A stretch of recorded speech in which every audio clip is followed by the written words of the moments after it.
Chapter 27. 2 sevens equal 14. 14 is 1 4. The frogs are here, beware.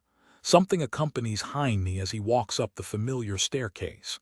An odd, nostalgic noise that he had been doing his best to ignore all night, never looking out of the many darkened windows. Together with the steps of his heavy body against the stairs that he himself had entirely forgotten, come the sounds of 1,000 smaller noises. Rain strikes against the roof above his head. It's easy to ignore downstairs, but up below the ceiling it's far more present, far more loud. It's undeniable. The presence of such a thing, the presence of such an overwhelming force of water crashing from the sky. It isn't even pouring that hard, honestly. It's not like there's a storm or anything. They tend to be unusual in winter in this region. No, it's just a normal shower. A bit out of place in winter, but nothing crazy.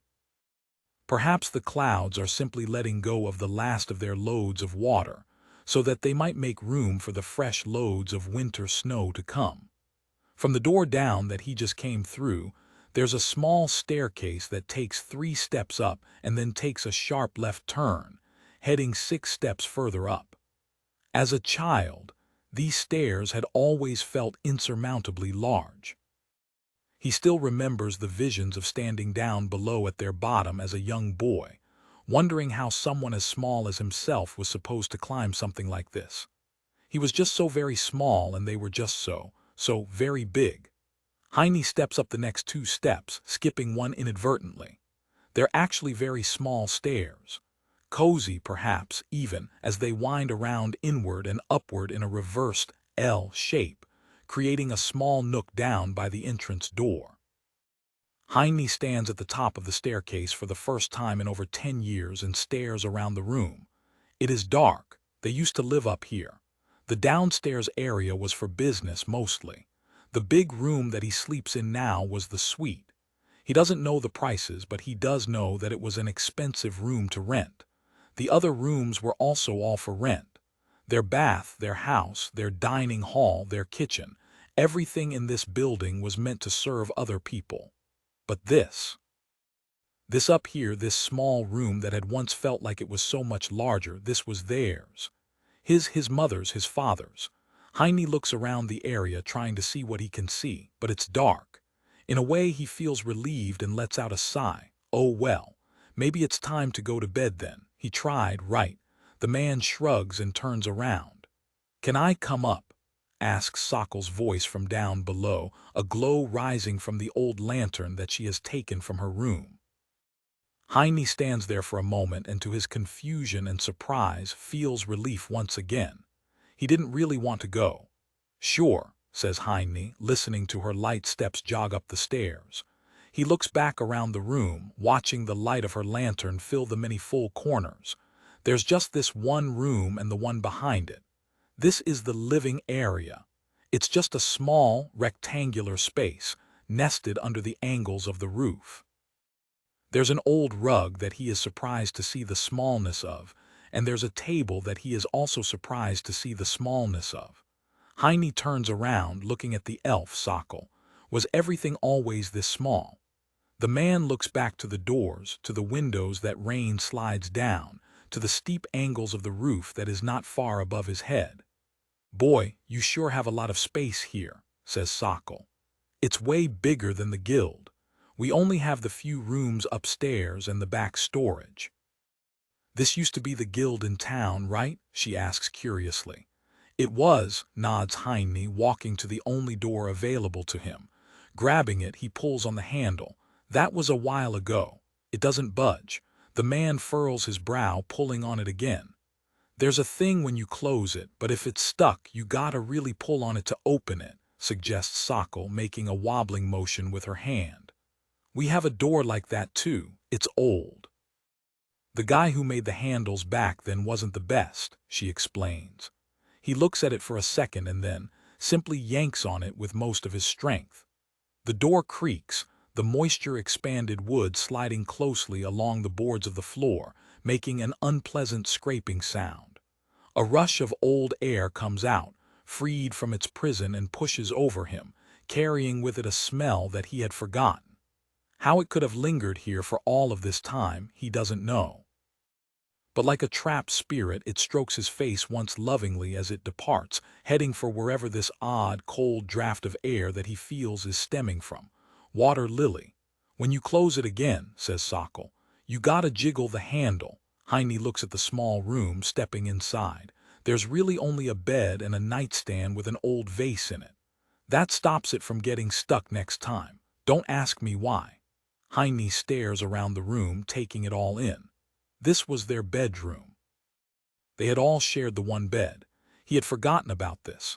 It's all a vague memory that has become not foggy but rather obscured, as if coated in thick layers of ash. The man blinks, realizing something. "What did you say?" he asks, turning back towards Sokol. The elf shrugs. "You gotta jiggle it," she says, nodding her head to the door handle. "Stops it from getting stuck." Heine listens to the rain, staring at the door handle for a while and then at the looking glass adorning the wall by the window. A mirror. The man on the other side of it, the stranger who he sees looking back at himself, is big. He had never really noticed his muscles, his shape. Or maybe the room is just small. It's hard to say. He steps out, Sokol taking a step back as Heine grabs the handle of the door, and after he pulls it shut, he jiggles it. Not to make sure that it's really locked, like he had assumed he always did downstairs for the front door. Rather, it was just a childhood habit, ingrained into him when he was young. "You have to jiggle the door." "Thanks," he says, turning to the elf. "Sokol." She shrugs. "Sure, so what's up?" she asks, looking around. "Why are you skulking around? Is something wrong?" Heine shakes his head. "No, we're safe. I'm just a paranoid weirdo," he explains. "You should sleep. Sorry for waking you." He heads down the stairs, holding onto the railing for a moment. "I'm sure Benny will be fine," he reassures, nodding to her as he makes his way down first. In truth, he knows that she wasn't asleep at all. She was sharing the same worries that he does, only for another. Heine is out of aluminum. He had gone through the entire bag of his father's materials. His stack of copper has been substantially depleted as well. A fortune. He's given away a fortune. With the amount of daggers that he's given away for free, he could have saved a handsome sum of money that they'll need for the winter. They need food, they need wood, they need metal for him to work with. But instead, he has poured his savings and his assets into this task. Heine lets out an exhausted breath, setting down the very last dagger onto the table. 27. He had made 9 the first day, 9 the second day, and 9 the third day. 9 is 3 daggers times 3, so it's a good number. And he made those 9 daggers for 3 days in total, so that's a good number. Altogether, 27. Is 27 a good number? Heine closes his eyes, thinking. 3 fits into 27 9 times. His eyes open. 3 fits into 9 3 times. The man's hands clutch the table, a laugh leaving his throat. "It's perfect, it's perfect, it's—" "What's so funny?" asks Rein. Heine composes himself, clearing his throat. "You'll understand when you're older," he says, giving an easy answer to the question. In truth, this might be true in a way. He isn't sure if his own personality is just perhaps soft. But being around Obscura has changed him in a sense. He's taken on tics of hers, habits, obsessions. This isn't entirely unheard of. Some gods have more direct influences over their followers than others. Although this need not be tied to godhood in all honesty. Just being around other people long enough will bring you to adapt to their habits, gods or not. He doesn't see this in himself, but he sees it in the boy. Feeling his eyes turn back towards him, Rein stands up straighter. Heine nods to him. "You've done well, Rein," praises Heine. "The boy is really a powerful asset. His river magic might be situational, sure. But his willingness to work hard, even at things that he isn't good at, his bringing in of new ideas, his eagerness to prove himself has earned him high merit in Heine's eyes. And to think that he himself had cast someone like this from his doorstep." Heine points at the daggers. "We're giving these away too. This is the last batch. But I promise that you'll get paid from the next weapons we make," he says, nodding. "Paid?" asks Rein. You mean like next month, asks Rein. You already paid me the other day. He looks around. Is this some kind of test? Is the owl god testing me? He asks. The boy plants his hands on his hips. Rein, the river wizard, isn't swayed by money, he says proudly. Though something seems off with him today. Heine can't place it. Heine blinks. Oh, right. Most employees and apprentices get their pay bi-monthly and not based on their performance. Hell, some people actually had to pay tribute to their god to be allowed to work for them. There are far more takers for such offers than one would think. Cosmic power is cosmic power after all, even if you are just getting from the god of forging. Didn't you come to me for a job? Asks Heine, raising an eyebrow. I figured you needed money. Rein's hands stay where they are, but his smile fades, his eyes continuing to stare in the same direction. Heine thinks for a moment. But I guess if you're from the Tower Quarter, then this is just scraps for you. The man frowns as he looks back down at Rein's dirty but expensive-looking robe. The boy clearly doesn't need money. The unworked fabric of that robe had cost probably about a few hundred obols just as raw cloth. He shakes his head. But then why else would he be so desperate for a job? Rein, what's your story? The boy shrugs. Nothing much, he says. I'm just me, you know, haha. Heine stares, not knowing. The forge is somewhat quiet for a moment as both of them stare awkwardly at each other. Heine in confusion and Rein as if considering something. Hey, what time is it? Asks Rein. The time, Heine squints, looking up towards the window where the metal owl sits, gazing out at the dark sky beyond it. It's about 2 hours to sun up, says Heine. Oh, says the boy. Something in his demeanor shifts, his pridefulness sinking. What's the matter, Rein? Asks Heine. Are you tired? Rein rubs his head. Do you wanna, do you wanna go to the river? He asks. I think I might know where some stuff is, says the boy, clenching his fists, his face shifting as if he had made some decision after all. The river? Heine rubs his eyes. It's late, Rein. We can go tomorrow, okay? Says Heine, grabbing the daggers. Is this some social moment? Is there something happening here that he isn't able to understand because of his lack of experience with people? Heine stands there for a second, thinking. Maybe the boy is trying to tell him something. He seems unusually nervous. Maybe the lack of Obscura's presence is making him jumpy too. And given the bumps and bruises over his body, maybe the boy is just trying to find a way to talk to someone who he trusts. An adult, a person of authority and safety. Heine recognizes those marks. He himself, like most others in the orphanage, carried them to some extent. The welts left by strikes, by punches, by kicks, all caused by far larger people than other children. But back then, he and all of the others had no one who they could go to, who they could talk to. He hadn't even considered this a possibility back then. Heine blinks, setting the daggers back down, as he suddenly realizes that it is a possibility and that he is this person now for someone else. Rein, he nods. Sorry, I'm not good with people, explains Heine. If you want to go to the river, we can. The boy seems to feel a great deal of relief. Really? Let's go now, he says excitedly, running to extinguish the forge. Heine sighs again, feeling exhausted beyond belief. He honestly doesn't remember if he slept or not for these last 3 days, so he's verging towards no. But someone needs him to step up once again, and he, willing to bear this responsibility on his shoulders, is more than happy to do so. This little bit of weight, this tiny bit more, he's gotten so big he can carry this too. Rein is counting on him, apparently. Glass shatters outside down the hall. Heine jolts, turning his head to look towards where the sound had come from, the front of the house. He grabs the handle to the door of the forge.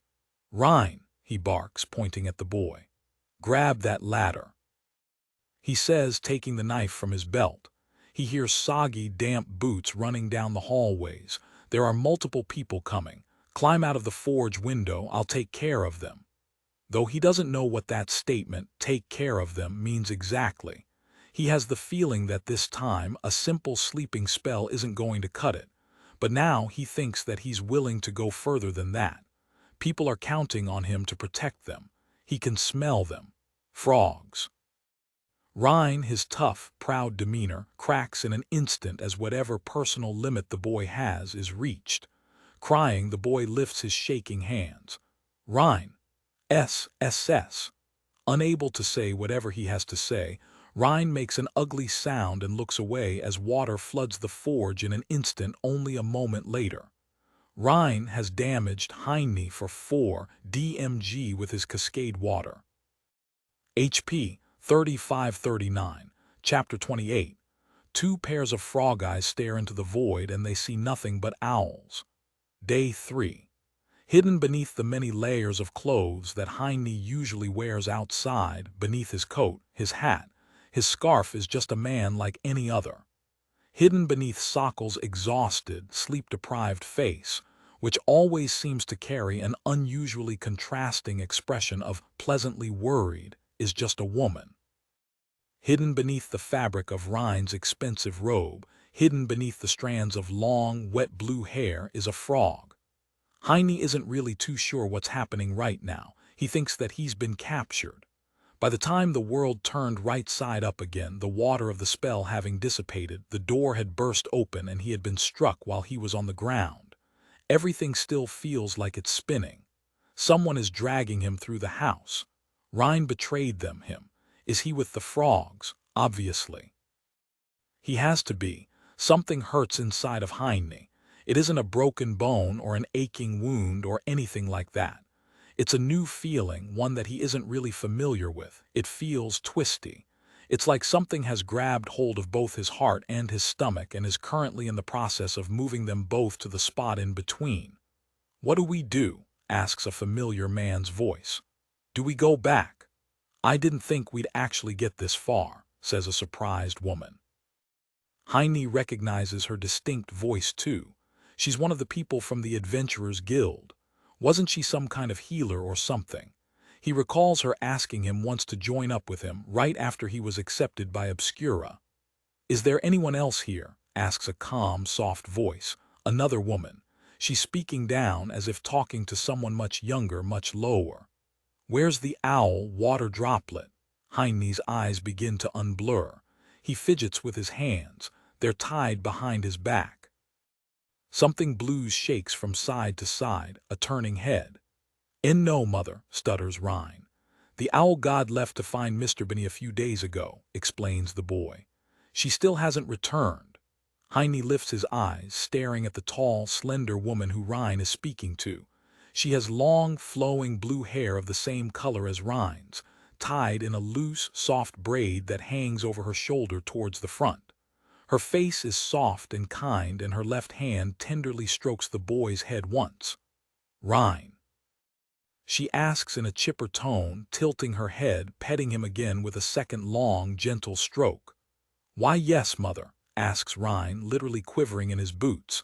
She nods, continuing to pet his head. "You did well," affirms the woman. "You're really growing," she praises. "You're going to be a strong man just like your father one day." The boy straightens up somewhat awkwardly. "Thank you, mother," he replies, receiving his third pet on the head. She smiles a proud mother's smile, petting him a fourth time. The hand that is petting the boy's head grabs a fistful of his hair down by the roots and violently yanks him forward. He yelps as she twists his head with a sudden jerk. A loud crack shoots through the room as her right hand strikes Rein across the face. Has slapped Rein for 1 DMG HP 1516. "Don't you ever call that thing a god again." She screams at the boy in an ear-piercing screech, throwing him to the ground by his hair. A piece of it rips out as he falls. She throws it to the floor next to him, kicking the boy just below his throat. Has kicked Rein for 4 DMG with her marsh leather boot. Applied status. Winded HP 11/16. "Hey!" yells Heine, jumping to his feet. Someone grabs him, whacking him over the head a second time, and he stumbles forward, the world spinning before his eyes. A blurry, spinning menu appears as he turns around to look at the person behind himself. Benny has struck Heine for 4 DMG with his sap. Applied status. Dazed HP 31/39. "Benny," barks Heine, seeing the man, all four blurred visions of him. Feeling his spinning gaze landing on him, Benny, the manager of the Adventurers Guild who had been presumed missing, smiles and waves. "Hello, small world, isn't it? You piece of shit." Heine never swears if he can help it, but this time it feels appropriate, honestly. Benny frowns. That's a rude way to greet a business partner. Heine lets out a disgusted noise, turning back forward towards Rhine and the woman as his vision comes back into one whole. "Leave him alone." The woman, who he assumes is Rhine's mother, turns his way. Her expression is cold and empty. "It disgusts me that my boy had to spend time around an abomination like you," she says. Bending down again and pulling Rhine back up, she pets his head. "He didn't touch you, did he, my puddle hopper?" she asks, her face carrying deep worry in it. Rhine wobbles on his feet as he tries to hold himself upright. "And no, mother," answers the boy straight away. "Let's just do it here," says Benny. The healer turns their way, making an odd, throaty noise. It sounds like she's clearing her throat, but in Heine's eyes, or ears, it sounds like a frog, like a ribbit. "The ritual, we can't," she says. "We need to take him. We need to wait for the 4th day, as it's the rule." Benny sighs and bends over Heine, whispering, "Where's Sokol?" Heine jumps up to his feet, bashing his head against Benny's face. Something cracks very loudly. He doesn't have access to his magic with his hands tied, but he's still a full man, wider and heavier than Benny is, even if the elf is likely higher leveled. Heine has struck Benny for 6 DMG with his head. Applied status: Dazed, bleeding 1 HP. 3744. Benny stumbles back, blood pouring out of his now broken nose as he lets out a surprised howl, filled with swears. Before Heine can take another step to rush at him, splinters of some prismatic crystals shoot out of the floor around himself, surrounding him with crisscrossing spikes with razor-sharp edges. Uses Shattered Prism Holy. Heine turns to look at the healer, who is holding her hands up and the spell in place around him. "Stop putting up such a fuss," she says, sounding as if this were more annoying to her than anything. "This is for your own good, you know, OW?" she asks, literally croaking once while saying the final word. The man narrows his eyes. "Frogs. Let's just kill him now," yells Benny, clutching his leaking face with both hands. "Bring him to the carriage." "Benny," orders Rhine's mother in a cold, direct tone, "I won't tolerate you being a bad example in front of my son." "He broke my nose," argues Benny, throwing his sap to the ground and pulling out a knife. "Benny," says the blue-haired woman, calmly collected. Benny doesn't listen and makes a move towards him, coming at him with the raised knife. Heine has nowhere to go. The inward-facing spikes are trapping him. He can't even duck without impaling himself on the magic. Uses Shattered Prism Holy. The spikes recede all around Heine, vanishing in an instant as they regrow around Benny, who doesn't stop fast enough. One of them cuts through his robe and sticks into his side, not too deeply, but it's certainly enough to give the elf pause. "Thank you," says Rhine's mother to the other woman. Rhine straightens himself up, having trouble standing as the life has literally been knocked out of him. "Why, yes, mother. Mr. Benny is a very bad man," says the woman. "Look at him," she says. "Make sure you never become anything like him. Do you understand me?" "Yes, mother," replies Rhine. She grabs his long hair, yanking him towards herself. "Do you understand me?" she screams into his face, spit flying into his eyes. "Yes, mother," flinches Rhine, clenching his eyes tightly shut. She nods, her features falling slack as she smiles a relieved smile, her shoulders drooping. She looks back at Benny and lifts a hand, aiming it at Benny. Water collects around her fingers. "I don't need a disgusting, unclean creature like yourself setting a poor example for my boy," says the woman. "What the fuck are you talking about?" asks Benny. "Get this shit away from me," he protests, breaking off one of the crystals with his knife. The blue-haired woman lets out a displeased noise. The water leaves her fingers, flowing towards Benny. But it isn't a chaotic, wild cascade like Rhine's river magic that he is simply unable to control. Rather, it's an elegant trickle, a stream. This is normal water magic, but she has excellent, almost elegant control over it. Heine doesn't even want to fathom what her level is as he watches 4 strings of water dance around each other to come together into one spout, like a serpent coming together from 4 twines of spun meat. "Fuck off," yells Benny, breaking another crystal. "The deal was that I get you him and you leave us alone." "I never agreed to anything like that," says Ryan's mother. "Certainly not with something like you." The water moves towards Benny's face, swirling around it as he stands there, trapped in the prison of glassy knives. Sokol has wounded, for 9 DMG crit with Iron Dagger Gift of the Owl God applied status, bleeding 4 HP. 5164, the blue-haired woman lets out a surprised shriek, stumbling back and clutching the dagger that is stuck into her arm, having been thrown from the shadows. "Elf!" croaks the healer, turning but not turning fast enough as a nimble figure rushes her from behind and presses a curved knife to her throat. Sokol stands behind the woman, holding the curved knife to her jugular and pressing tight enough to draw blood. Her ears twitch as she stands behind the healer, one arm holding the knife, the other having grabbed her left wrist and holding it behind her back. Sokol's ears continue to twitch as she makes an odd face, looking at the woman. "You smell like frogs." The healer croaks, letting out an uneasy, throaty noise. Sokol lets out an annoyed tusk. "And I even cut you a deal the other day." "I appreciate it," says the woman. "Just business, you're not involved." She turns back to look at the blue-haired woman who has torn the dagger out of her arm and throws it furiously to the ground. Blood streams down the blue fabric of her robe. "Well, you weren't before." Heine jumps up again, taking his chance as he rushes Ryan's mother, throwing himself against her. His hands are still tied, but he's not light, and it's better than just standing there. As Heine charges and throws himself forward, he realizes something obvious as he catches a glint of metal off to the side. But he had been so panicked, so uncollected that he simply hadn't thought about this most obvious fact. 4. Frogs always come in 4s.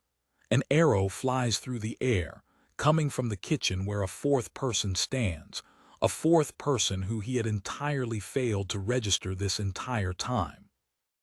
The projectile whistles as it flies past him, past Rhine, past the woman and straight towards Sokol, and then Heine knows that it's over. The arrow, glinting with a strange light as it moves straight towards Sokol's eye, signals something. Something that hints that this is now all over. The glimmer, shimmering off of the tip of the metal arrowhead, signifies that the sun has risen, and that the first rays of new light have begun to come through the glass of the windows, as the 3rd day after Obscura's departure has come to dawn. The arrow stops. The streaming of blood from the woman's arm over Heine's brand new floor stops. The screaming of the panicked man, Benny, stops. It feels like Heine is the only thing that keeps on existing for that strange, single, time-frozen instant as he hovers in the air, still flying towards the blue-haired woman. And then everything drops to the floor. The arrow, the people himself, the blood, the water, the noise, the shouting. Everything falls down low to the floor as if some crushing weight were filling the room, a presence. Something mighty. Heine tries to push himself up off of the ground, but has difficulty doing so. It's like there's a weight on his back pushing him back down. It's like the finger of a god pressing down upon a struggling ant. A thing hisses from the dark corners of the room that the sun has yet still failed to find. Something clicks from the shadowy gaps between the rafters and the ceiling, and then all Heine sees is a distortion, covering every gap, every inch of darkness, and every shadow that remains. It looks like the waving of the blurry air on a hot summer's day, but the illusion fills everything, touching it, changing it, twisting it into something incoherent. The healer tries to get up. 1, asks the cracking voice from the rafters. 2, asks the same voice. Ryan's mother tries to lift herself up to her feet, but seems to be having difficulty fighting whatever spell this is. Blood pours out of her arm. 3, asks the familiar voice. There are 3. A scream comes from the kitchen. A horrible, meaty sound fills the air, followed by a wretched scream of something being mangled. Something clicks with an angry beak above their heads. Heine can't look around the door frame, but he sees a trickle of fresh blood leaking out of the kitchen, giving evidence to show that there are now indeed only 3 frogs in the room, not 4. 4 would be one too many. Heine lifts his eyes, staring at the thing above himself. Who tilde, Chapter 29. I became the man who I am because I met an owl in the forest, and we hooted at each other. Something in the air has shifted. The feeling in the room, the pressure of the ever-so-subtle draft which always creeps through the cracks of the old house, the lingering smell of fire that never quite seems to leave the walls which had, for a while now, been covered by the fresh smell of frogs. It all changes. The owl god Obscura sits up high on the rafters, staring down at the room beneath herself. But she isn't just there. She's everywhere, as are the eyes. Yellow, haunting pairs of eyes stare out of every shadow, every nook, cranny, and crevice, as if 1,000 small, bird-like silhouettes, and then 1,000 more were all standing in every lightless gap of the house, watching a field full of scampering mice running beneath themselves with shifting, darting eyes. But those are only eyes in the darkness. There is only one real, visible form, one gestalt, one Obscura that sits as the embodiment of a giant owl atop a wooden rafter which looks like it's bending, sagging down from the weight of her massive body sitting atop it. Her long talons, each alone the size of Rhine, wrap around the beam as she leans downward and tilts her head at a sharp angle. The air all around the space is distorted by passive magic. The presence of it is exhausting. The sheer, raw energy released by a god, perhaps even one as minor and obscure as Obscura, is literally tangible. It's draining. Fighting it, Heine presses himself up onto his legs. The bindings on his wrists snap as the pressure of the spell, combined with the weakening of the fabric along with the own pulling his large arms, is enough to break them apart. 3. Croons the owl god. Obscura has been gone for 3 days. She knew the bad frogs would come. Bad frogs. She hoots, spreading her wings out wide. A gust of air shoots out immediately. Tables flip over, vases fly and break. Heine lifts his arm to cover his face, only seeing out of the corner of his eyes as Rhine flies away, unable to keep his footing. The frog-like healer is certainly terrified. Far more terrified of Obscura than she is of the elf holding a knife to her bleeding throat, as evidenced by her body starting to drop away from Sokkel's grip towards the floor, even if that means the knife moves along her clammy skin somewhat. The magic dissipates as Obscura scans the room, scans him, tilting her head at an unnatural angle as she sees his soaked clothes and bloody head. She hisses and clicks with her beak. The pressure in the room seems to lessen even further as she dials down her magic. The blue-haired woman with a bleeding arm lets out an angry scream, rising to her feet. Swiping her good arm out, a torrent of wild water rushes around her fingers as she prepares a spell. Heine grabs her arm from behind, one hand around her wrist, one hand beneath her shoulder. Heine has interrupted. Channeling, she looks back towards him with a coldness in her eyes. "Miss," says the man, looking straight at her, "I'm going to be looking after your son." She narrows her eyes, lashing around to strike him with her injured hand. It makes contact, but Heine doesn't move, feeling the sting on his cheek without flinching away from it. A menu pops up behind himself. He looks into her river-green eyes. "Get out of my house." Has slapped Heine for 1 DMG HP. 3039. The man turns, throwing her to the side as hard as he can. She flies over the table and out through his favorite window, shattering it into 100 pieces as she departs.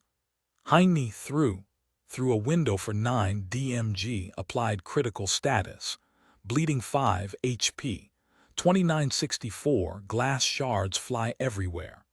A moment later, the door bursts open as 4 more robed figures, who had been waiting outside, run in to make their entrance. Sokol spins around, kicking the healer away from herself, throwing the woman into the crowd and knocking them back for a moment. Someone screams behind him. Heine turns to look as Benny makes his second approach, running towards him with the knife raised once again.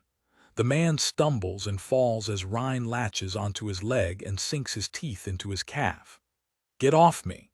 yells Benny, kicking the boy once with his other leg, sending him tumbling towards the booth to their side. Rein has bit Benny for 3 DMG HP. 3144. Benny kicked Rein for 5 DMG with his marsh leather boot applied combined status. Incapacitated, dazed plus winded, HP. 716. Rein has been incapacitated for the duration of the fight. Obscura swoops down, crushing the elf against the floor with her massive foot, pinning him against the boards, her talons leaving a deep scar in the wood. "The Benny," she hisses, pressing her massive beak closer to his forehead. "Don't kill him," calls Heine, turning back around towards the door. The cultists, the frogs, are getting back up onto their feet. The healer scrambles away, running out of the door, but the other 4 newcomers make their approach. The wind begins to blow, pressing in through the room from some indistinct source, rushing, washing, pushing through his damp clothes as the torrent begins to fill the space with a pressure, with a presence. "Fuck the ritual," screams Benny over towards the 4 men. "Kill him, kill them." The fabric of Heine's clothes billows, flapping wildly around himself as the surge of Obscura's wind seems to fill the entire room, as the pressure of an air current fills the room. The house groans as it fills up with too much wind, like a vessel getting ready to explode from the pressure contained inside it. The crushing presence of Obscura's magic has returned, along with something new. Sokol, perhaps seeing something that he himself is still unaware of, makes a hasty retreat from the front door as she rushes past him, diving down over Rein just as Heine lifts his hand. He didn't even know that he was moving it. The man stares at the novelty, not really sure what it is that he's doing, as 4 silhouettes rush him in the back of his blurred vision. But he can only focus on the silhouette of his fingers, the outline of the glow that has begun to wrap itself around his burnt, scarred, raw hand. Ash, ash. This has gone too far. This has gone in a direction that he hadn't expected. He, in all of his naive foolishness, had been too good-willed, too optimistic about the path that he's chosen to walk, too soft. A home, a family, a purpose, these are all great things to have, but by having them there is a cost. They must not just be had, they must be protected as well. Jealousy, hatred, envy, anger, or even just people who have goals opposite of his own, these are all factors that he hadn't, in all of his social naivety, even begun to consider as real threats to the person who he's becoming, to the 3 people who he's claiming as his own. He doesn't know if he has malice towards these 4 new creatures, these frogs, these people who likely follow their god like he does his, but this has gone too far. They're in his house now, and sometimes a man has to put a stop to things. It's the sad, horrible truth of this world. He's chosen to walk this path, so he has to walk it now. There was no going back then, and there's no going back now if he wants to keep this thing, to protect this thing, this new thing, this cherished thing, this thing that he loves. Heine looks at the figures standing only feet before himself now, the fabric of his scarf billowing wildly in Obscura's protective wind as he snaps his fingers, not feeling bad in the least about the thing that he thinks next. Frogs croak. Heine uses ash, antichrysalis, crude, yes, tasteless, perhaps. Heine had sworn never to kill another person again since that day in his childhood, and now, for the second time in his life, he's cast the same spell in the same room as back then, and this time, more than 2 people die. Besides, it's a good joke. Glowing, burning ash explodes out of his hands in all directions, flooding and filling the entire room with nothing but smoldering gray and the glow of thousands of yearning embers. which swirl and spin like dancing stars amongst the blackened sky of night, as the pressure of Obscura's wind magic guides them, pushes them, moves them towards the four screaming, writhing gestalts who quickly lose their coordination amongst the wild fire. Their silhouettes dance in the smoke and the ash, writhing and screaming in a display of a sight that is familiar to him. Shadowy, blackened limbs, losing their flesh, reach out of the cloud of ash, the literal hands of the dead trying to claw him back down with them to the underworld, but Heine swipes them away like he did back then with the reaching, disintegrating hands of his mother and father. They crumble apart and fall into nothing but ash and screams, as back then, now once more. "I'm sorry," says Heine as the spell dissipates. He says it now for the first time, and he means it not just for these four, but for all six. He's sorry that it had to be this way, but he's going to do it again if he has to. The encounter is over. Heine has killed. With his ash, Antichrysalis Heine lets out a long exhalation, staring at the window through the ash, not sure what this complex feeling is that he feels now. Relief, torment, confusion. It's a little of everything all mixed together into a nice, tight, disgusting bundle in his chest. There might even be a little pride there too. Is that bad? Perhaps. But he feels it. He's done what he's needed to do, and nothing in this world will be able to convince him that it was wrong. The ash dissipates, the cloud begins to fall. A gust of wind presses past him. Obscura's wind magic moves and carries all of the ash, all of the smoke, all of the growing fire and embers out of the building, out of the open door, out of the broken window, carrying it off high, high into the sky where it might rain down again to nurture the land after its cooling. It's over. Heine looks around himself, looking at the others. Obscura sits there, still crushing Benny down. Sokol is lying beneath a table, having dragged Rein down there with herself to hide from the ash.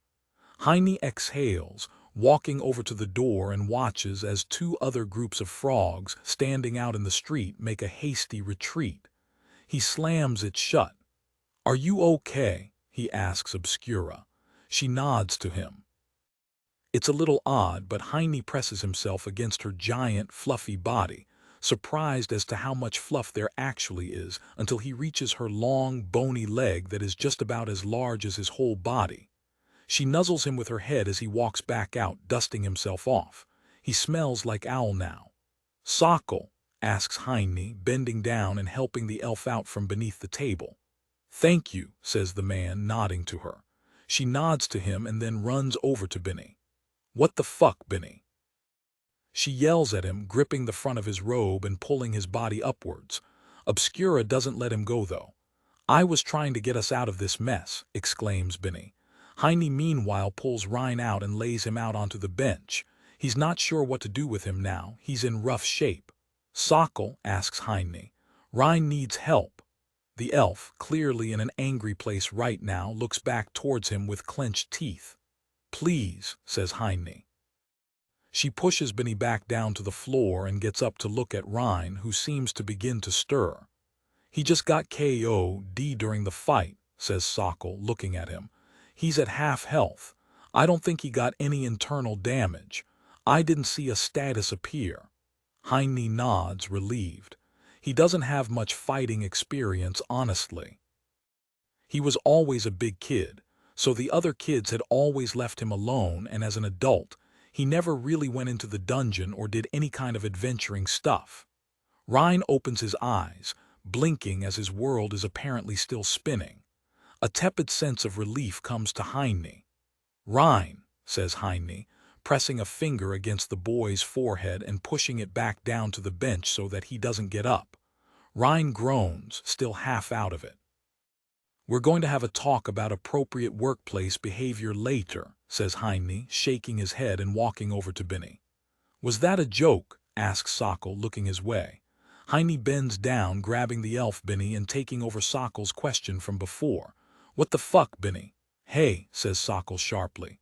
"Oh," Heine shakes his head, getting up. "Sorry." "No worries," replies Sokol, taking his place. The elf clears her throat and then grabs Benny's collar. "What the fuck, Benny?" she asks, shaking the man a third time now. "What's wrong with you people?" yells Benny, looking around at them. "Sockle," he snaps. "You can't be around this thing, it's dangerous, it's evil," he shouts at her. "Get out of here, Benny," she says, shaking him. "It's just the fucking owl guy and an owl god, what's your problem?" she asks. "I was worried about you, Dick." "It's not," yells Benny.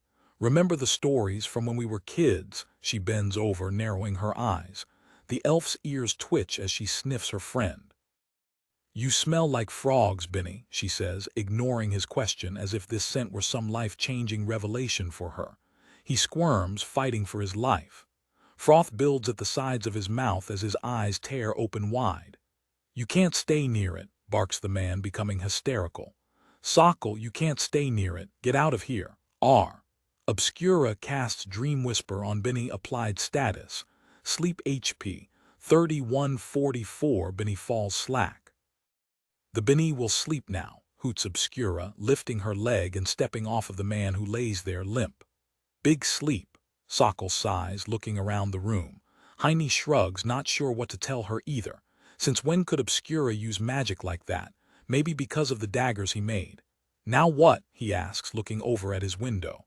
"It's going to cost another few hundred obols to repair," and Heine lets out an exasperated groan. "The forge, it's ruined." Rhine's spell flooded the entire room. He doesn't know how he's even going to start salvaging it. Everyone is okay though, and Heine, not sure what else to do, lets his shoulders fall slack as he sits down at the booth next to the broken window on which there is nobody on the other side, and lets out a long, exhausted exhalation. He's lost count of how many it's been so far, but he has the feeling that, before the day is over, he will have let out a few more. A group of city guards kick in the front door and run inside, looking around in confusion at the mess. Heine sighs again, earlier than expected, as he shakes his head and looks down towards his side. Beneath the broken window, in the vase that he had tucked a tuft of ash into a few days ago, grows a small green sprout. Chapter 30. We've waited long enough. It's time to make our move and to establish the owl god. "Hutilda, thanks for your time," says Heine, perhaps somewhat sarcastically, as he shuts the door behind the leaving guardsmen, who are taking Benny with them as a key witness to this attack. Sockle leaves too, going along with them. Given that Obscura is a god, her word was essentially taken as truth by the guardsmen without any real questions. And to be fair, it was the truth. But still, maybe it's not the best judicial system in the world.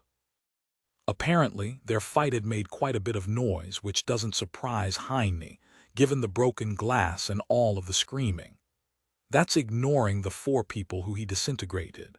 The man rubs his forehead, turning his back to the door and leaning against it. He has the urge to slide down along it and to just sit there for a moment and to just let everything run through his head once. Just for a few minutes, just to breathe. But there's no time to be that person right now. Heine pushes himself off of the door, heading back to the others. So many things need tending to. Rhine needs medical attention, and then a whack on the head, and then more medical attention.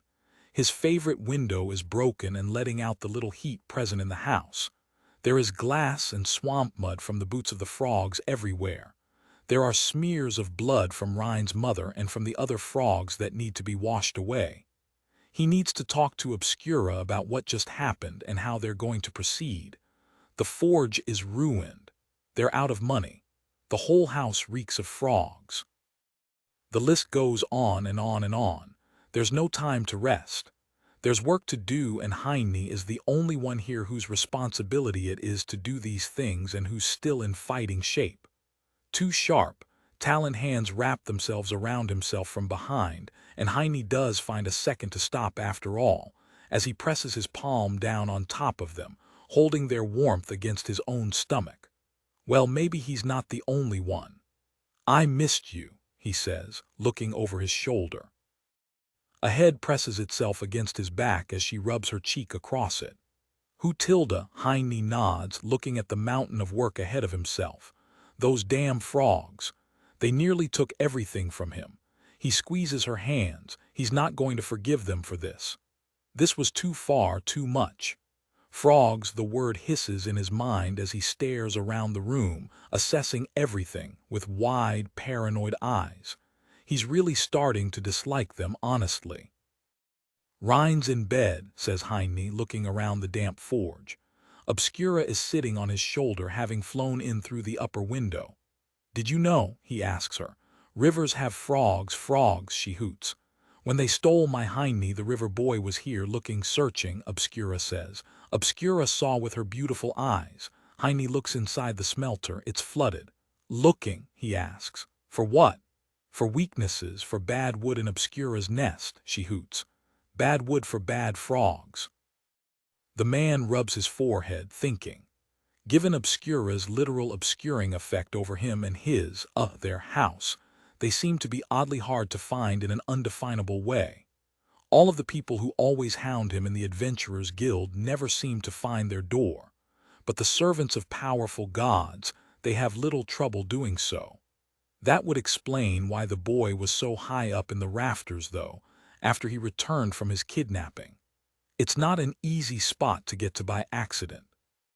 He was looking for something. But then the wet boy helped her Heine, she croons. So generous Obscura forgave and was eased, she explains. She felt bad for the frog boy, yes, made soup, yes. Frog soup, notes Heine. She clicks with her beak, spinning her head in a circle. Unforgivable. The eating of the frogs is unforgivable, she hoots. Obscura has marked him. Heine blinks, lifting his gaze. The soup. He had assumed that was just her being quirky, and also because they didn't actually have any chicken. He had assumed that she was apologizing for bullying the boy and causing him to fall into the cold river by cooking him a hot meal.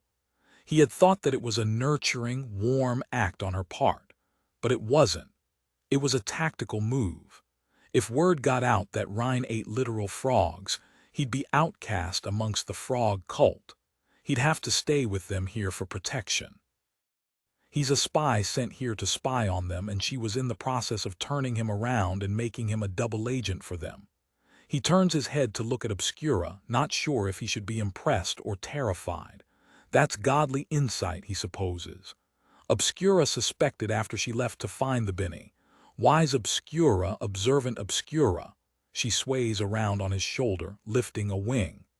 Heine likes majestic Obscura, yes. Big yes.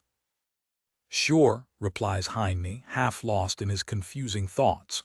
Who tilde? She protests, lightly nibbling his cheek with her sharp beak. Heine flinches, rubbing the sore spot.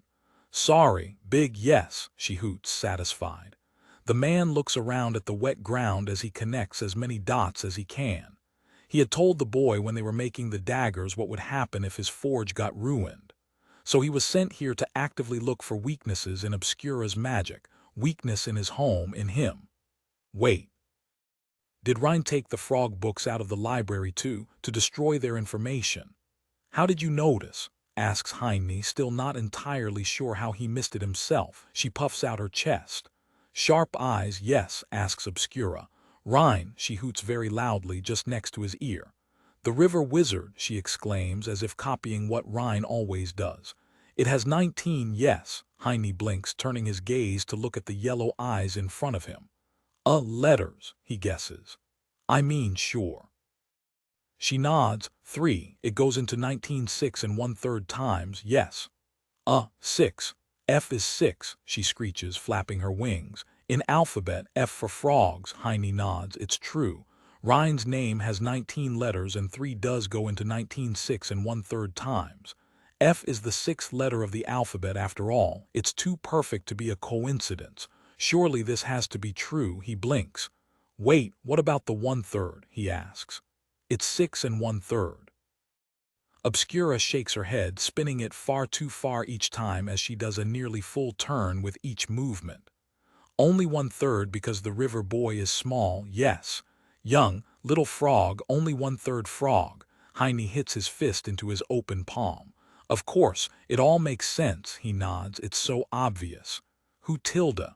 Wait, says Heine again. Why didn't you warn me? Mysterious are the ways of mighty Obscura. Screeches the owl, spreading both of her wings as she sways with her body, her head staying perfectly in place. Heine shrugs, looking back over the disaster. It's good enough for him. Thuk thuk thuk, they need wood. Obscura is back at home, drying out the forge as best as she can with her wind magic, but they need wood. Heine's going to have to keep the fire running for as long as he can, and it'll have to be as hot as he can manage to sustain it. Most of the forge is made out of stone, in order to keep the rest of the building safe from any spreading flames in the event of an accident. But that doesn't mean that the foundation beneath the heavy tower won't get weak from flooding. That doesn't mean that moisture won't creep and wick into the walls. Most of the building is heated through the forge by design. In a functional adventurer's guild of the size of his home, the forge would have been running day and night in order to service repairs, item orders, and such things. The heat generated by it can move through some shafts to the rest of the house by closing the high windows of the forge. He hasn't made use of this system yet, but it's about time. Something cold touches Heine's face. It's a gentle touch, like the hand of a dead spirit with love for him, softly stroking his cheek. Surprised, the man blinks, looking up towards the sky through the canopy of the dark forest. It's starting to snow. With renewed vigor and anxiety, Heine grabs his steelaxe and returns to his work.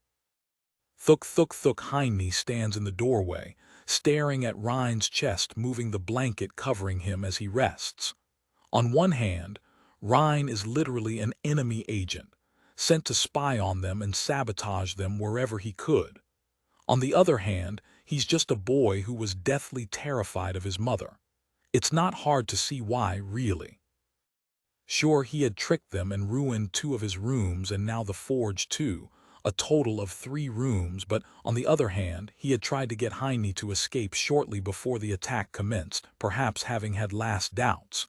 He tried to cut Heine's bonds in secret during the fight. Does it even out? Heine shakes his head.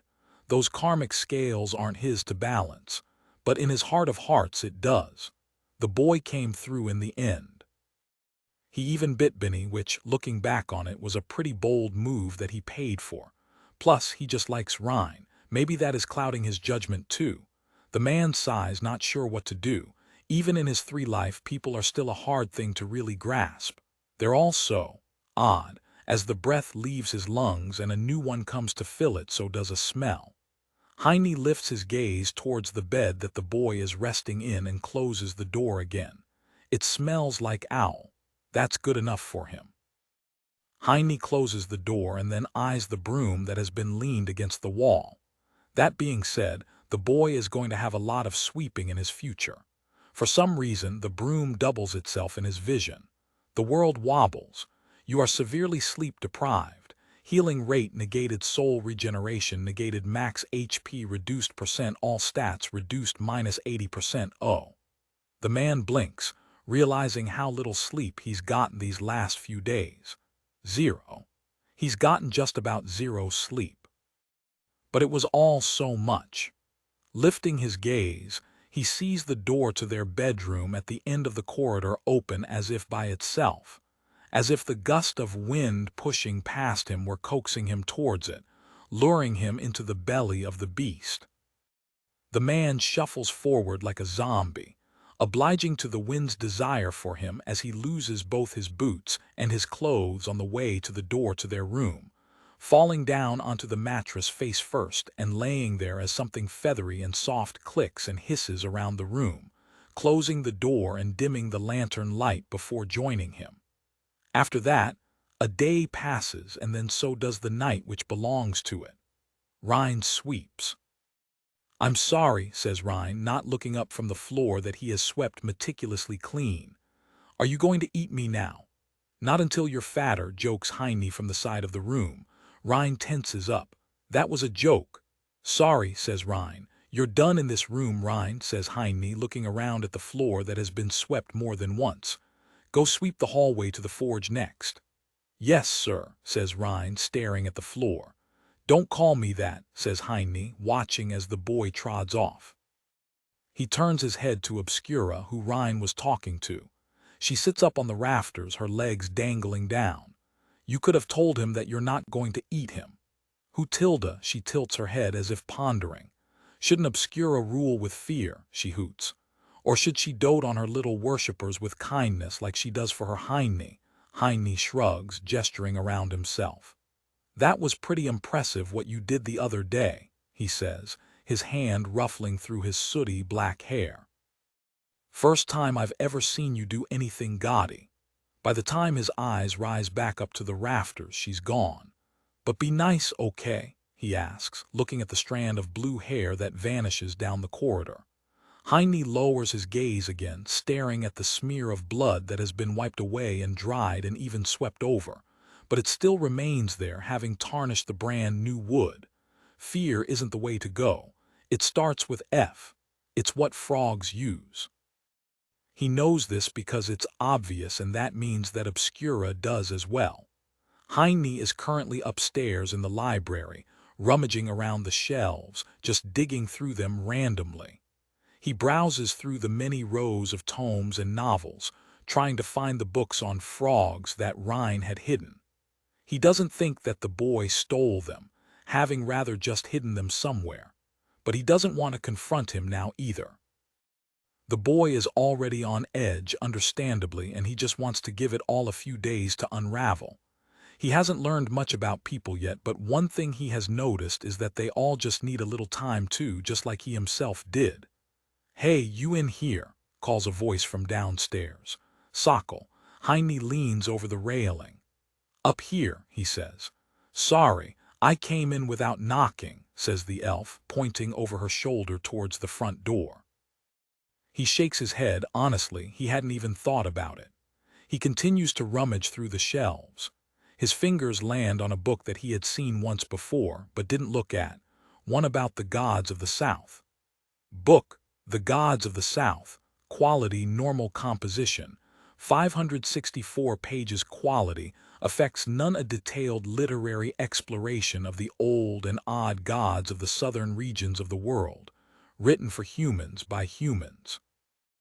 Written by lore chronicler Salamandro. Weight, 0, 49 kg. Value, 39 obols. What they hadn't yet talked about was Benny's outburst. Sure, he was hysterical and had tried to murder Heine, and sure, he was a frog. But what do the frogs want? Who are they? Why are they after Obscura? Hey, Sokol, asks Heine, taking the book from the shelf. Are you from the South? He listens to her light footsteps come up the staircase. When we were kids, but that was a while ago, says Sokol. You mean because of Benny? I mean because of Benny, affirms Heine, opening the book and flipping through the pages for anything related to an owl god. What's with him? They're holding on to him for now, says Sokol. He got a nice cell, but attacking a god is a big deal. Sokol, says Heine. What was he talking about? Why would Benny be a frog? She shrugs. Benny's always been a weirdo, but he was never a bad guy. I swear, I never knew he was into this kind of stuff, she says. Do you think they did something to him? Heine shrugs, shaking his head. What stories was he talking about? Asks the man, flipping through the pages of the book. Sokol doesn't reply. He turns his gaze back towards her. She's leaning over the railing, looking around at the library from above. The South isn't doing great these days, she explains. You have to understand that things are weird in the forest cities. Heine nods. There have been rumors of a war effort for a while, a succession. But those have only been whispers in the shadows. She shakes her head. People tell their kids dumb things. Don't worry about it. This seems exactly like the kind of thing I should be worrying about, says Heine, looking back at the book and flipping another page. She's being pretty accepting about all of this, really. Listen, you have a problem, says Sokol, looking over her shoulder towards him. Heine sighs. There's truth to what she just said. He doesn't have time for books right now. I wish I only had one, replies Heine, closing the book. Having only one problem would be a real luxury. Having 3 problems would be great, but he has far more than that, unfortunately. No, I mean without Benny, the guild can't buy your stuff. Heine nods. He had assumed as much. Is there going to be a replacement? Asks Heine. Are you going to take over? She shakes her head. No, it's not me, she says, rubbing her arm. I've been fired for leaving my post during a shift. By who? By Benny. Asks Heine. He's in a cell. She shakes her head. By the new management. New management, asks Heine. This is troublesome indeed. Without Benny and without Sokol, his trade deal is dead in the water. That was his sole source of clean income. Frogs, says the elf, muttering oddly beneath her breath. There's a loud thudding as Heine sets the book back into the shelf. This isn't acceptable. The frogs were already in the guild, but now they're running it too. He needs the guild. He was relying on them. That last thought makes Heine pause. He was relying on them. The man narrows his eyes, only realizing the true deviousness of the frog's trap now. Sokol, says Heine, walking past the elf. You want to work here with us? You can run the books full time. I need someone for the front counter. Her ears twitch and she turns to look at him. You paying in cash? We're paying in frogs, field mice, and occasionally soup. She frowns, sighing. Is any of it at least hot? No, replies Heine, getting straight to the point. I need to get more wood first, explains the man. We're just about out again already, she shakes her head.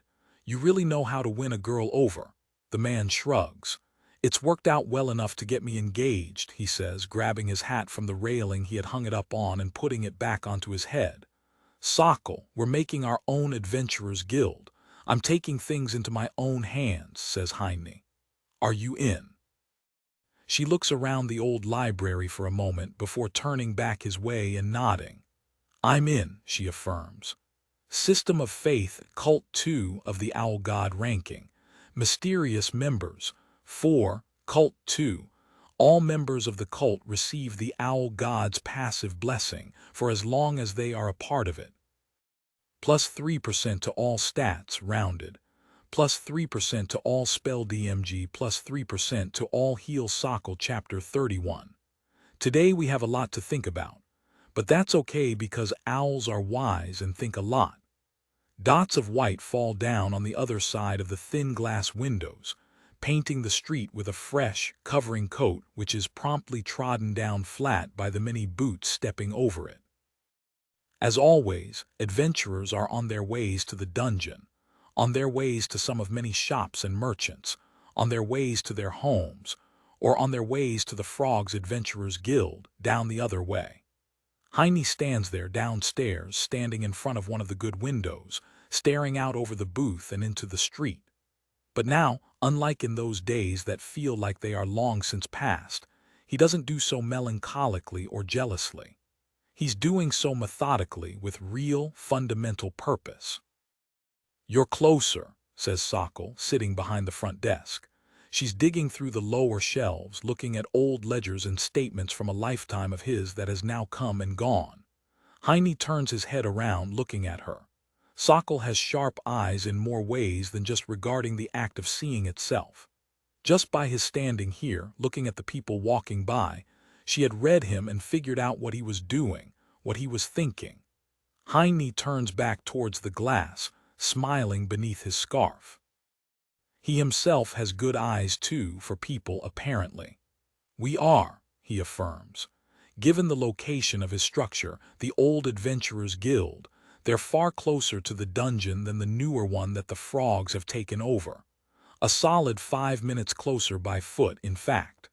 Now with the winter having come, bringing with itself its frigid bite, every minute spent outside is a minute of discomfort.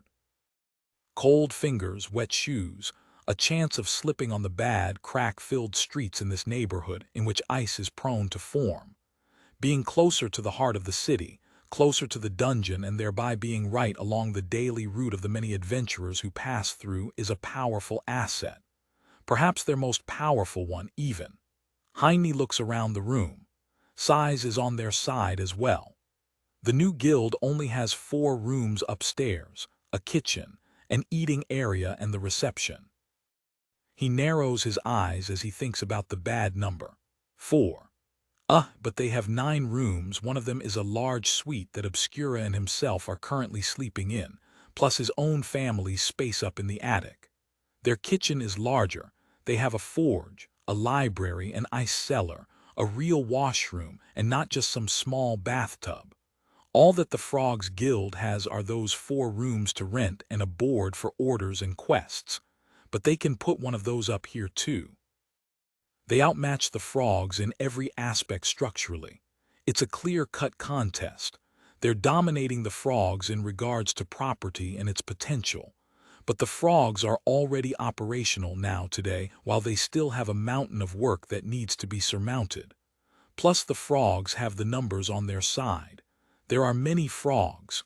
Many, many. As for people in their guild, there are only 4 of them. There it is again, the bad number. Heine's eyes shift around, watching the street carefully for any face that is out of place, for any eye that wanders a little too far their way. But none do so. Okay, so there are 4 people in their house right now, but only 3 of those are members. Obscura doesn't count since she's a god, so there are 3 people. It evens out, right? Yeah, that makes sense to him. Also, the frogs have money while he's broke down to his last coins. The forge is burning furiously right now. Heat is pumping through the building and drying out the damp forge, warming up the old bones of the house, which is creaking and groaning like a lost ship out at sea. Though the heat doesn't spread evenly into every room either. The shaft seems to be broken or jammed in some places. Another thing that needs to be repaired. Given its relative uniqueness as a structural feature, he's willing to bet that it's going to be expensive. Maybe he has to find a way to do that one himself. Most importantly, he needs to get the window fixed first. They're heating the neighborhood right now. Then after that, they can fix the heating shaft so that the building heats evenly. Sokol, says Heine, looking back towards the elf, who is trying to make heads and tails of old calculations from his childhood. Can you run around the house, please? He asks. Make a list of everything you can see that needs to be fixed, repaired, replaced. Everything, says the man, down to the door handles. We need a plan, and I need to know what kind of costs we're going to run into. She nods. You got it, she says, closing her book and yawning loudly. Heine turns around. Ryan, sitting at a booth with his knees up against the table, looks his way. Shouldn't you be working? The boy shrugs. You were just standing there, so I thought we were taking a break. I'm the boss, says Heine. I get to stand around and think about things during work hours. He points at the broom, which is leaned against the wall next to him. Ryan lifts his hand to ask a question. Isn't the owl god the boss? Wise Ryan, hoots Obscura from up on the rafters. Heine is strong, but he lacks reverence for queenly Obscura, she hoots, spreading her wings out wide. Hutilda Heine rolls his eyes, but Ryan seems to smile brightly at the unusual praise he receives from the owl god. Heine thinks for a moment. Ryan, yeah, are you afraid of heights? Asks the man, thinking, the boy is small, he'd fit. Heights? Asks Ryan, blinking. I mean, not really, but I also never like going upstairs past the 3rd floor in any house. Why? I have a job for you, says Heine before looking up at Obscura. And you? Frogs, she asks. Obscura and the river boy hunt frogs for dinner. Heine shakes his head. Tonight there will be no frogs. There's work to do. They're in the forge. I don't know about this, says Ryan, his feet kicking as he's lifted off of the ground. You'll be fine, says Heine, giving him a thumbs up. Now, of course, he doesn't know if that's exactly true, but he feels that it's exactly true enough that he isn't worried. It's just some air ducts, and it's not like it's hot. It's just where the rising warm air pushes through. It might be a little dusty in the worst case. But if you don't want to, you don't have to. Ryan gulps for a moment, thinking, but then nods in agreement. Obscura, in the form of a giant owl, holds Ryan in her talons and flaps her way up towards the shaft beneath the now-closed windows of the forge tower. Just find out what's blocking it and deal with it if you can, he calls up after him. Obscura lifts her leg, holding the boy towards a shaft in the wall. Hey, says a voice from the side. Sokol, she's peeking into the forge. Come check this out. Heine nods, waving up to the other 2. I'll be up front, you 2 take care of this, okay? calls, watching as Obscura flaps around in front of the heating shaft that Rein has vanished into. Money? Asks Heine. Yeah, says Sokol, tapping against the open ledger. There's an entire stack of them. Whoever did the bookkeeping back then was a real stickler for the rules, she explains. Which means that your folks didn't have their money just lying around here in a drawer. There has to have been an account somewhere. Heine thinks about it. That does make sense. Didn't you get an inheritance or anything? She asks. He shakes his head, gesturing to the building around them. Just this place. The city held onto the deed until I turned of age. He thinks for a moment. Should we ask the city bank? Sokol shakes her head. They would have turned it over to you too if they had it. She flips through a few more pages. It's probably a private bank, and for an operation of this size, she says, nodding over her shoulder to the stack of ledgers. Avarice. Avarice? Asks Heine. She nods, shutting the ledger. I'll see if I can find the banking papers. But my gut feeling is that if there is anything to find, that it's there, she explains. Avarice is the god of wealth. Naturally, his guild is the most powerful and reputable bank in the city. Heine considers this for a while. Man, having people around is really a big help. He would have never thought of something so obvious like this, even in a million years. Of course his parents had money somewhere. He doesn't know if it was a lot or a little, but they had surely had something on the side somewhere that is now his by right. Right. Is it okay with you if I dig around upstairs? She asks. In the attic. Heine looks at her for a moment and then nods, happy that he doesn't have to do it himself.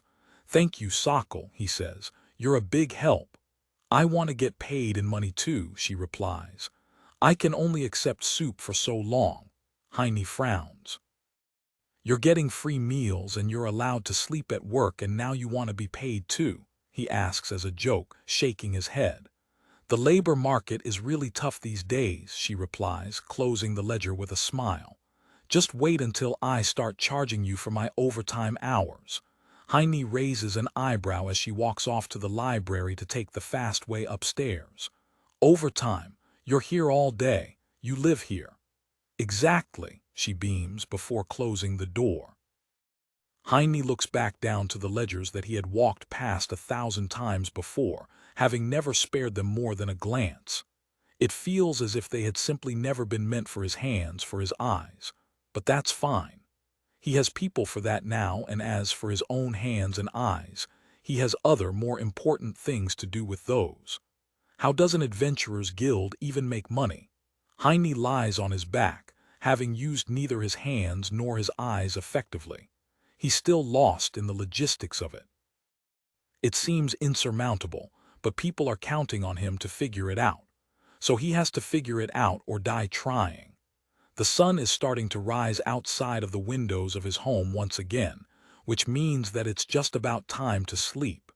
He's muttering to himself, talking loudly to the empty bedroom about his thoughts. His weaponsmithing and ability to repair equipment is perhaps their biggest ticket item. Then he supposes that they'll be renting rooms for anyone who wants them. That's a good source of potential income. Then, technically speaking at least, there's the restaurant. Plus they could sell passes to allow people to use the bath, or perhaps they could do so for free if they're already renting a room. Maybe they could make a deal that you're allowed to use the bath if you buy a meal. Is that economical? It could draw in adventurers who have had a long, hard day.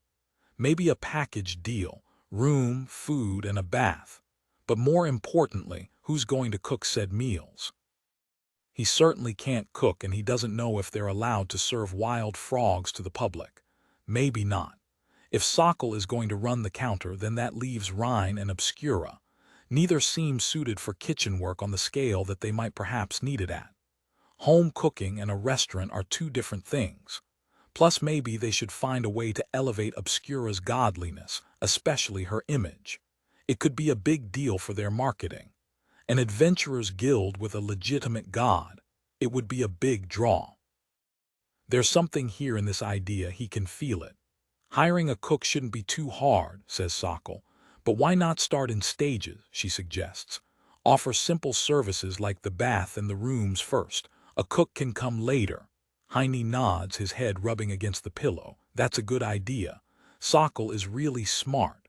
The man blinks, sitting upright and looking around his empty room that he is alone inside of. I can find stuff by the river, suggests Rein, his voice coming from everywhere at once. There's always something there to sell. You'd be surprised at what gets washed away. I don't think that's a reasonable thing to calculate into our regular income, mutters Sokol. Rein, the river wizard, can't be stopped by bookkeeping. He hears something moving. Get your boot off of me, sighs Sokol. Heine stands up, looking around the empty bedroom. Where are you guys? He asks. I can hear you, something hoots. Followers of Obscura are many. Yes, she says. Eyes in every shadow. Hutilda, he can hear her talons scratching the walls. Mysterious, intriguing. Heine is bewildered, yes, by powerful Obscura's will. He is spellbound by her wiles, yes. Rein clears his throat. We're stuck in the walls. Hutilda, protests Obscura. Rein yelps, scrambling. Heine can hear a thudding on the other side of the walls. Insolent. Heine has stained the river boy with his insolence. Heine looks at the wall. How did you get in there? He asks. Well, says Sokol. The heating shaft, says Rein. It's kind of a whole thing. Heine sighs, rubbing his head. You're stuck, he asks. Can't you just go back out? Well, we could, says Sokol. But the thing is, we're stuck, says Rein. Heine rubs the wall, trying to feel them. What, like in a tight space or something? He doesn't even know if they're here. It might be that their voices are traveling down the chute. Should I get help? Are you okay? He asks. Wait, Sokol, how did you get in there? The attic, explains Sokol. The attic, asks Heine.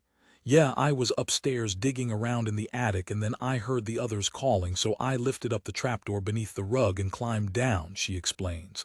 But now I'm stuck too. A trapdoor, asks Heine. We didn't have a trapdoor beneath the rug. Did you ever look beneath the rug when you were a kid? Asks Sokol. 'Cause there's a trapdoor there all right. Heine rubs his chin. Honestly, he didn't. The man sighs, shaking his head as he heads to the attic. I'll figure something out. Stay there, he says. Was that a joke? Asks Sokol. Heine grins, walking away. It was. There's always some new problem popping up somewhere. But maybe that's just what having a home full of people means. The man heads down the hallway, walking with the same posture that the many of those adventurers who pass by his window have. It seems silly since it's just a little thing. But it feels good to walk somewhere with intent and purpose without looking at the ground. Chapter 32. There was a chapter title here, but the frogs stole it because they're the worst. Frogs. Heine pulls the trapdoor open and stares down it. It is indeed exactly where Sokol's voice had said it would be. Heine bends down and peers into the hole, holding the lantern in front of himself to illuminate the small space. He can feel the hot breeze of the heating shaft rushing past his face. But it seems to be clashing with some indiscernible cold coming from the deeper end of the house. The man shudders. He had no idea that the bones of the old house were this cold. It almost feels as frozen as the outside world does. He hopes that they don't have a hole anywhere in the walls. His family's old room in the attic is right next to the forge tower. He supposes that he's on the same height as the high windows in it right now. This must be the shaft that Obscura had flown Rein into. Leaning downward, he calls out into it. "Can you hear me?" he asks, listening to his voice echoing down the tight passage. He receives a hoot in reply. "I'm at the trapdoor," says Heine. "But I don't think I'll really fit down here," he explains. "It would indeed be a tight squeeze for someone with his build. Maybe this is some kind of maintenance entrance for the heating system. It makes sense." But he has no idea how anyone qualified for such work could reasonably fit in here, let alone get to it unnoticed regularly. He and his family lived up here, and he never heard anyone thumping around beneath them, and he certainly never saw anyone use the trapdoor, considering that he had never even known about it. The man squints, looking at the walls of the shaft. There are markings carved into it, sigils, or maybe letters of some kind. He doesn't recognize them, but they're tiny. Hey, did you guys see these two? He asks. The marks. Marks, asks Sokol's voice. Look, it's getting kind of stuffy here, she says. Can you just, I don't know, crawl in and pull us out? Heine raises an eyebrow. That seems like a terrible idea, Sokol, he says. If I go down there, I will literally never fit out again. It's too tight. Should I use my magic? Asks Rein. It'll fill with water and we'll float up again. Rein yelps as something hisses and clacks next to him. Heine recognizes the sound as that of a beak snapping shut, biting only air. Foolish boy, hoots Obscura. Obscura was wrong. He is as crude and dumb as her Heine. Pretty sure we'll drown, says Sokol. Please don't flood the house any more, sighs Heine. We're just about broke as is. The man pulls his head out of the hole and looks around in confusion. Where in the world are they supposed to be? The shaft runs around to every room, which means it also goes downstairs. Rein said something about floating up, so maybe they fell down into one of the shafts and are actually down below, wedged in some chimney or something. Heine shudders. What a grim way to die that would be. Look, just crawl in and get us, okay? Asks Rein. I'm scared. Heine rubs his head awkwardly at this statement. He's stuck between a rock and a hard place. On one hand, he really doesn't want to crawl in there. It seems like a one-way trip for someone of his size. On the other hand, the people he has in his life need his help, and he might not have time to get anyone from outside. If they're really stuck, getting air could be a real problem. Should he break the walls? Heine nods. That's the only reasonable choice. I'm going to bust the walls open, he says. Do me a favor and knock against them so I can find you. Please, just come and pull us out, says Sokol. You'll fit back out. Worst case, just crawl backwards to the forge opening, calls her voice echoing down the dark shaft. I'm running downstairs now, he says. Don't worry, the door to the attic opens behind him. A pair of light boots come up the stairs. Hey, there you are, says Sokol, rubbing her forehead with her free hand. She has a book in the other one. I was just in the library and she stops, looking at him for a moment. Are you okay? She asks. You look a little Heine stares back at the dark shaft and then back towards Sokol, who is standing at the staircase. Sokol, weren't you just stuck in there? He asks. She tilts her head. I was in the library. I just told you, she says, lifting the book in her hands. Why would I be stuck in some weird hole in your house? I thought, Heine blinks, looking back at the darkness of the shaft beneath himself. The hairs on his neck stand on end. Something giggles. Heine's eyes wide scan the room. Sokol, where's Rein? Where's Obscura? He asks, getting up and rushing past the elf. She shrugs. Didn't you tell them to clean the heating system? She asks. Hey, wait. Her gaze falls to the trapdoor. Isn't that it weird? Anyway, hey, wait. There's a problem, says Heine, rushing past Sokol as he runs downstairs to the forge and looks up to the heating shaft. Obscura and Rein are nowhere to be seen. The man's eyes, paranoid, scan the forge. Quickly, he turns around and sprints back to the front area, looking around the restaurant as he rushes past a confused Sokol who is tailing him. You good? Asks Sokol, her ears twitching as she looks around. She sniffs the air, perhaps not even noticing that she's doing so. But Heine catches it out of the corner of his eyes, as he likely has also already done the same. But there is no scent of frog in this room or in any of the others. No, says Heine. He wants to tell her what the problem is. But it's kind of a weird problem, and he doesn't know how to even start explaining what just happened. What if she thinks he's some weirdo who's hearing voices? He needs Sokol. He can't scare her away by being. Heine stops himself. That was close. This time, that man had almost caught up to him again. He gestures for her to follow him as he walks around the house, listening to every wall as he explains what his predicament is in clear, shameless detail. Sokol simply listens intently, waiting for him to finish. She doesn't smirk or laugh or shake her head or roll her eyes. She doesn't even yawn. He's very thankful for her right now. And then you showed up, finishes Heine, pressing his ear to the wall of the kitchen. Oh, says Sokol, thinking. Fairies maybe, she asks, looking around. Heine sighs. That stings a little. and right after he had just finished appreciating her in his thoughts. That makes it worse. Sokol, says Heine, listening to the wall with an empty glass. I'm being serious, please don't make fun of this. Huh, she asks, raising an eyebrow. This is typical fairy wobblewoo, she says, spinning a finger in the air. Sounds like a mean one, though. Seeing his gaze, she shrugs. What? Sokol, says Heine sternly. People who are important to me are missing and I'm worried, he says, making his case clear. Fairies aren't real.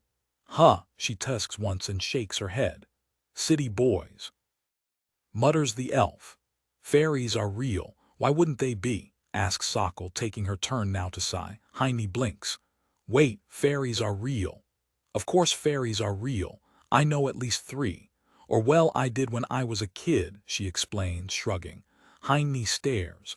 Memories of his past, of his mother, come to him. She always had what they had assumed were episodes in which a common theme was her explaining that she saw fairies. They're more common in the South because of all the wild ambient magic. She leans in towards him. You literally have books on fairies here, she says. In the library, your library. Huh, she looks around the kitchen. They're usually okay if you keep your distance, but they're real jerks if you go into their homes. The shaft, asks Heine. Maybe, she considers it for a moment. The little guys usually like to live in dead ends, explains Sokol. Hollow trees or underground holes in the forest. Caves. Heine's eyes open wide and he drops the glass, rushing to the side of the kitchen, across the door, where the hatch to the ice cellar is. It's a room he has ignored entirely up until now. He grabs it, tearing it open and looking down into the dark underground. A biting cold comes against him, rising up to nibble on the skin of his face, despite the fact that he's confident that there hasn't been any ice delivered to the cellar in at least 10 years. Grabbing his lantern, he holds it down into the hole and looks around. Ice. There's ice clinging to the ladder, climbing up it like growing ivy. Sokol, are fairies dangerous? Asks Heine. She frowns. I mean, they like to bully kids, you know, she asks. They take it too far a lot, though, she mutters, looking a bit sour. Rein, asks the elf, looking back up towards Heine, who is already in the process of jumping down the shaft, sliding down the ladder and into the depths of the icy maw. 1,000 distorted reflections come to bounce out all around him, as his own visage greets him from every angle, projected by the orange glow of his lantern. Heine's boots crack against the ground, breaking the ice that was there with a loud, noisy crunch. It's not just ice as in a few blocks of it here and there, packed in straw. Rather, it's like he's in a frozen cave system. Where did all of this come from? Has it just been growing this whole time? His breath escapes him, pressing out through his scarf as visible, thick vapors. Heine lifts the lantern, stepping into the ice cellar, looking at the many jagged, frozen protrusions all around himself. The man stops, staring at the thing that he sees. A core, a solid mass of ice, suspended on the far end of the room. Inside of it is Obscura hunched forward into a ball, a hint of azure blue clutched in her grasp. Something giggles behind him. Heine uses ash. Antichrysalis, the lantern, flies out of his hands, smashing against the frozen floor at his feet. Streaks of oil slither out in all directions, the fresh flames snaking around the ice, hissing like vipers leaving a nest. Ash flies all around him in a flurry as if it were a befouled blizzard. Fire flies all around him, coating the entire cellar in a burning core of odd, sickly flame that fights its way to dig into the ice, worming into it like so many burrowing parasites, as the glowing embers eat through the flesh of the frozen mass. Heine runs towards the crystal, fire pressing down beneath his flame-retardant boots as he moves to the core, pressing his hands against it. The man closes his eyes, focusing his magic onto his palms. Heine uses ash, smolder, a strand of orange glow pushes into the core, winding through it like an artery of a frozen heart filling with blood for the first time. It reaches in, but not far enough. The orange dies out, leaving only cool, cold blue and a trickle of water that runs out of the new hole, Something giggles. Heine looks over his shoulder. That was close, says the voice. It's shrill. I almost got you too, it says. If only you would have gone into the shaft. Get out of my house, says Heine. He can't see anything or anyone else, but he holds his hands out nonetheless. Heine uses ash. Antichrysalis ash swirls around him, filling the room with a renewed darkness. Wet ash and dying smolders drip down to the ground as the ice and the fire collides together, both muting the beauty of the other. I was asleep for a long time, says the voice. I sure thought I was a goner after you killed your parents. Thanks for that, by the way, asshole. Heine does it again. Heine uses ash. Antichrysalis, it's no use. You can't see me, so your magic can't hurt me, says the fairy. Dumbass. Heine looks around the room, pointing at the crystal. Let them go. No, why should I? Asks the voice. I need ambient magic to survive, and here it is, says the fairy. It came to me, it's mine. Heine casts the spell again. He can feel himself draining. He doesn't have enough soul points to cast this spell that often. Heine uses ash. Antichrysalis ash swirls all around him. The fairy sighs. You're really stubborn, you know, it asks, almost bored. I told you that won't work. Just stand still and get frozen. Heine stares around the room, watching the embers, watching the glows of the fire, and then he sees what he's looking for.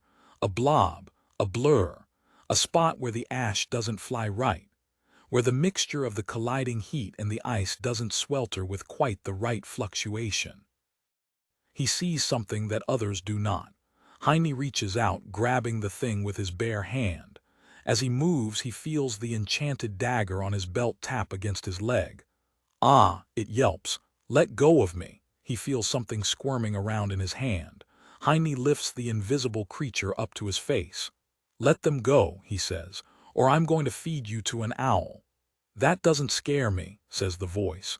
Something bites him, he can't see it. But he can see a small, red indent on his index finger. A trickle of blood leaks out of it, but he doesn't let go. You gotta lick it, says Sokkel's voice. Heine lifts his head, looking at the elf who is clinging to the ladder. What? Yeah, she affirms, nodding to him. Just, give it a good lick. Heine blinks. Sokkel. I'm serious, she yells. It's really insulting that you're so distrusting of me. Heine looks at her for a moment before turning back to the odd, invisible blob in his hand. He can feel two small hands gripping him, trying to break free. It's a dominance thing. Don't you dare, yells the fairy. Heine shrugs. He's done weirder things in this new life of his. After eating raw frogs and bedding the owl god, how weird is licking a fairy, really? The fun part is, none of these things are innuendos. Heine realizes that his third life is a really odd one. The man accepts his fate and, as one does in life sometimes, licks the fairy. All around the room at once, the magical ice shatters. Chapter 33. There is much to do to build a nest. We must find many twigs and many soft things for us. Heine sits at the table, his hands folded in front of himself as he stares downward. A small, tawny owl is sitting behind him on the backrest of the bench, affectionately pulling on the strands of his hair and flapping her wings as she tries to keep her balance. Both Obscura and Rein are okay. It turns out that, during his checking of the heating system, Rein had fallen down a shaft, lured in by the fairy who was mimicking Heine's voice to draw the boy towards a drop. Obscura, having noticed something was amiss, had flown in after him and grabbed him right as the fairy sprung its trap, apparently interested in keeping them frozen there forever, essentially. So that the people in this house, the sources of the house's regrowing ambient magic, which keeps the fairy itself alive, would never vanish again like it happened 10 years ago. The thing that was blocking the heating shaft was ice, growing up from the ice cellar. That's why your idea is stupid, finishes Heine, getting right to the point. The jar in front of him shakes and rattles, an invisible creature hammering against the glass. We would have lasted a few days at best, says the man, before we froze to death or starved. It's magical ice, argues the sharp voice from the jar. It would have kept you as is, dummy. Sokol sits across from him, her chin resting on the table as she stares in curiosity at the vague blob of moving air in the glass jar. Rein too, but from the open side of the table. He still has some ice crystal clinging to his blue hair. Seeing this, Sokol reaches over and picks a few of them out for him. Sokol, says Heine, what am I supposed to do with this? He asks. She ponders for a moment, flicking away another piece of ice. Why not make a deal, she asks. Having free ice in the cellar would be great for business, suggests the elf, her ears twitching. Especially if we go down the restaurant route. You can't have my magic, yells the fairy. It tried to kill us, says Heine, shaking his head. He's killed 4 frogs already. Perhaps if he had done so the first time when he was captured, the second time would have never come to pass. Perhaps this is a problem that just needs to be dealt with now, right from the start. Something pulls on his hair and hoots. Sokol rolls her eyes, though he isn't sure at who. You licked it. It'll behave now, she says, poking the jar. Something strikes against it. As much as a fairy can, at least. Besides, the elf leans down, pressing her face to the glass. The more that it helps us, the more people will come here regularly. It's a win-win, a deal. Heine looks at the elf, not really understanding. Obscura pulls on his hair again and he turns towards her. Little fairies are like big Obscura, she says. Many followers, mighty Obscura, few followers. She stops for a moment, thinking. Mighty Obscura. Don't you mean few followers, weak Obscura? Asks Rein. Who Tilda? She hoots at him, flapping her wings angrily. Rein yelps fearfully and ducks away. Heine sighs and thinks for a moment. Apparently fairies work on the same basis as deities. Gods are dependent on their worshippers or on people giving them their magic by using their crafted equipment. Fairies in turn are literally kept alive by the ambient magic in a place, and more of that is present. The more people, especially powerful people, have gathered in one space. Assuming one isn't in a natural, wild magic area like much of the southern region of the world is. How did it do the voices thing? Asks Heine. Sokol shrugs. Like I told you, fairies are natural troublemakers. She presses a finger against the jar. They're all jerks and they're all unusually gifted at being jerks. Heine stares for a while. So what's the licking thing about? Sokol shrugs. Imagine if some big orc came up to you and just licked your face. You'd be scared too. Heine sighs. He had assumed that this was some weird magical act that somehow makes sense in the context of the species. Turns out he's just a weirdo who licks fairies against their will now too. One more thing for the list. The man ponders for a while, staring around at the people around himself, before his gaze falls back to the jar. You're allowed to stay in the ice cellar, he says. A finger of his taps against the table. On the conditions that we get to use your ice when we need it. His finger taps against the table again. That you don't try anything like that again. His finger taps against the table a third time. And that you keep your ice out of the heating system. No, argue the fairy. Just get frozen and deal with it, it protests. Ice grows around the inside of the jar, the glass starts to crack. A second later, the jar shatters. Heine's hand shoots out, grabbing the thing before it can escape, and he pulls down his scarf, licking it again. Yug, it cries in disgust. He can feel it shaking its arms off. Heine stares at the odd blob.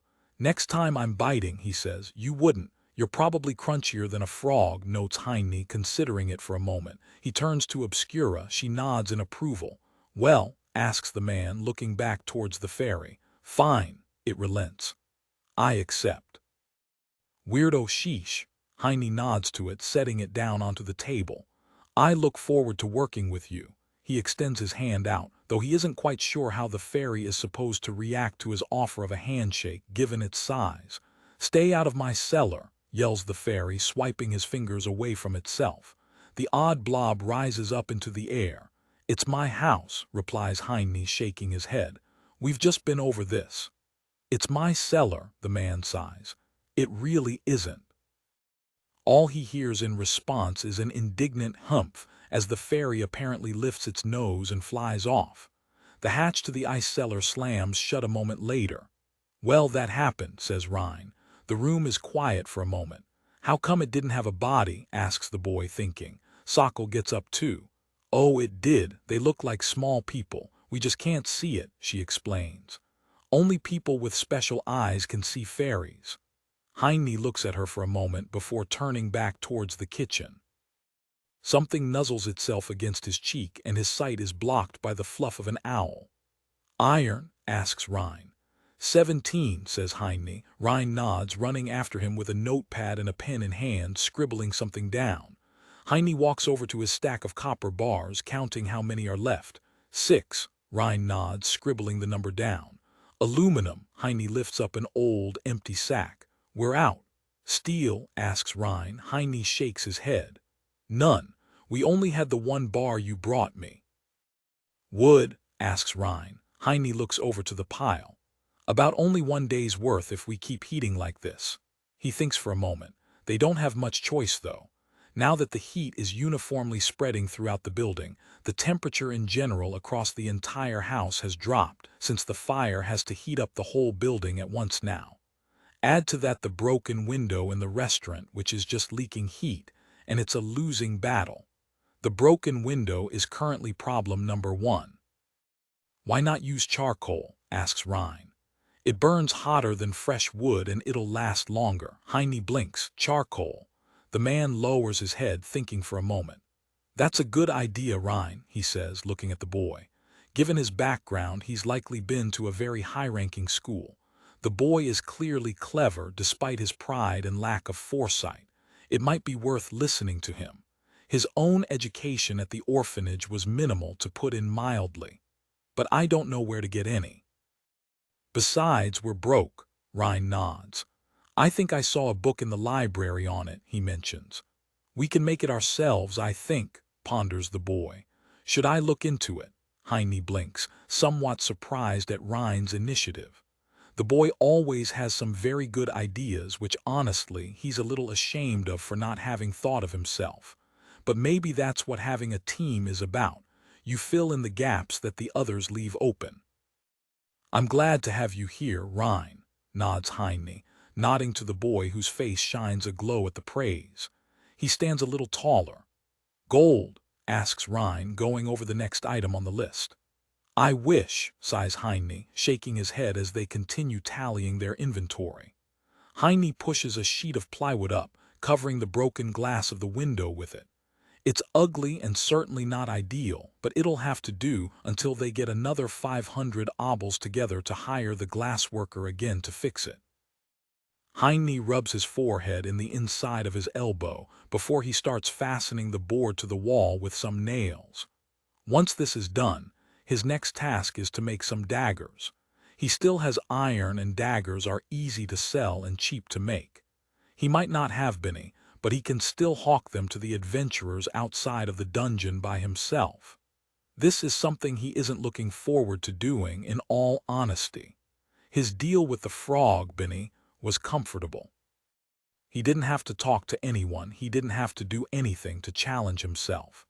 Heine stands there, staring at the sealed-up window as that last thought goes through his head. He didn't have to do anything to challenge himself. It was a frog deception. The deal Benny offered him was too good, too comfortable. It was like it was tailored to the odd, socially anxious mess that he was. It lulled him into a sense of security. It kept him from growing. Heine nods to himself with renewed determination. Today he's going to make 3 daggers, and he's going to go outside and sell them himself to adventurers in the street. He needs to grow more. He needs to keep the frogs on their disgusting, soggy, webbed toes. Obscura hoots into his ear as he works in the forge, hammering away. Heine has worked hard for Obscura, yes, she asks, standing on his head in the form of a small owl. She feels new power. Many hands hold Obscura's gifts. Many talons grow from Obscura's strong feet, she hoots. Heine blinks, lifting a hand to feel the normal amount of talons on his head. He assumes that was just a metaphor for her growing power. While she was gone, he had made a not insignificant amount of weapons and given them away for free. That had given her a boost of power. He isn't sure how much exactly, but it had to be something. After all, she was able to use a spell against Benny that she clearly couldn't use before. Her hind knee is strong. Hard worker, yes. Yes. Hoots the owl, very pleased. Hiney is a strong, good husband. They will have many mighty powerful young together. Hiney clears his throat, trying to focus on his work. They will be wise and majestic like Ob tilde sku tilde ra tilde, she hoots, and diligent like Hi tilde ni tilde ni tilde. The thought, while flattering in a way that he can't really express in coherent thoughts, is a happy one, but at the same time terrifying. Kids. Sure, they're getting married one day, and sure, they've already spoken about it for a lack of a cleaner word. But the thought of that terrifies him. He already has so many mouths to feed now, so many bodies to keep warm and dry. They're barely hanging on as is. But it sounds like a future he wants nonetheless. So maybe he'll just have to work harder to get to a place where such a thing is not only feasible, but also realistic. The hammer strikes against the blade of the iron again. Left, hoots Obscura.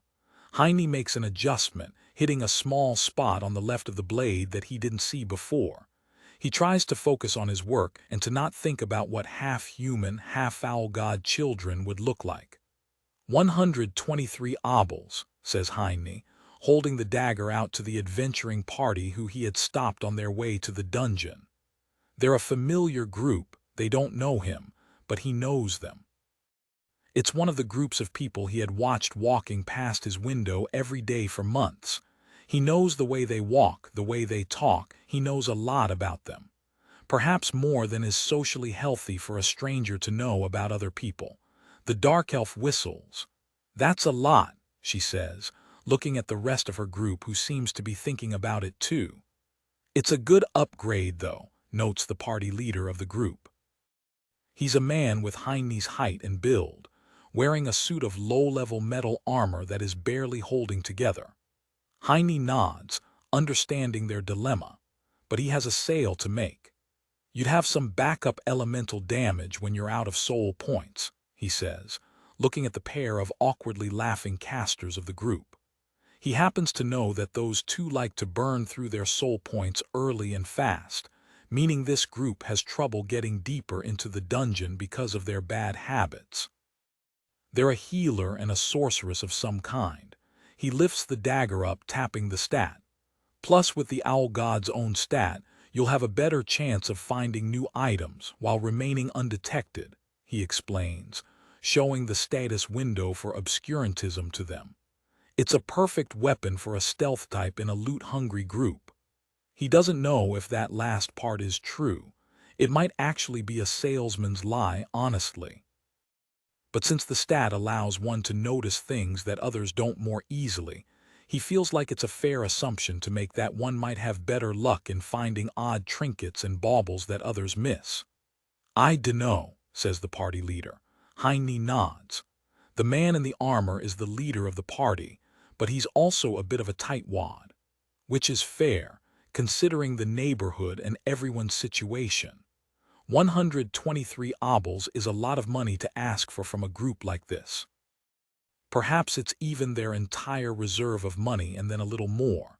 He points at the man's loose armor. Come by our guild and I'll throw in an emergency repair for that armor too, says Hiney. The prospect seals the deal for the man immediately.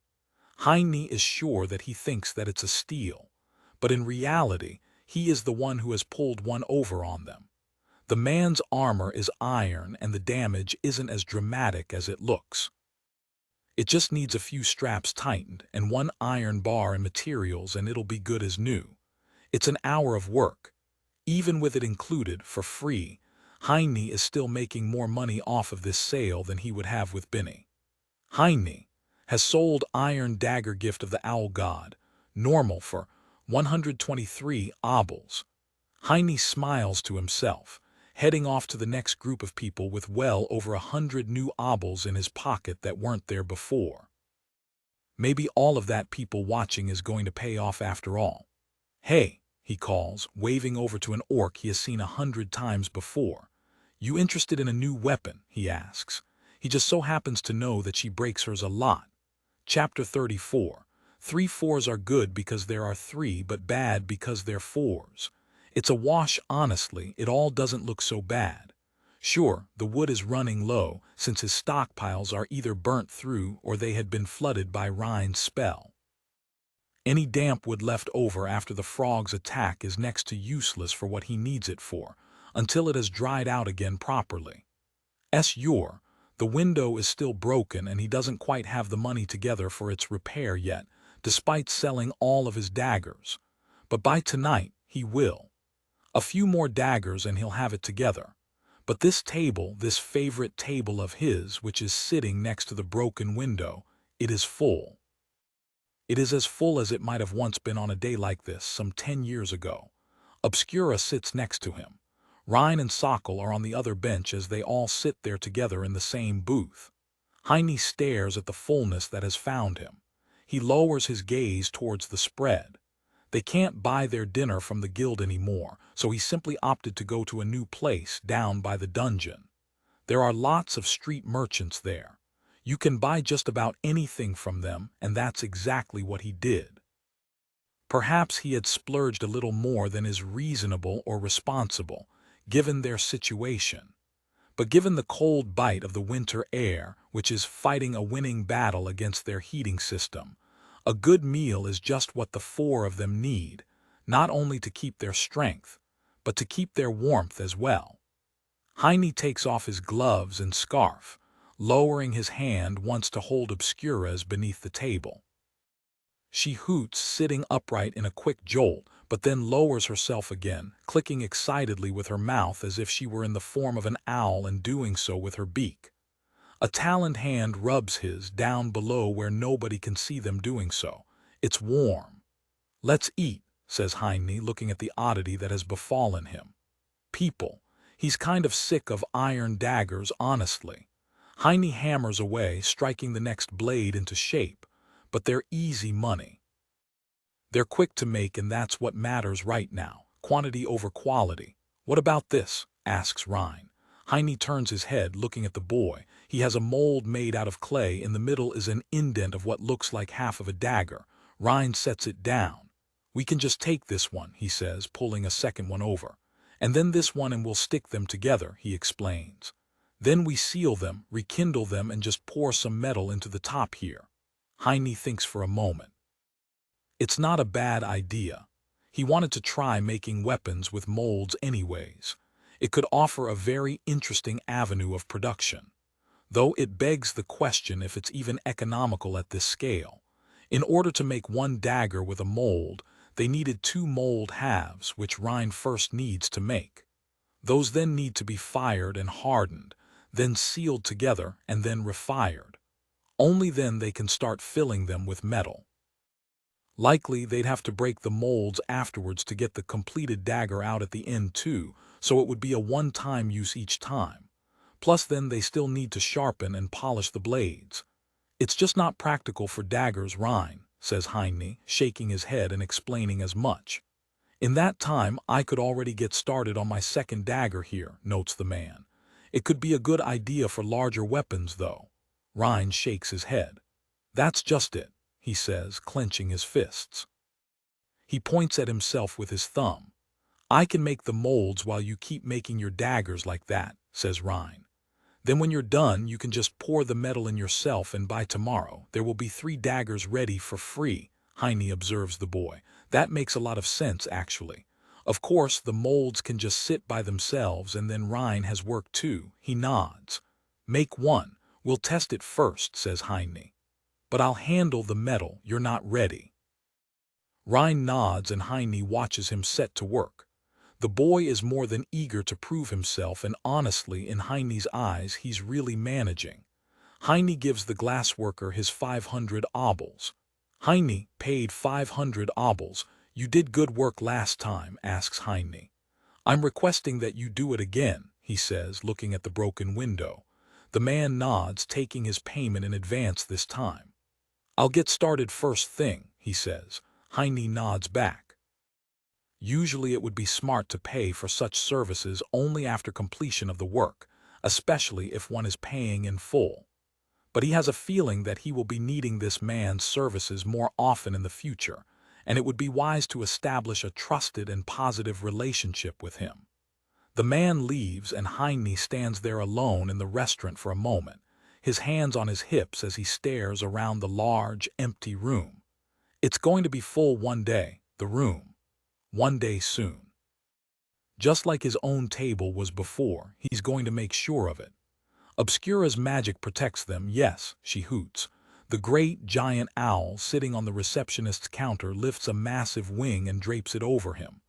Heine feels safe, yes, protected. Yes, she asks. Big safe, nurtured by mothering Obscura, yes. Sokol, already trapped under Obscura's other wing, pops her head out of the owl god's fluff.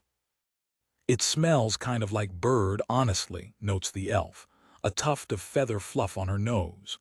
Who Tilda? Obscura vanishes in an explosion of feathers, leaving Sokol and Heine standing there, covered in the dust of her body. Heine wipes himself off, looking at the door. Obscura's obscuring magic has gotten much stronger. He gave away 27 daggers and has sold 6 more since the frog's attack. She's gotten a substantial boost, and that amplification of her passive magic is keeping the frogs away from their door. They literally can't find them even if they know where the house is. Heine narrows his eyes. Bad frogs. So, as I was saying, says Sokol, also wiping herself and then the ledger off. I think I found something, she explains. There's an account number here, she says, turning the ledger around to show him. But the thing is, there's no withdrawal password. Password? Asks Heine. Sokol nods. Avarice is a serious place, she explains. You need a number and a password to look into your account, and that's after they used all sorts of backwater magic to look at you, inside and out. Heine thinks for a moment. Your parents didn't have any, I don't know, weird phrases or anything, right? Heine shakes his head. Not that I remember, he sighs. But this is already a good start, he says, looking at the number. Thank you, Sokol, please keep going, she nods. I'll see what I can do.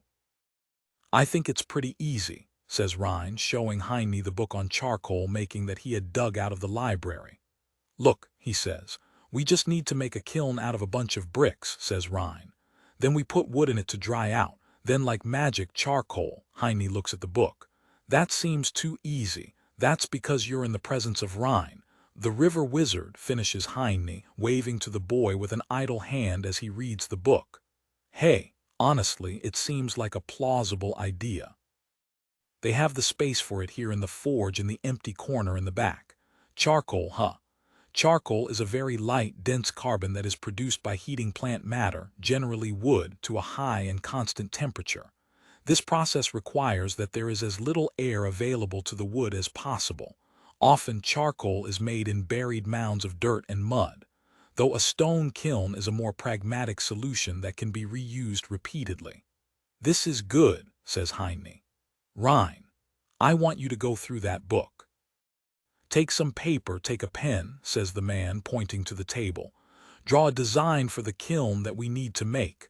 Rein blinks, staring at him for a moment. Huh, the boy points at himself. Me. There's only one river wizard, says Heine, nodding his head to the workbench. Get to it. Rein straightens up. Okay, he says excitedly, running off to the table. One thing that Heine has noticed about people, whether in Rein or himself or Sokol or the glassworker or even the owl god Obscura, is that a little recognition goes a long way. In fact, that itself just seems to be what most people are looking for.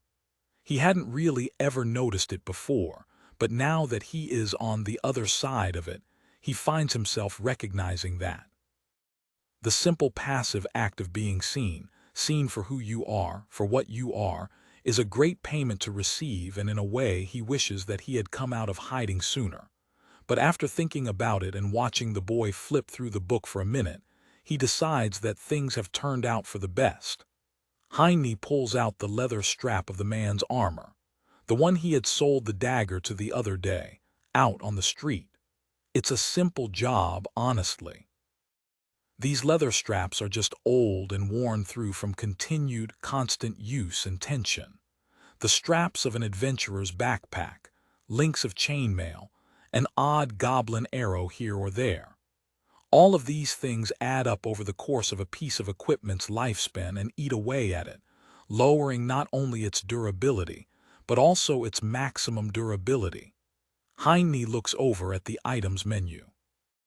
Iron chestplate, quality normal composition, cracked iron breastplate, dented iron backplate, worn leather straps, X6 quality effects, none +2 physical def, an old, well-worn iron chest plate with some damage. The worn thin leather straps are darkened from sweat stains and blood. Weight, 3. 52 kg durability. 1834, 50 value. 86 obols. It once had a maximum durability of 50. But over the span of its life, it has taken so many beatings that that value has been reduced to 34. A significant detriment to a frontline fighter. Even worse, since it breaks more often, it has to be repaired more often. That means that a low-level, low-income party is going to be spending substantially more on quick and dirty repairs to stay afloat than a high-level party, which has expensive equipment with durability values in the hundreds that rarely needs to be repaired. Heine returns to his work, replacing the straps with some of his collection of black leather, but that's running low too. This whole time, he has been working with materials from his inherited stockpile, but those days are slowly coming to an end. It's all just about gone. An hour passes. Iron chestplate, quality normal composition, cracked iron breastplate, dented iron backplate, black leather straps, X6 quality effects, none +2 physical def, an old, well-worn iron chest plate with some damage, held together with thick, sturdy black leather straps. Weight, 3. 53 kg durability, 2339 50, value, 96 obols. Heine nods. That's a step up. As for the dent, he can just hammer that one in a flash. It's not a big deal. Iron chestplate, quality normal composition, cracked iron breastplate, iron backplate, black leather straps, X6 quality effects, none +2 physical def, an old, well-worn iron chest plate, held together with thick, sturdy black leather straps. Weight, 3. 53 kg durability, 27/44, 50 value, 104 obols. The final and biggest issue remaining is the large crack on the front of the armor, but that's only a big issue in the sense of the material cost. As a blacksmith, Heine has the ability to mend broken items like this in a heartbeat. He pulls one of his few remaining iron ingots over to himself, holding it in one hand and letting his other hover over the breastplate. By using a spell, he can do it instantly. But for a cost, it will drain some of his soul points, and even worse, it will use up the entire 5-kilo iron bar. For a crack that likely only needs significantly less than that if he were to melt it and reshape it all by hand. But that would take hours. He doesn't have that kind of time. He's willing to spend the 20 obols worth of materials if it means that he won't be stuck on this project for the entire day. Heine uses blacksmithing. Repair metal. A glow leaves his hand, the iron chestplate shaking as the iron bar beneath his other palm vanishes at the same time. The glow subsides a moment later. The chestplate stops rattling. It's done. Iron chestplate, quality normal composition, iron breastplate, iron backplate, X6 quality effects, none +3 physical def, a brand new, pristine iron chestplate. It is held together with thick, sturdy black leather straps.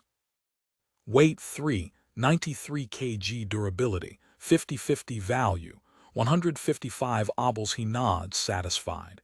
It's not a weapon, but this is good work nonetheless. Happy, the man dusts his hands and gets on with his day. There's still so much work left to do. The list is growing longer and longer by the minute, and he's barely ahead of it all. But he's doing it, he's managing it. He's fulfilling his obligations and his responsibilities, and in a way that is paradoxical to his deep exhaustion and tiredness, Heine feels extremely alert, extremely happy, and extremely proud of himself. Chapter 35. White snow falls upon the world to cover it like a burial shroud.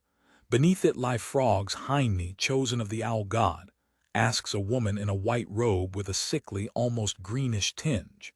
It isn't a taupe, swampy, whitish-gray like the frogs. Rather, it's more somber. It's clean and bright, but not in a cheerful way, though he isn't quite sure how to describe this differentiation exactly. He doesn't know what makes it look like it does, but that's how it is. "Thank you for coming by," says Heine before she can start trying to upsell him. "I'm not interested." The woman says nothing, simply holding out her open hand out towards him. Heine blinks, staring at it and then back at her as she stands there expectantly, apparently waiting for him to take it. But that would be a weird thing to do. First of all, it's a weird thing for her to be doing, holding her hand out like that for a stranger, as if they were two school children about to walk home. Secondly, it would be bad for his engagement to Obscura if he held hands with another woman and walked through the city together with her. Thirdly, and most importantly, he doesn't want to go outside. Heine follows the only reasonable course of action. Slowly staring at the priestess the entire time, Heine quietly shuts the door, which creaks with an awkward, almost painful squeak. He watches her disappear behind the wood until it clicks into place. "Ooh, we're in the big leagues now," says Sokol from the counter, flipping through some old papers. Heine turns to look back at her. Feeling his gaze, Sokol's ears twitch and she looks up back towards him, seeing his confused expression. "Death." Heine narrows his eyes. "What?" Sokol lifts her pen, pointing at the door behind him with it. "That's a priestess of the death god, spooky." Heine stares for a moment and then turns around, cautiously opening the door again. She's still standing there, her hand is still outstretched. He closes the door again, turning back to Sokol. "Is this going to be an issue? A god of forging or of some odd element is one thing, but the god of death, that's not some obscure deity. That's a real, true, primal force that was around during the creation of the world and perhaps even before it. This is something new, something far above anything he has had to deal with." The elf shrugs, getting back to her work. "It figures. You're making a name for yourself. So the bigger fish are becoming interested in nibbling now too." She scoots some papers to the side, pulling a new mountain of them her way. Honestly, Heine has no idea where she's even managed to find all of those. That's separate from the fact that he has absolutely zero clue as to what's written on any of them. "We're pretty hidden because of the whole obscurantism thing," she says. "But the big guys aren't bothered by anything like that," explains Sokol, holding a piece of paper up to separate her face from his gaze. "They can see right through it," Heine sighs. "The big frog is a big enough problem already. The other gods have mostly left him alone so far, apart from their annoying couriers and invitations. But those were nothing like this. Those were all normal gods in the sense that Obscura is. But death, that's a true god, an old god. It's not something he can just close the door on." Heine turns around, the hairs on his neck standing on end as he opens the door a third time and looks outside, expecting to see the priestess still standing there. But she's gone. It is late at night, late enough for the sun to have started rising again. Heine lays in bed, Obscura hooting and worming around next to him in her sleep. Usually she lays there quietly, but sometimes she has nights like this. Heine turns to his side, pulling the blanket back up over them as he wedges her into place and shuts his eyes, listening to the excited hissing coming from next to himself. He has always been a night owl, so his sleep schedule fits well with Obscura's. Rein and Sokol are free to live their lives as they please, but he can't help but notice that they also seem to be slowly adapting to their ways. Rein a little more than Sokol, but he has also been here longer than her. He wonders if Obscura's presence affects them like it does himself. He's found himself adopting many of her tics, and he can't help but assume that it isn't what being around a god all day will do to you. He recalls the frog cultists who attacked their home, the healer especially, having odd tics as well. She had literally ribbited a few times. If that's the case, then what happens to followers of a god that is infinitely more powerful, more primal? He closes his eyes and sleeps, doing his best to not think about it. I mean, have you tried looking in the books on rivers? Asks Rhine. Sokol blinks, staring at the blue-haired boy. She leans over the counter, folding her arms. You know the metaphor of how everything looks like a nail when you have a hammer? Asks the elf. Rhine nods. Sure, but what's that got to do with this? Sokol stares at him for a moment longer before looking over to Heine and Obscura, who are sitting at a different booth. A booth that is, by all measures, objectively inferior to his favorite booth. Sure, it's exactly the same as his booth, but it isn't. This one is worse. But the glassworker is busy at work, replacing the broken window. So they can't sit there right now. Heine shrugs, having nothing to offer the elf. Sokol turns back to face Rhine. I doubt the password is going to be in a book about rivers, she explains, shaking her head. That doesn't even make any sense. Are you sure? Asks Rhine, rubbing his lip with the back of his thumb as he thinks. Sokol rolls her eyes, pointing towards the door behind herself. Knock yourself out. River books are upstairs on the left. Rhine shrugs and walks past her, heading into the library. Anyways, says Heine, looking back at Obscura, who is sitting on an overturned mug on the table in the form of a small owl. We're being watched by the big gods now. Obscura nods, lifting a wing as she preens her feathers. Many fear Obscura's power, yes, she hoots. They are wary of my sharp. She spreads both of her wings out in an instant. Deadly Obscura. The cup she's standing on wobbles from the sudden unbalancing of her movement. Heine grabs it, holding it steady for her as she parades around in a circle on spot like a proud mother hen. Do we have to be worried about anyone except the frogs? Asks Heine quietly. Obscura, with her back towards him, her wings still spread out, turns her head around in a full turn to face him. No, no, asks Heine. That seems like an unusually precise and curt answer from her. Are you sure? She nods, spinning her body around after her head. The gods are many, but they are uninvolved. For now or forever? Asks Heine. Obscura nods. For now, asks Sokol from across the room, bringing the total to 3 times. The door behind her opens up. I found it, says Rhine, holding out an open book on rivers. There is a series of numbers and letters scribbled onto the pages. Sokol turns around, staring at him for a moment. That's awfully convenient, she says, her ears twitching. Rhine, the river wizard, proclaims the boy, throwing the book to her and holding his hands at his hips like a proud champion. He lets out a boisterous laugh. Heine shrugs, getting up. Best not to question it. Good enough for me. He looks at Obscura. I'm going with Sokol to Avarice. There might be some old money there from my family, he says. Obscura nods, flying up to the rafters above. Obscura will watch the glassman, yes, she hoots. The glassworker looks up from his work, staring at the owl that has changed into her giant form, her massive shadow looming down over him as she clicks excitedly with her beak that is the size of his torso. Without saying a word, the man turns back forward and continues his work on the window. Heine nods in approval. Now that's professionalism. Pale snow falls down from the cold sky, which carries the same dull lightlessness of the many flakes. It's dampening in a way. As they walk, the muddy, slushy slurry of mud, snow, dirt, and gunk that is all caked together by the sides of the road crunches beneath their boots. Heine stares up at the falling snow, realizing that it carries the same exact weight and color as the robe of the priestess of the death god. Snow, falling snow, comes to cover the dying world of autumn. It comes to drape itself over everything like a burial shroud, so that by the time it has faded, that everything beneath it will have decomposed and fallen apart, hidden from the world beneath a veneer that carries a solemn beauty to it. I've never been down this way, says Heine, looking nervously around themselves. The further they walk, the more different the houses and the people around them become. The structures of his own neighborhood are livable, to put it nicely, but that's about it. However, with every minute of travel, the facades of the buildings become nicer and nicer. The windows are larger, cleaner, brighter.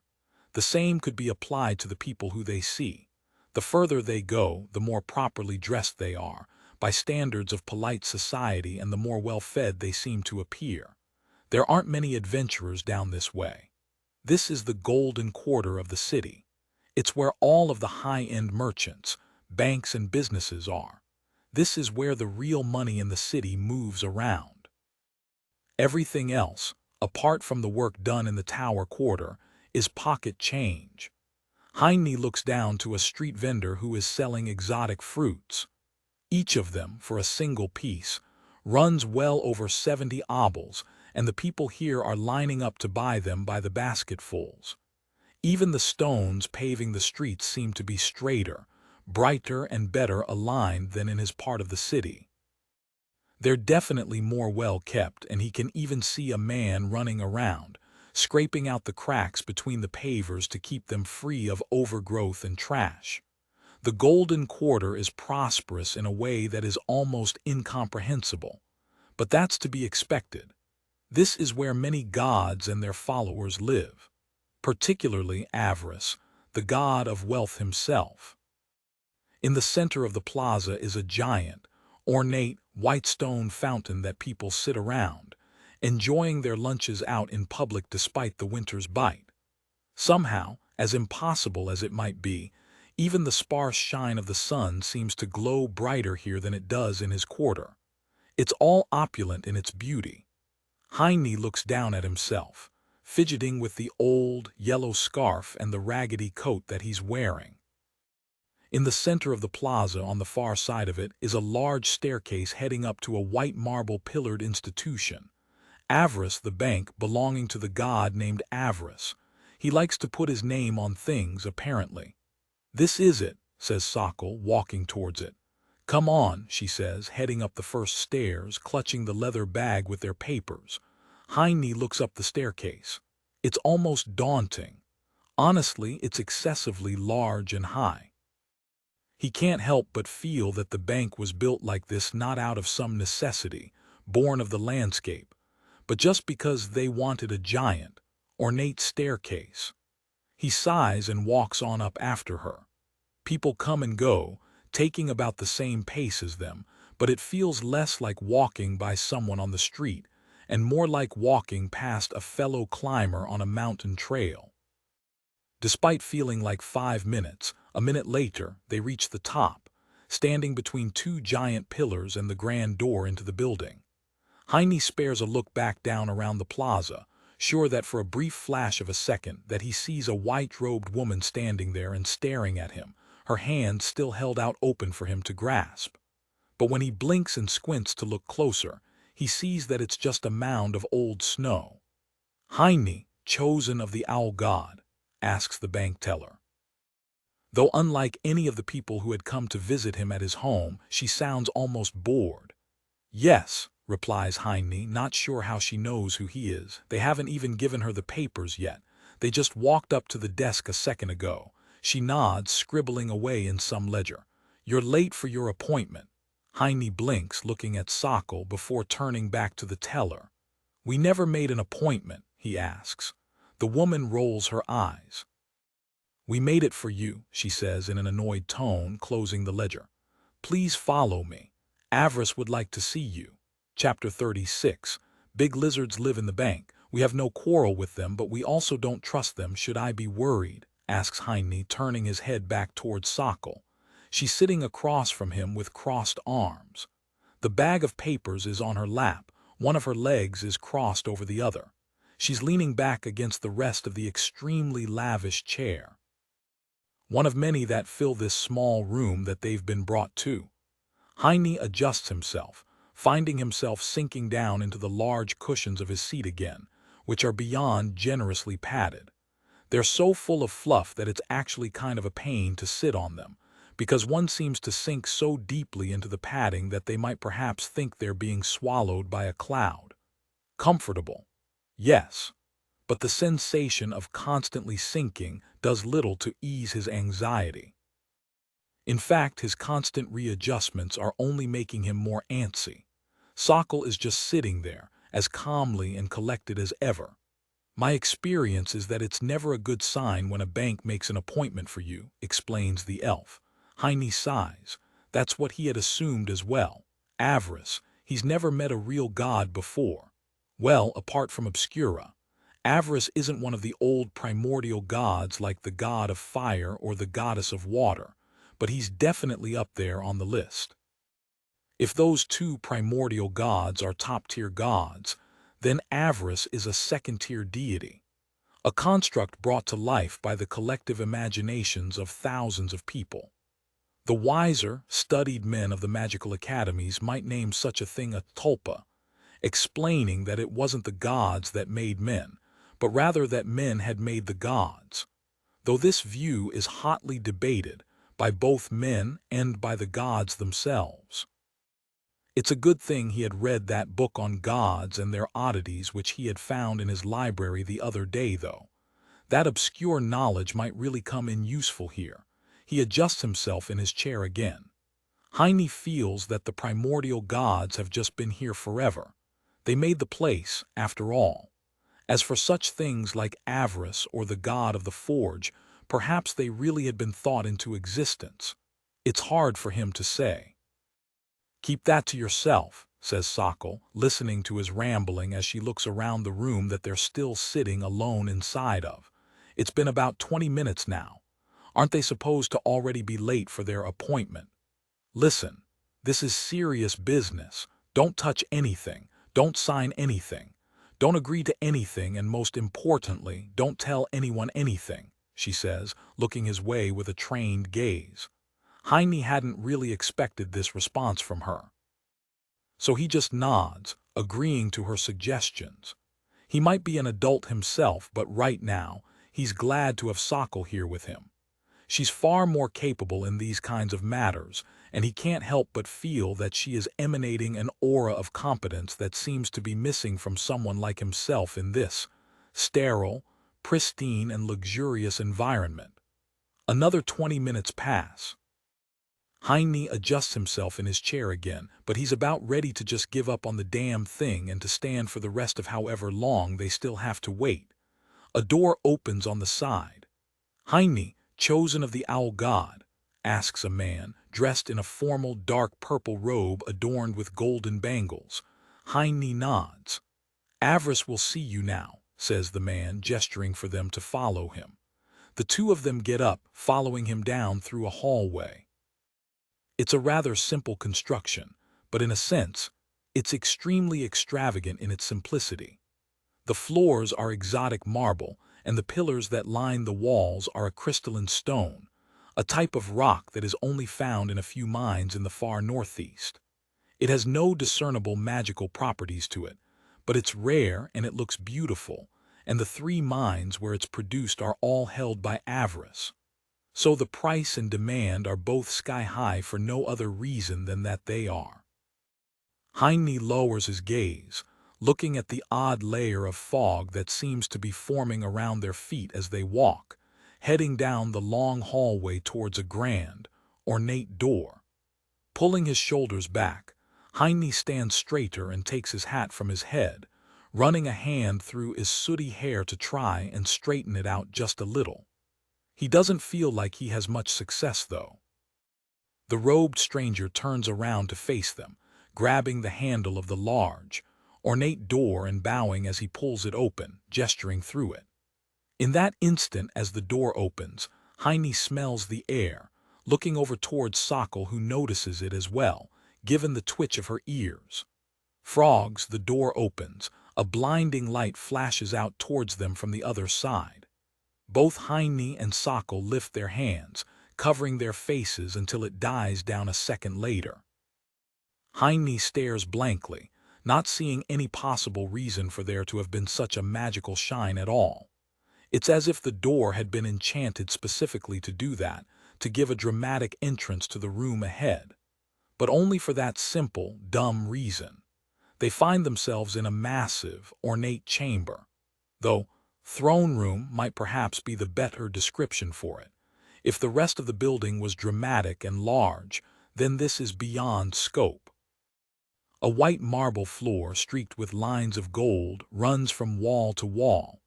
"Are there any other arguments?" asks a deep, androgynous voice.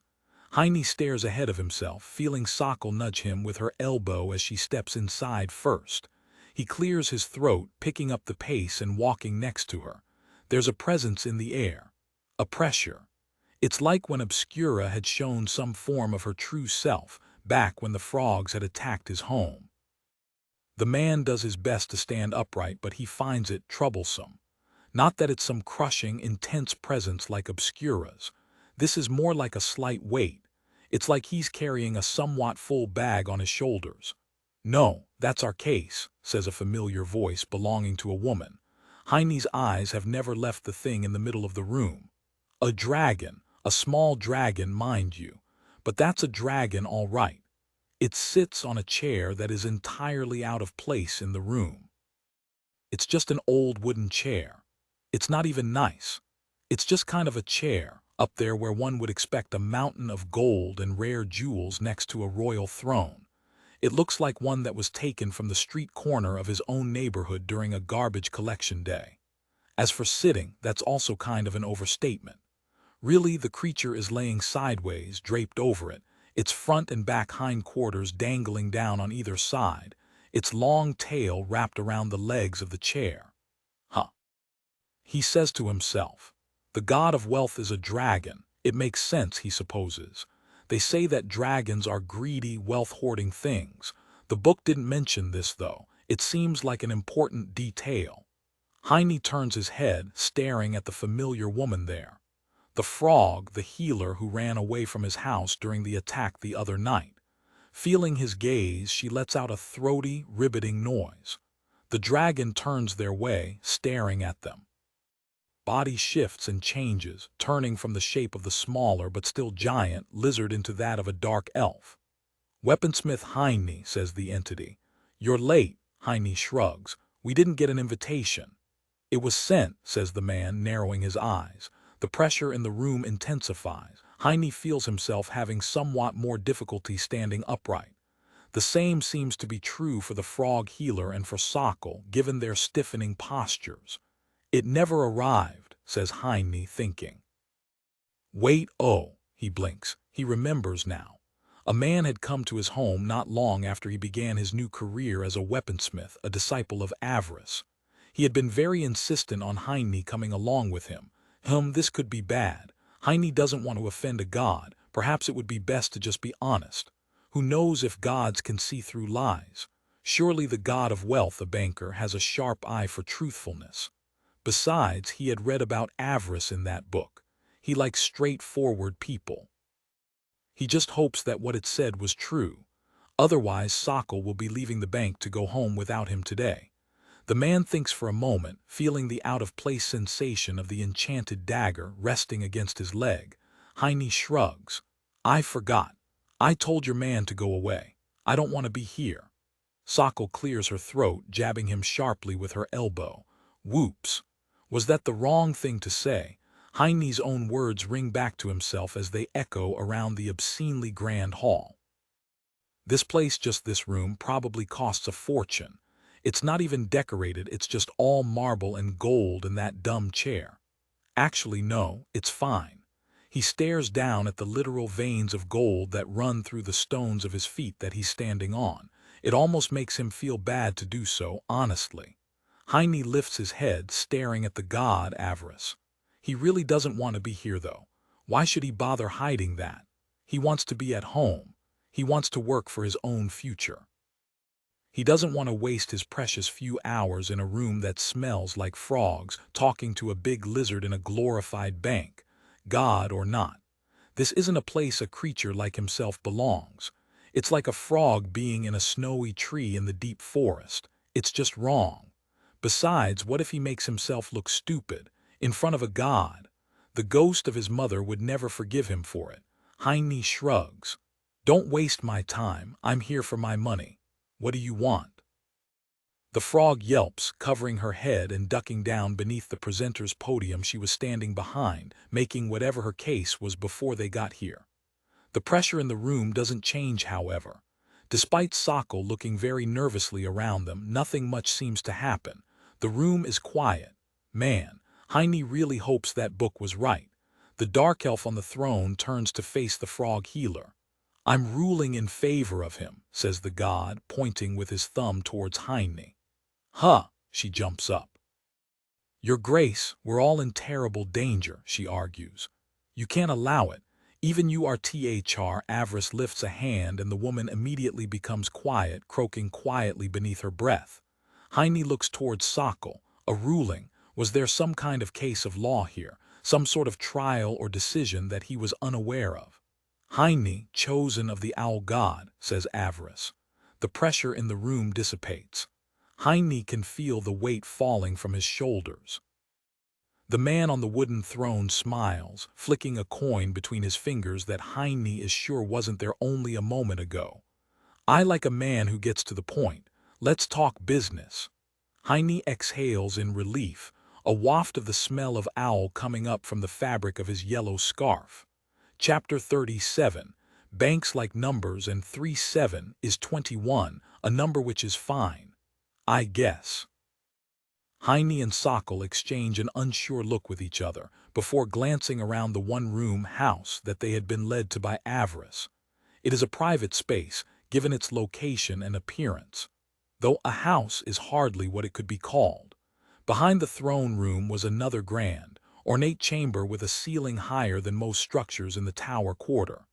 This grand chamber was completely empty and void of function apart from nesting inside of itself one single thing. A shack. Literally, a shack. It's a shit heap that's hardly befitting of the grand spectacle that was laid out for them outside in just the other room. It's like somebody took an old, dinky wooden shack from the swamplands in the southeast and just stuck it inside of the middle of a room in the grandest palace in the land. Heine turns his gaze towards a section of the wall, which has come loose and been refastened with a board nailed over it. His gaze lowers down to the chairs that they're sitting on. They're all mismatched, old wooden things in various stages of wobbliness. Given the tired look of the spotted wood, it would perhaps not even be an understatement to say that generations of men and women had been conceived, lived, and then died on these very chairs. They're really old. Hell, if he didn't know better, he'd say that he's in a shack in some back alley of the deepest corner of the slums. Heine lets out a breath that he's been holding in for a long time, ever since they left his part of the city. He feels much more at home in a place like this. He leans back, his wobbly chair letting out a frightening creak and moving a just as terrifying amount, as if it were about to break. But it holds firm. Avarice, who is standing a few feet away from them in the kitchen, comes back with a wooden board adorned with 3 different mismatched cups. One, Heine is sure, is actually an old pickle jar, with a steeping tea bag in it, and the other 2 cups are full of nothing but hot water, covered with small plates to keep the heat trapped inside of them. The god of wealth apparently only has 1 tea bag, and he wants to reuse it for 3 cups of tea. Sorry about the hold-up, says the dark elf as he sits down on the 3rd chair, setting down the board onto the only table in the room. It has 3 legs, the 4th one looks like it had quite literally been gnawed off by some animal. That's okay, says Sokol. Thank you for having us, says the elf, looking around the room, clearly a bit confused. Heine looks at the god. This place might be cozier than outside, but he still wants to go home. What's this about? He asks. Straight to the point, replies Avarice, shifting his form into that of a smaller dragon. He sits on his hind on top of the chair, which he had dragged here behind himself from his throne room, his red tail wrapping around the base of it. Heine had assumed that this was to just keep his long tail somewhere, but now he realizes that it's a tactic to stop the old chair from wobbling beneath his weight. The small dragon looks at the tea bag that needs to be switched to a different cup.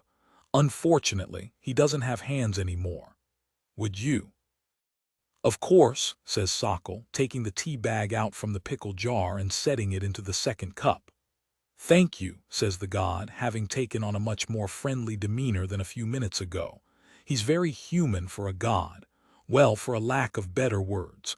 While Obscura is certainly very out there, personality-wise, Avarice seems to be very grounded. He turns back towards Heine. There's a bureaucratic problem, says Avarice. The zoning for your house doesn't allow for a forging operation, says the god. Your competition wanted to shut you down. Heine blinks, looking at him for a moment, not sure if he's hearing right. The forge has been in there since before I was born, says the man, shaking his head. Why would it be a problem now? The dragon looks at him for a moment. Because it's a commercial property, but it's designated as an adventurer's guild, explains the god. The wood of the shack groans as if agreeing with his statement. It's normal and expected for an adventurer's guild of quality to have a forge.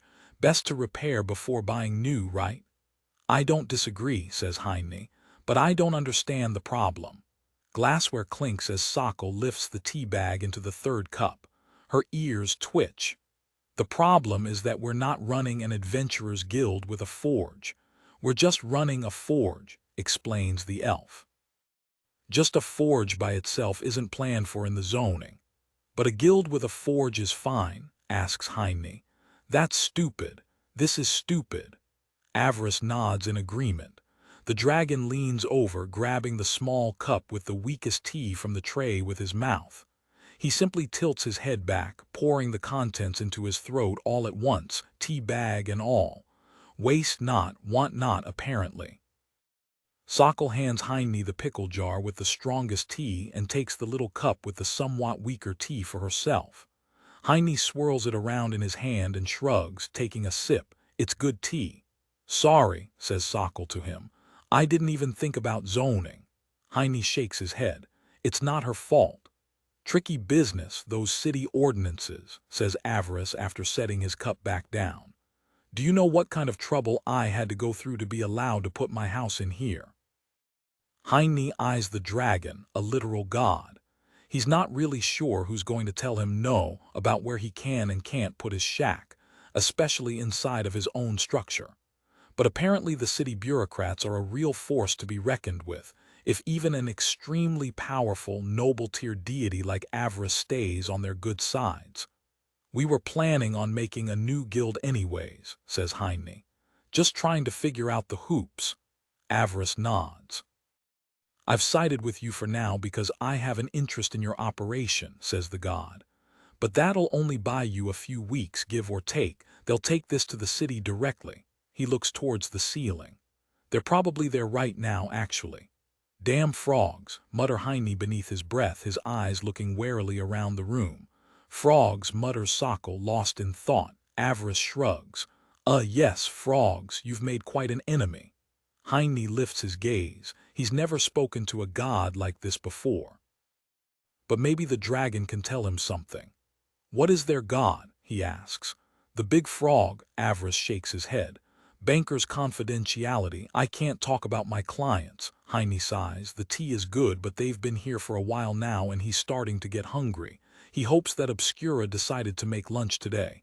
Anyway, let's get to it. Yes, asks Avarice. You need to get a guild up and running. I want to make money.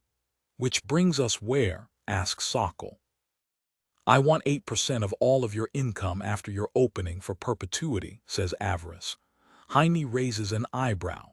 Feeling his gaze, Avarice lifts a claw. In return, we'll be happy to manage your money as well as offer a reduction of 15% on all of our other plans. He lifts the tip of his tail. Including our retirement savings package. Heine blinks. Are you trying to sell me a bank account? He sighs. He had assumed that this was some serious meeting. But in reality, it's a sales pitch. One made by a god who had done him a favor, but still. It comes with a free tote bag, explains the dragon, getting up and then rummaging through a drawer.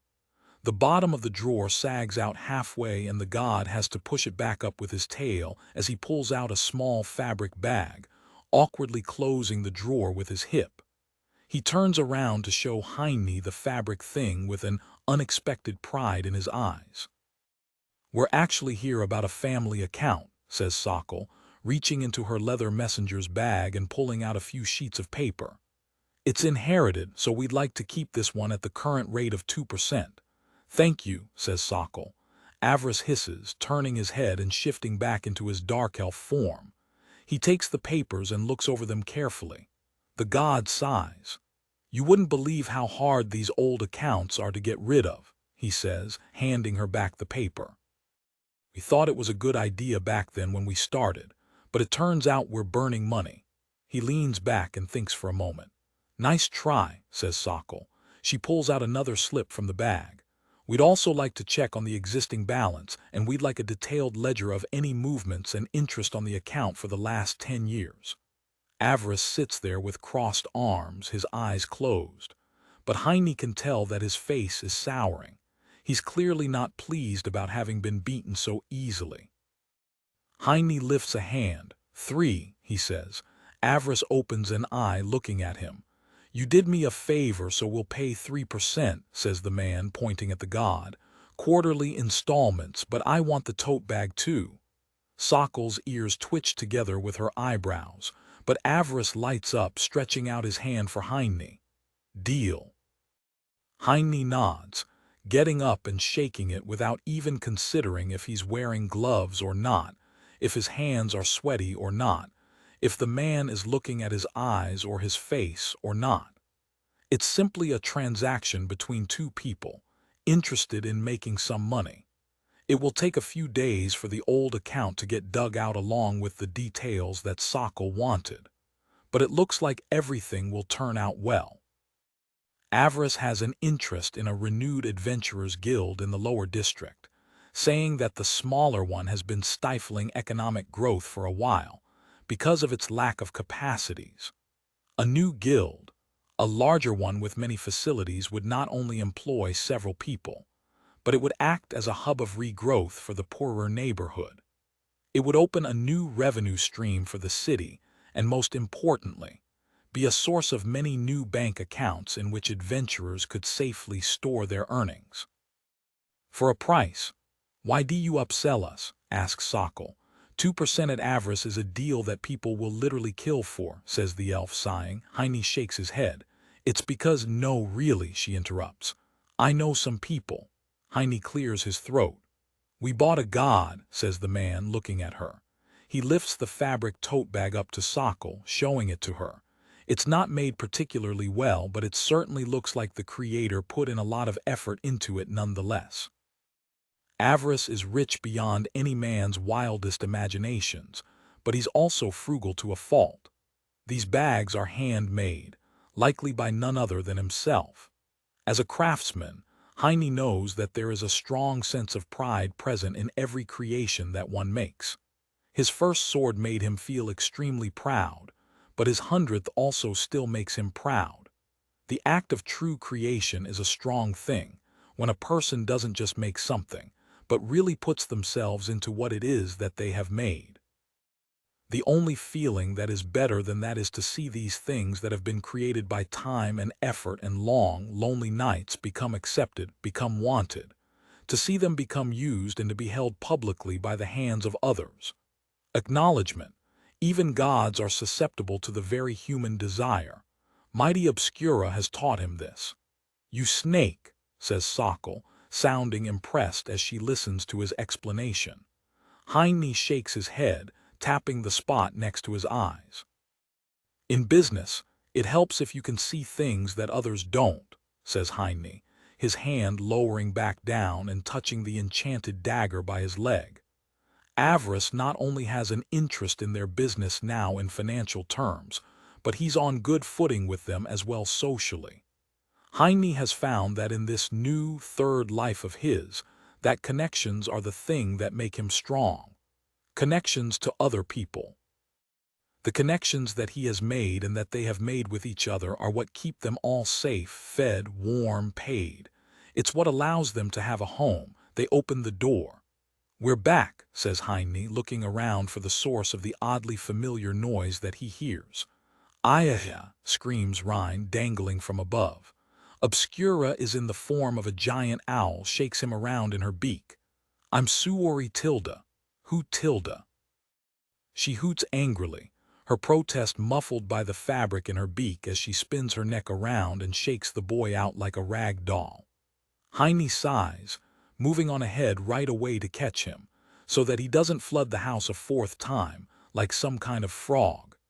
It turns out that Obscura had indeed cooked another recipe for lunch from her beginner's cookbook, excited to impress Heine with a new creation. This one was for small, owl-shaped cookies. Rhine had found the stack while it was cooling off and had gotten carried away, and as such, he was literally carried away by the talons of the furious owl god, who is only somewhat appeased after Heine tells her the decently good news, though she still sits there, hissing and clicking angrily with her mouth. As for Rhine, the boy still has to sweep the already swept house as punishment. Chapter 38. Today we find the 5 number, but what does this mean for the future? A secret is here. Heine exhales, watching the vapors of his breath leave his mouth as he climbs down the ladder into the ice cellar. There is a dull thunking as his boots strike against the ice-coated rungs, the sounds of which echo around the frozen basement like a dying heartbeat. Has started channeling ice. Fairy's chime. 3 seconds, Heine sighs, staring at the combat menu which has appeared across the room. He had expected as much to happen, honestly. The man lifts a hand, watching as a glow begins to collect in a bundle of ice, hanging from the ceiling like a wasp's nest. The magical aura of a spell being charged condenses into a needle point at the tip of a small finger that he can't see. Heine uses ash, smolder. Channeling ice. Fairy's chime has been disrupted. Something yelps. The condensing, icy aura dissipates in an instant as a small creature stops the doorframe of its house from melting, as glowing smolders worm their way through the construction. "Sorry about that," says Heine, looking at the swearing blur. "Get out of my cellar," yells the fairy at him. Heine shakes his head, lifting his hands. "It's my cellar. I own this house," says the man, "just like my parents did before me." "You're a fuck-up," yells the fairy's sharp voice. "You can't handle having a house. I'm not going to die because of you a second time," it barks. Heine nods. That's fair. He assumes that he would be mad too if someone had killed him before as well. He looks around the room, staring at the ice that is everywhere. But it's not just ice, there are all sorts of things stuck inside of it. Old pieces of fruit, some berries, some meat, some bottles, and all manner of sealed glass containers, some of which have been opened. He assumes that this old, frozen food is what the fairy has been nourishing itself with ever since its rebirth. "Listen," says Heine, "can we chat?" "No, go away," the man sighs and lifts his hands. "It's not worth much, I know, but I'm sorry that you died because of me," he apologizes. The blob stands in the door of the hanging ice that is suspended above the room like an empty beehive. Then, a moment later, it moves inside and out of his sight. "I never knew that you were here too." He stares for a while, not sure if he's going to get a response. It doesn't look like it. "Anyways, I just wanted to bring you this," he says, pulling out a small bundle full of sweets he had purchased, out of the sight of Rhine, who he is sure would have tried to get a few of them if he had known of their existence.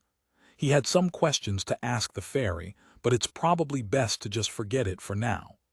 "I read in the library that fairies like things like this."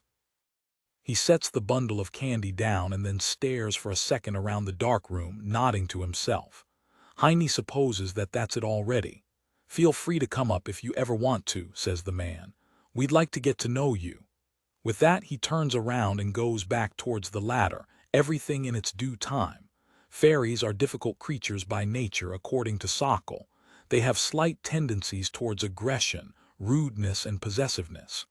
"She was my friend, you know," asks the voice from behind him. Heine, with a hand on the ladder, turns his gaze around to stare at the empty doorway of the hive that nothing, at least that he can see, stands inside of. The faintest waft of the smell of water lily perfume reaches him from some impossible draft, which is perhaps really only present in his own mind.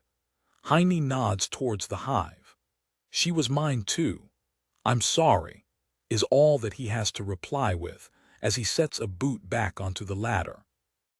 Heine is up in his parents' old bedroom, staring down through the trapdoor at the markings on the wall. "Yeah, sure looks like it," affirms Rein.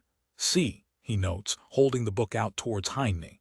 The man nods, reading over the page that Rein is pointing towards. The markings there inside of the heating shaft are fairy writing. There isn't really a good way to translate it, as fairy markings are very much dependent on each specific region, but far more so than with humans and their different cultures. While the cultures of the normal races have all been homogenized in a sense, given their cohabitation of larger stretches of land, fairies are all still very much tribal, given their tendency to never travel far and to always stay in small, specific areas. There could, in theory, be dozens of different fairy tribes in one city, each of which having their own particular set of markings and scribbles. But fairies are rare outside of the South, though they are becoming more and more common in the temples of the gods or places with high magical potencies, even here. He never knew that they had one here in his own home, however, though it makes sense. An adventurer's guild like their old one had hundreds of people moving in and out of it all day, every day. That's a lot of flowing energy. It's a perfect home for a fairy. And then he had figuratively and also almost literally burnt that down. It's no wonder that the creature is mad at him, ignoring the fact that it apparently knew and was friends with his mother too. But what he doesn't understand is his father's reaction to his mother's sightings of the fairy.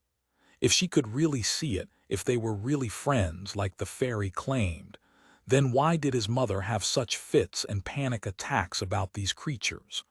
Why would his father tell him that none of it was real, that his mother is just ill? If fairies are real, then why would the old man have pretended that they aren't? He had hoped to find some answers in these markings, but he can't read them, so it's a fool's errand. A growl of an empty stomach breaks the silence. Heine turns towards Rein, who clears his throat and stands up a little straighter. Heine shuts the trapdoor. Here he is, busy digging around in the past when there is work to do for the present. There are empty wallets and stomachs here and now, and most importantly, there is an empty guild downstairs that needs to be filled. "Rein, let's get to work," says Heine. "What are we making today?" asks Rein, walking after him as they go back downstairs. Heine thinks for a while, not having an answer as they go towards the forge. They arrive downstairs in the restaurant. "Sokol," he asks, looking at the elf who is sitting at the table with Obscura. For some reason they're having an arm wrestling contest, but Heine decides not to bother thinking about how they ended up like that. Outside of daggers and wands, what's in demand these days? Obscura, hoots the owl god, turning around to look at Heine. "The people demand more ob tilde sku tilde ra tilde." Her arm budges as Sokol takes her chance. Obscura hoots angrily, hissing at the elf as she presses her arm back. They seem pretty decently matched, actually. "Arrows," replies Sokol, turning her gaze back to the owl goddess. "You got the close combatants and the casters covered with daggers and wands, but you're missing stuff for the archers." Heine hits his fist into his open palm, turning towards the forge to leave the two of them to their duel of fates. "Of course, that's a great idea. Thanks, Sokol." Obscura hoots angrily, turning back and leaning out around the booth. Heine seeks the sock elf's wisdom, but not wise, beautiful Obscura's, she protests. The man stands there for a second, considering her protest.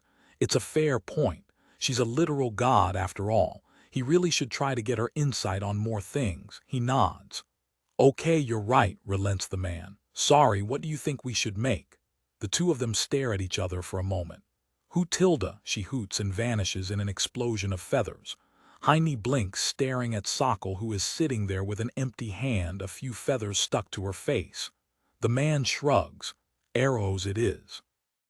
Let's get to work, Rein. Okay, says the boy. Is the owl god going to be mad at us? Heine shrugs and walks towards the forge. Who really knows what she's thinking? Arrows, huh? I've never made arrows before, says Heine, looking around the forge. Rein's sketching work for the kiln is strewn out over the table. Arrowheads seem like small, finicky things to make well out of metal. Maybe this is a job for Rein's molds. Heine nods, turning to tell Rein to get started on making molds for arrowheads. But the boy is already on the other side of the forge, grabbing a handful of clay out of the barrel. The man stands there, quietly impressed. Heine makes a note to pay him when they get some money. Actually, he has to pay Sokol too soon. He sighs. Having people around is really expensive. The first arrowhead is going to be pretty simple in its design. Good, old-fashioned iron has never done him wrong. Heine decides to make the first one out of that. To start with, he breaks off a small cube of material from some leftover iron from a previous project. Then he begins to file that per hand, getting rid of some of the excess. Nodding to himself, he sets it down onto the anvil and lifts his hands. No point in mucking about with this all day. Heine uses Weaponsmith. Arrowhead. The small chunk of metal starts to glow, rising off of the anvil, and then, a moment later, it falls back down, shaped into a pretty decent arrowhead. Iron arrowhead, quality normal composition silicia, 2% alumina, 5% calcium, 2% magnesium, 1% impurities, 1% quality effects, none. 2 physical DMG, a small but heavy arrowhead with a keen point and hooked barbs. Made by Weaponsmith Heine, chosen of the owl god. Weight 0, 35 kg. Value 12 obols. Now there's the matter of the shafts and the feathers, but one thing at a time. Rein, asks Heine, how's the mold? Ready, proclaims Rein proudly. I just need the arrowhead, he says, coming over to get it. Heine nods, watching him work. It takes a few minutes, but eventually the mold, one large sheet of clay, is stamped with the arrowhead. We can only make half and half like this until we make the kiln, says Rein. But we can just glue 2 halves together for now into one arrowhead. Heine thinks about it and then nods. He could just use his spell a few times to do so, but that's a draining process and not an economical way to run a business.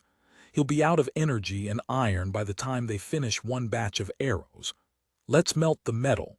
We'll go into town to find some feathers and some wood for shafts, says Heine. Okay, says Rein. Can we just take some feathers from the owl god? He asks. No, says Heine. Sure, she leaves a lot of them laying around the house. But those that have fallen out by themselves are usually softer, shorter feathers. They need sharp, long ones, and he certainly isn't going to start plucking his wife-to-be bald. Rein frowns. Well, I bet we can find feathers by the river then, he suggests, as if it were obvious. There are a bunch of birds by the river, so there are feathers everywhere. Even in winter, asks Heine. No, the birds are gone, but the feathers are still there. Heine wants to shake his head and tell Rein that that's stupid. But at this point, he knows that even if he does say anything, that he'll be proven wrong by the universe. So he just agrees and decides to be glad that the boy is so useful. Good idea, Rein. I'll leave it to you. Heine exhales, watching the vapors of his breath leave his mouth as he climbs down the ladder into the ice cellar again.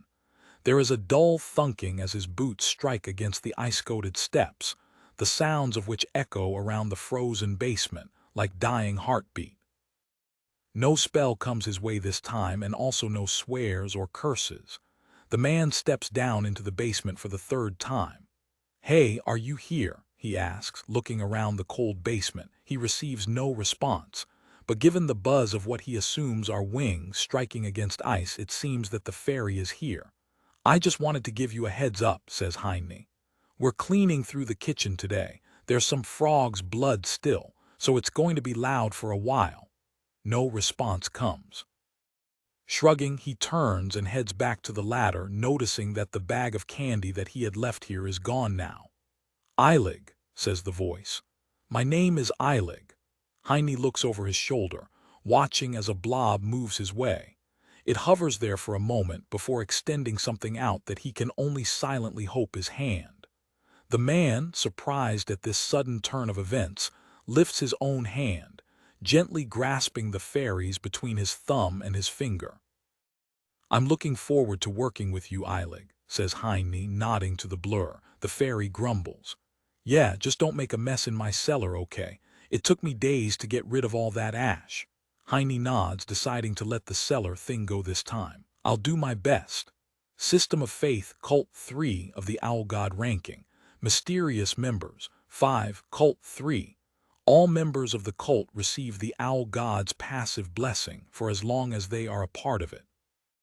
Plus 3% to all stats rounded.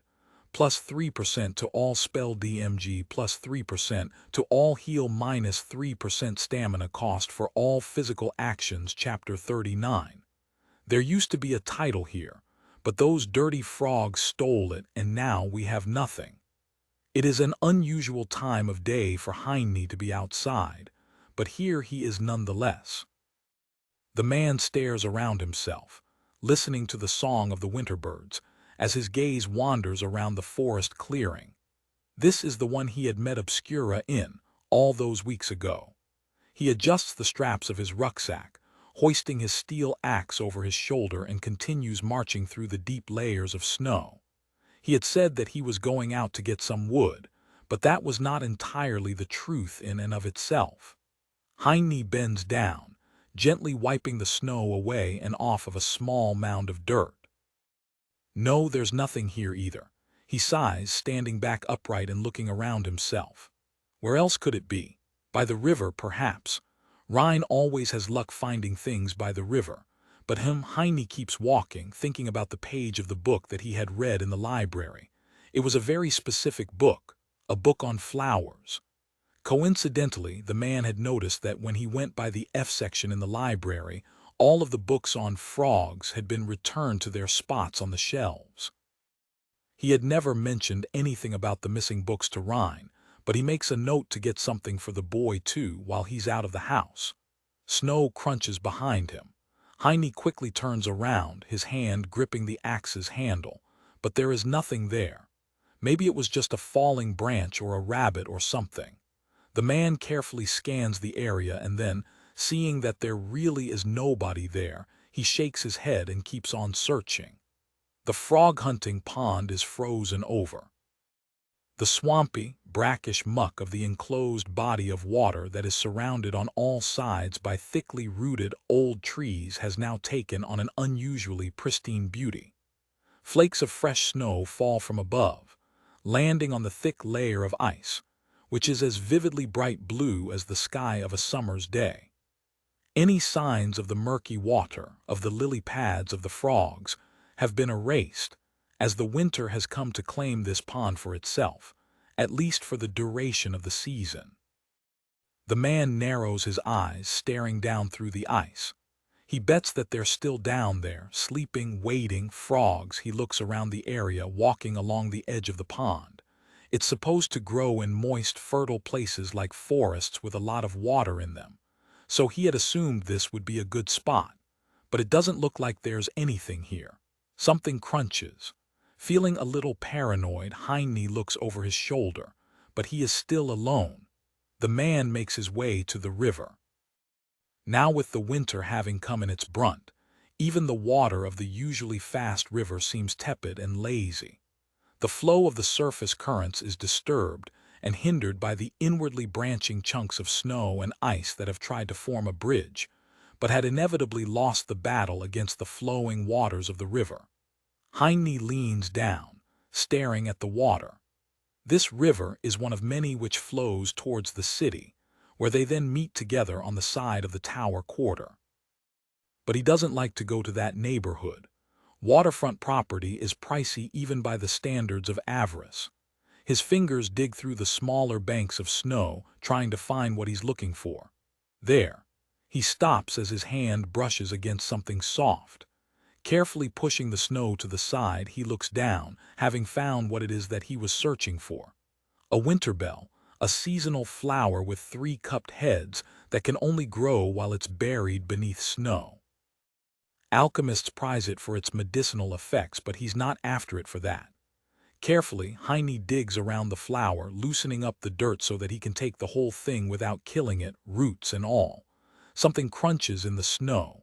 Heine's gaze shoots back behind himself, but there is nothing there. Frogs, Heine narrows his eyes, getting up. He had heard 3 crunches of snow so far. 3. That means if something good was going to reveal itself, it would have done so now on the 3rd crunch.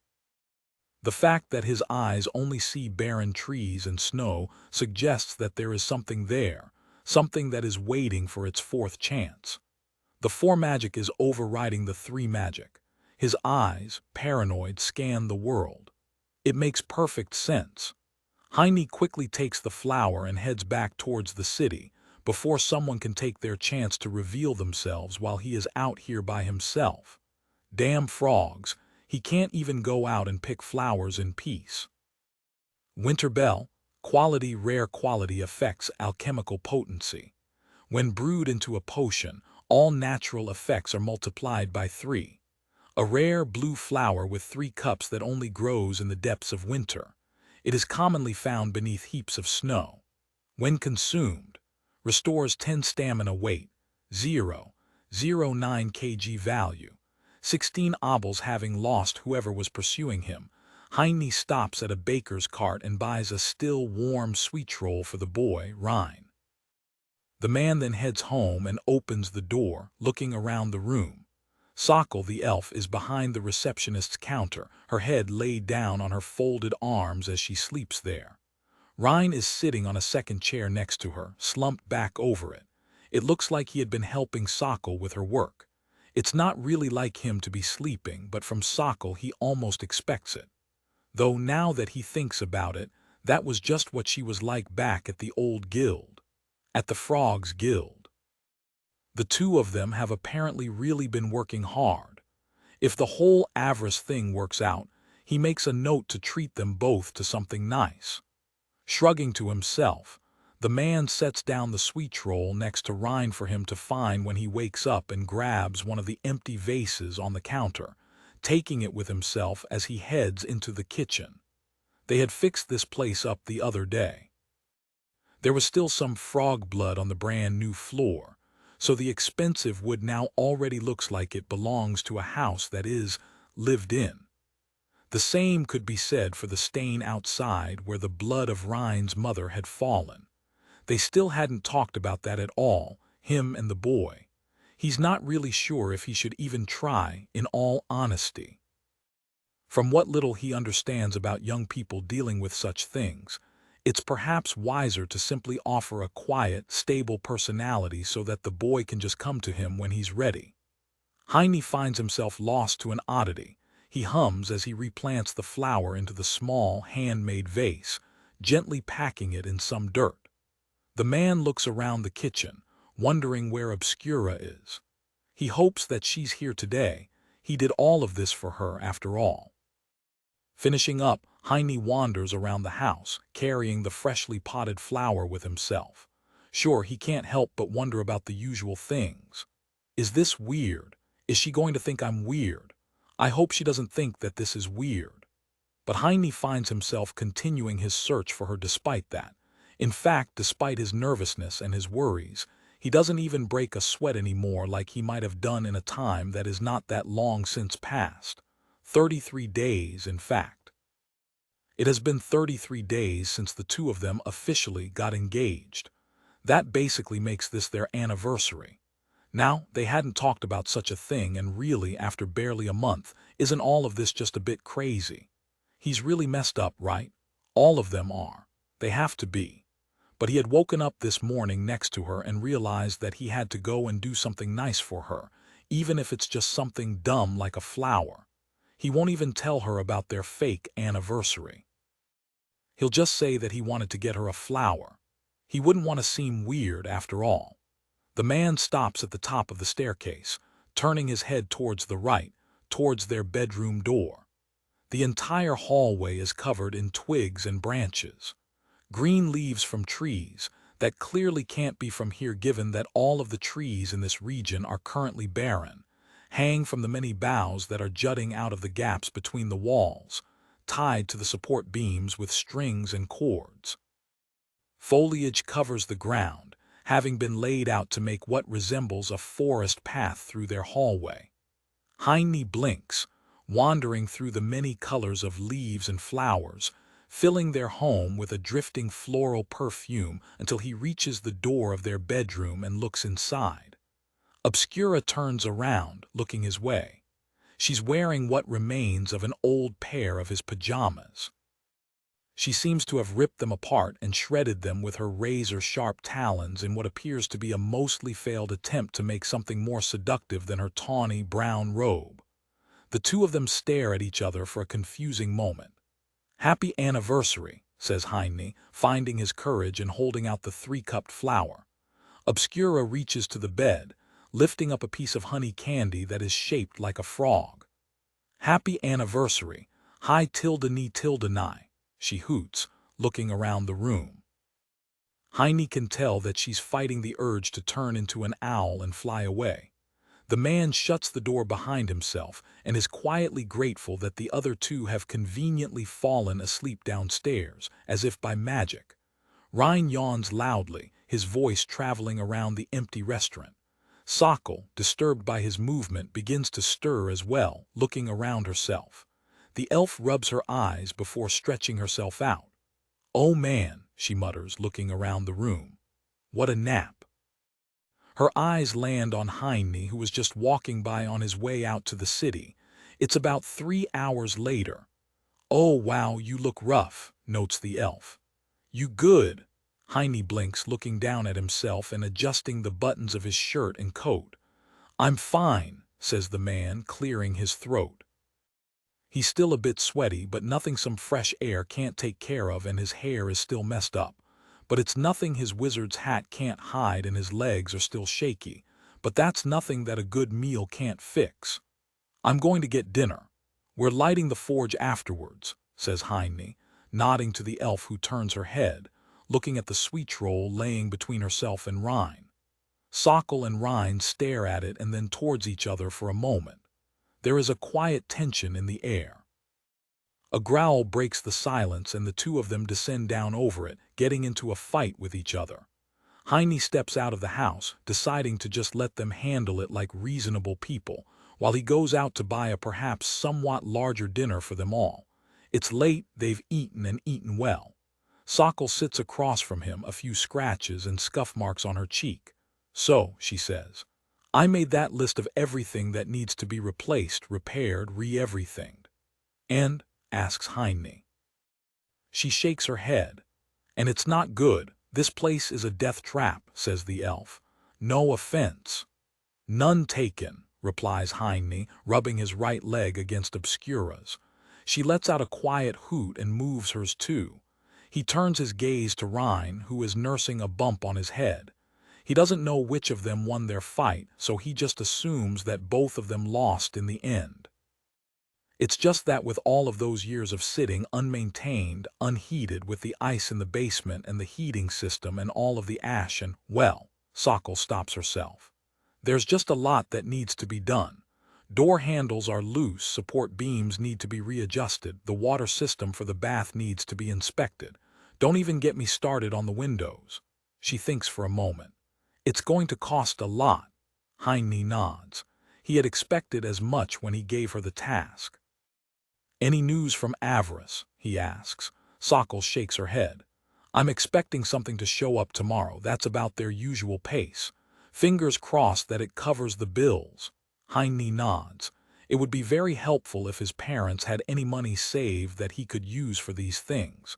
The man looks around at the people surrounding himself. Food and heat isn't going to pay for itself, and neither will the constant repairs that need to be done. He gets up. "We have less than 3 weeks to open a guild," says Heine. "We need a plan. Sokol, get us ready, whatever that means." "Sure thing," nods the elf. He looks towards the boy. "Rein, we're going to be working longer hours in the forge." Rein nods. "I think we can make the kiln now. The design looks right." Great work, praises Heine, placing a hand on his shoulder. We'll look at it together now. The kiln will be extremely useful in getting their income streamlined.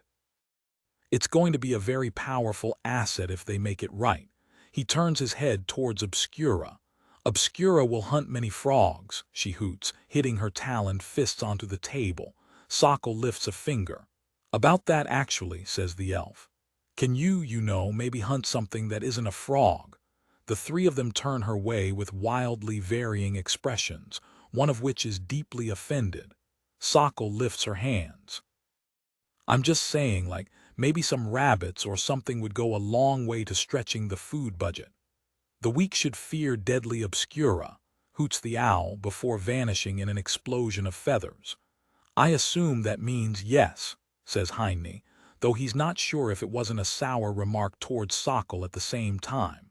Still, Obscura hunting food for them is both a reasonable and a very pragmatic suggestion. Let's get to work. Time's running out, says the man, narrowing his eyes as he stares out through the dark window, sure that just for the briefest instant he heard something crunching in the trodden snow outside. Chapter 40. A 4 has found us. 10 4s have come to pass. The thing with 4 fingers is here. Heine slowly sways from side to side, his legs moving in a surprisingly coordinated fashion, considering that he's never danced before in his life, let alone with another person, with someone who is holding his hand. He lowers his gaze, looking at the soft tufts of hair, coming from the head pressing itself sideways against his chest as they move, the two of them swaying through the sickly moonlight. The pale glow shines in through the tall glass windows, which line the unnaturally vague and empty structure, far up and high out of their reach. But that's okay. The two of them just move. They just sway from side to side, drifting across a ballroom floor of some grand palace. But it's entirely empty, save for the darkness of the night and for the two ghosts that they might appear to be for an outsider, watching through the windows as they waltz through the shadows cast by the light of the witching hour. She's a little clumsy, actually. He isn't much of a dancer himself, of course, since, again, he's never danced before, but she seems to be having an even harder time of it, constantly tripping over herself to fall onto him. Not that he minds. Somewhere off in the darkness, behind the lightlessness of the night that his eyes can't see through, an orchestra is playing a soft, haunting melody. It sounds like it's coming from another room. It's a little embarrassing, dancing. But they're alone at least, more or less, so he feels safe, despite the fact that he's never been here before, wherever this is. Heine lowers his head, pressing his nose down towards her hair to smell it. The man stiffens up. She smells like frogs. The person he is dancing with lifts her head, the moonlight shining in to reveal her long black hair. It glints off of her glossy, emerald-green eyes, which are as wide as the span of the ballroom that they find themselves inside of. She opens her mouth to speak. "Ribbit." Heine wakes up, clutching his heaving chest with one hand as his eyes scan their comfortable, familiarly ratty bedroom. His heart beats frantically inside of himself, striking against his ribs. Startled by his sudden jumpiness, Obscura lets out a loud hoot, transforming into an owl as she flops off of the bed sideways in surprise. The man looks around himself. He's at home. It was just a bad dream. It was just a terrible dream. Heine lets out a sigh of relief, bending down to look at the owl god who is rising back up, scanning the darkness of their home for a threat. "Sorry," apologizes Heine. "I just had a bad dream. Everything's fine." "Who Tilda?" She hoots, turning back into her half-human gestalt as he helps her climb back into the bed. Obscura lays back down and he covers the both of them, sparing one last glance around the dark room as he grabs her and wraps them both tightly back into the blanket. The man lays there for a moment, pressing his face into the back of her head to smell her hair. It smells the way it should. He lets out a content sigh, planting a kiss there, before letting his head rest softly once more on his pillow. "Weird question," asks Heine. But do you want to try dancing together sometime? He asks. Obscura, her back leaned against him, rolls her head to the side and looks over her shoulder and then nods, nuzzling herself back into a comfortable position as the two of them return to sleep. The forge is aglow, burning through their wood with incredible speed. Even on a low-burning heat like this, the amount of fuel that it burns through is simply out of control, given their very limited ability to collect wood, especially since he's trying to heat the house with the furnace as well and not just lighting the forge for some metalwork. We really need this charcoal operation up and running, Rein, says Heine. Not a problem, states Rein proudly. Heine looks down, the boy has a box ready and everything. He plants his boot onto it, gesturing with his arms towards the side, towards the sketch plan that is nailed up onto the wall. Rein, the magnificent river wizard, has come to the rescue. Magnificent? Asks Heine, raising an eyebrow. Rein plants his hands on his hips. I'll also accept great, honorable, and amazing. Boy, what a fantastic helper that Rein is, huh? Asks the blue-haired Rein coyly, clearly in high spirits today. Heine turns his head, looking at the schematic. Perhaps he is right to be. It's an excellent drawing. He isn't sure if it'll work, but at first glance he honestly doesn't see why it wouldn't. Rein has once again worked hard. Perhaps it's best to let him have this moment of pride. Why not? Heine finds himself laughing while lost in this train of thought. Sure, let's agree on that, says the man. What do we need? Ta-da, proclaims Rein, pulling out a list that was tucked into his belt. It's covered in some gunk and bits of dried clay. I wrote down everything we need and the measurements for it too. Heine lets out an impressed whistle. Okay, maybe the boy really does deserve his arrogance. He looks the list over that Rein is holding open towards him, a bright white smile painted on his face. It seems to be hiding something else behind it, but perhaps it's just a light because he's taking joy in Heine's bewildered face. Rein, says the man, planting a hand on his shoulder. This is great work, thank you, he says, nodding to him. Let's get started with this right now. We need the kiln as soon as possible. Actually, says Rein, lifting a finger, his smile growing even more prideful. He steps down from the box, running over to the back corner of the room where the clay barrels are. He lifts a tarp off of them. Tade Atilda, beams the boy, revealing a stack of ready-made clay bricks and some other assorted materials. Heine stands there, lost for words. A project of this size, and the boy had managed to get it ready all by himself. He was expecting a rough schematic at most, but here Rein is, having not only made an excellent schematic, but also a list of materials, and then he went even further and got those materials ready too. Heine lavishes him with praise, as is befitting, promising to get him a reward for his hard work. Though Rein already seems content with the man's approval and his hand on his shoulder. The two of them set to the task of putting the charcoal kiln together, as per Rein's schematic. It almost feels counterproductive, doesn't it? Asks Sokol. She leans back on the legs of her chair, her legs kicked up over the top of the counter as she stares at him curiously. In her hands is the curved, blessed knife he had given her. She seems to be cleaning out her fingernails with it. You burn wood to burn the wood that becomes the charcoal, and then you burn that to run the forge. The numbers are your part. Your job is to tell me if it works out or not, says Heine. But charcoal burns longer and at a more constant temperature than just wood, especially damp wood. She laughs, waving him off with her hand with the knife in it. It's all good. We should hire some woodsmen to deliver wood, says Sokol.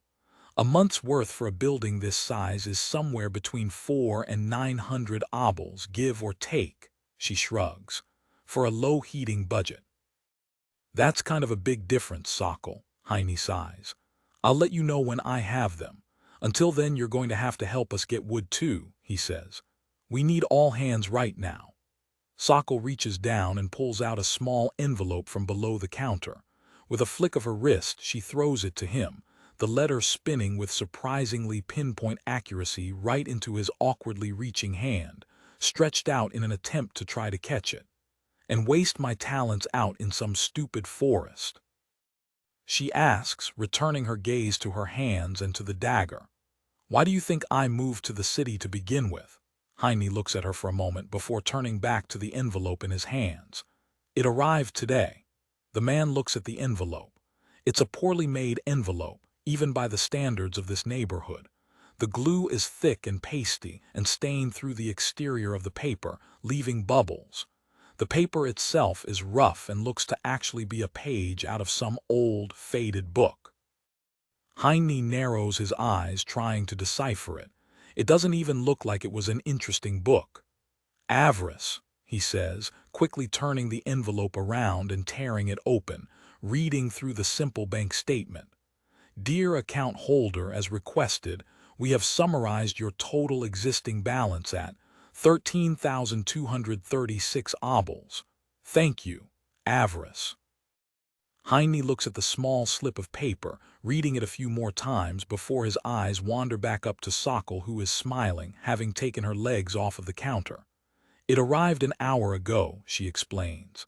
"There's a whole stack of other stuff I still need to dig through. The account movements." She bends down.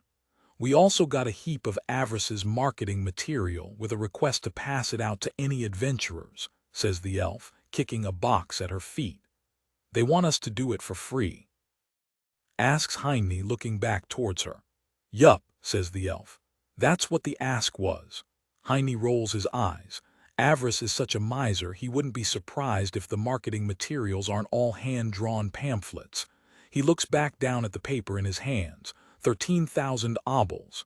Heine wants to lavish the same praise upon Sokol that he did upon Rein, but she doesn't seem like the type who wants or needs it. He looks back towards her. "Thank you, Sokol," says Heine, keeping it simple and plain. But he means it. It's not a fortune. He had actually assumed that his parents would perhaps have more money than this set aside, given the size of the operation. But then again, maybe he has just been viewing the structure and its grandeur through his childhood nostalgia. The world was so much bigger back then. For this neighborhood, 13,000 obols is a king's ransom. Still, this will buy them a few months' worth of wood. It'll buy them food, water. It'll pay for all of the repairs that they need to get finished, and it will allow them to officially start the new Adventurers Guild. Plus they need forging materials, metal, wood, leather, and everything else imaginable, and Rein and Sokol both need to be paid. They deserve as much. This money will cover all of that and then some. They're all such a big help. Without Rein, their work would never have made such progress. Without Sokol, the house would have never been able to make the progress that it will now be able to make. Without Obscura, he wouldn't be here in this position to begin with. "Thank you," he says again. Sokol waves him off, having kicked her feet up again onto the counter as she plays with the dagger, picking at the spaces beneath her fingernails. "No problem. I already set up for the wood to be delivered, and that carpenter is coming back tomorrow to check out the support beams that I told you about." He nods. Of course, she's ahead of it all already. "Do me one more favor, Sokol," requests Heine. "Pay yourself and Rein your wages, then take him to the city and go get yourselves something nice for your rooms," he says. She looks his way for a moment, tilting her head, and then nods back. "Sure thing, boss man," says the elf, returning to her busy work, smiling for whatever reason she might have. What a life! Heine slides down into the bath, soaking himself in the steaming, hot water. The man lets out a content sigh, feeling the bubbling bathwater surrounding his body and bringing an ease to his cold, sore muscles. It's been a full day. The kiln is finished. Tomorrow, they'll make the first charcoal for the forge. His bank account is in use and relatively full, though it is going to drain quickly if he doesn't get on top of his weaponsmithing work. Larger repairs will have to start on the building tomorrow already too, as they get ready to establish themselves as the new old Adventurers Guild in town. Also, tonight, before bed, he wants to try the dancing thing with Obscura. Alone, of course, in their room or maybe up in the attic, somewhere where Rein and Sokol won't see it because it's kind of embarrassing. But it's been good. Today, despite the oddness of the dream that began it, has been good. Tomorrow, Heine is sure will also be good. The future looks very promising in part because he is lucky enough to have these people in his life who bless him with their presence and their talents. But it's not just luck. They are here because of his efforts as well.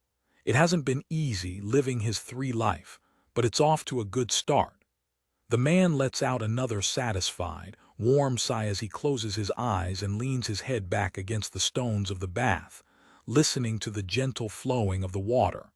It's hard to explain, but the soft dripping, the few splashes, the croaks and groans of the building surrounding the bath, it all comes together and it almost sounds like music, playing softly in the distance.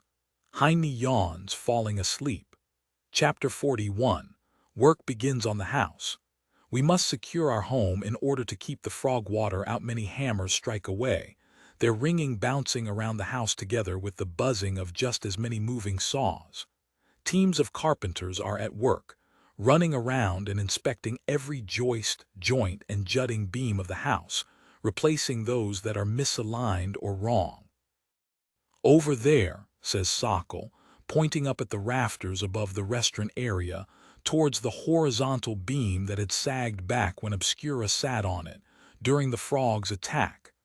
"That one up there needs to be looked at." "You got it," replies the now familiar head carpenter, waving his apprentice over to climb up and to take a look in his stead. Heine turns his gaze, looking at the glassworker who is not replacing any windows today, but he is sealing the gaps and cracks between the panes of glass and the building. It's important to find a balance between keeping the house sealed and at the same time letting it breathe, as the expression goes. Too much air in and out, the heat goes with it. But if you seal it off entirely, moisture can get trapped inside of the building, especially in a room like this, which is meant to be full of people.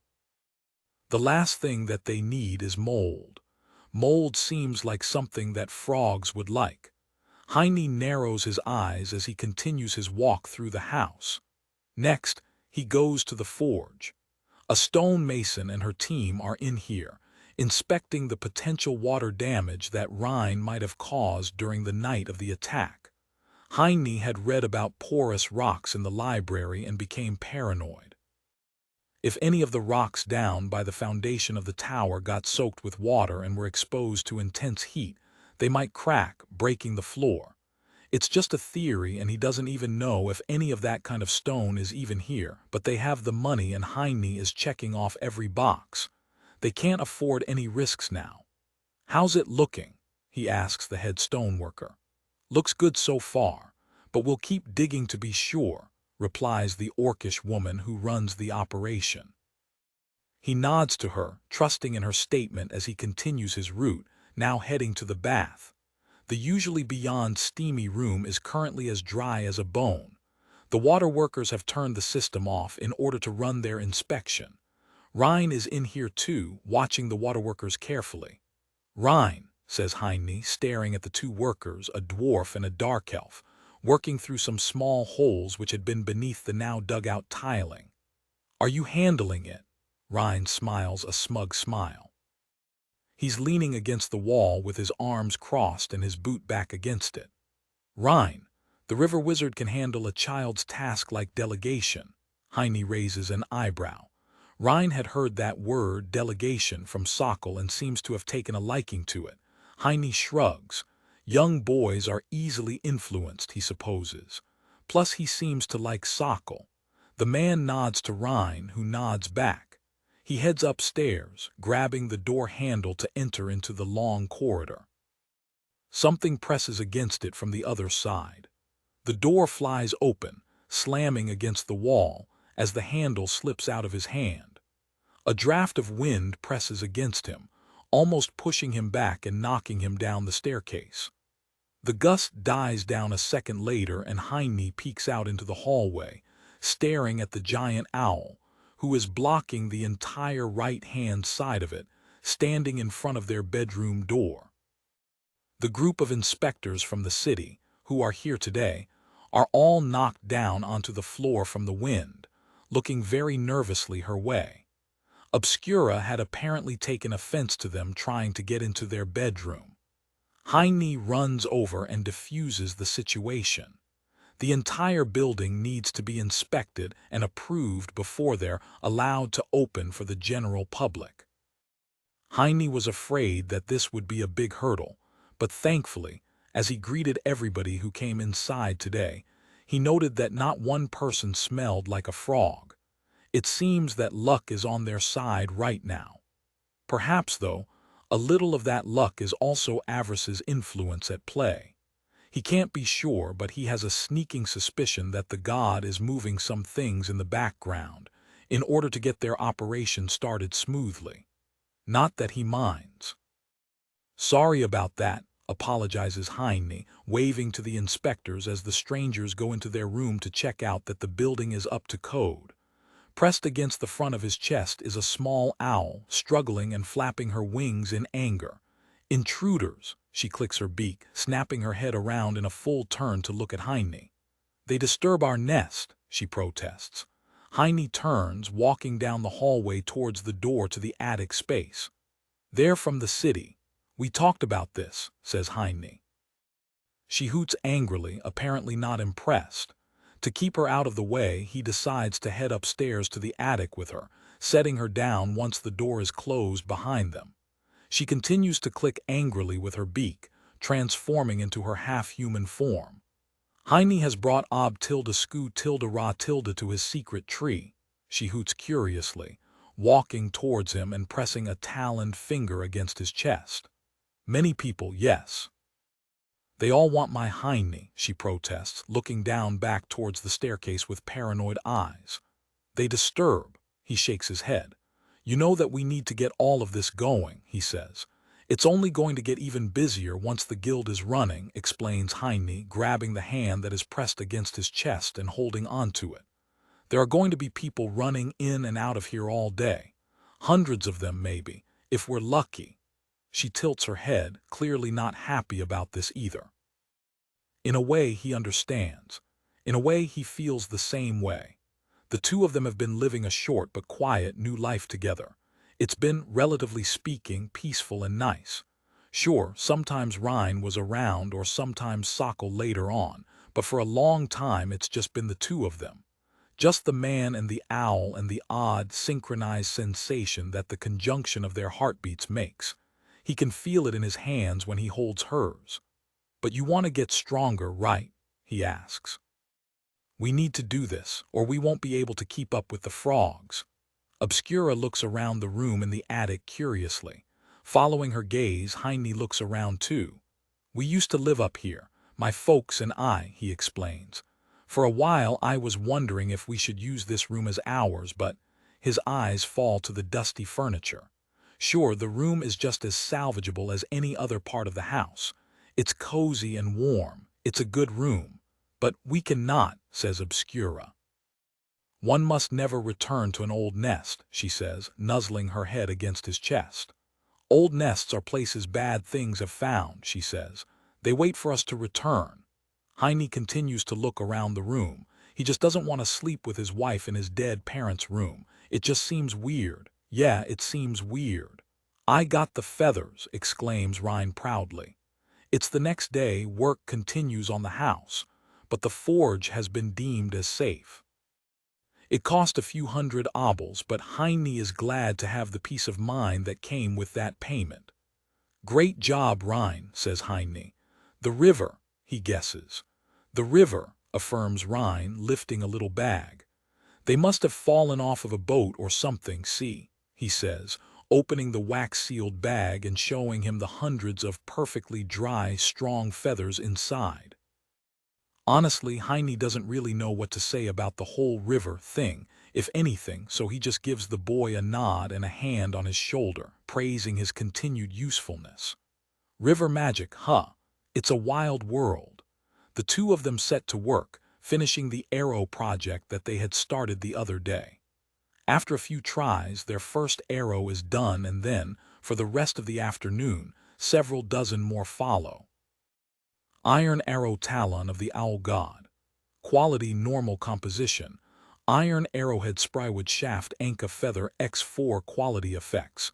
Chosen of the owl god. Adds additional attributes to the attached weapon title effect. Talon of the owl god. +3 obscurantism, +3 wind DMG, +3 lightning DMG, 3 physical DMG. A custom-made iron-headed arrow with sharp anka feathers. It has a forward balance. Made by Weaponsmith Volume, chosen of the owl god. Weight 0, 63 kg durability, 5.5 value, 63 obols. Wow, that's a lot of damage for an arrow and says Ryan. Isn't that one different? He asks, pointing at the title effect. Heine stares at it for a moment. Yeah, actually, he says. His eyes wander down towards the arrow in his hands. It's a beautiful thing. He thinks so, at least. Sure, it's made out of wood, so it's not as beautiful as it could be. But still, a lot of work went into this. Maybe they should make arrows out of metal, though. No, too heavy. Well, maybe. He shakes his head. That's a problem for another day. First, they need to get this batch done. They need to keep their money flow moving. He sets it down, setting to the task together with Ryan. The new kiln is up and operational, standing in the back corner of the forge now. It's a larger construction. It looks a lot like a big oven with 2 doors. The bottom is loaded up with fuel and the top layer is filled up with wood that will be turned into charcoal. They're already starting a charcoal pile over on the side. He's excited to try out the forge with real charcoal instead of just old forest wood. But one thing at a time. The day has all but come to an end. They're all sitting at Heine's favorite booth. It's time for what is quickly becoming the highlight of his day, when they all sit down to have dinner together. He's missed this. It's hard to explain, but this full table, it makes him feel good. So, says Sokol somewhat awkwardly, looking around the table. Ryan nods, sitting next to her. So, the boy seems to have taken a liking to the elf, and she doesn't seem too annoyed by him most of the time. When he isn't working or trailing Heine, he seems to be spending a lot of time around her instead. So what? Asks Eilig's sharp voice. The fairy from the basement is here now as well, having been invited to join them for dinner if it felt like it. To Heine's surprise, it accepted. So what's it like being a fairy? Asks Ryan. What's it like not being frozen? Asks the fairy in a sharp voice. Heine clears his throat. Let's get along, everyone, he says. Eilig, I think what Ryan was trying to say is that we'd like to hear more about you. That's what I said, protests Ryan. Boy, says Heine, cut the bread. Sokol has often told him how sensitive and aggressive fairies are. But perhaps it just needs a little time until they all get one on page communication-wise. He'd love to really pick the fairy's brain about the past.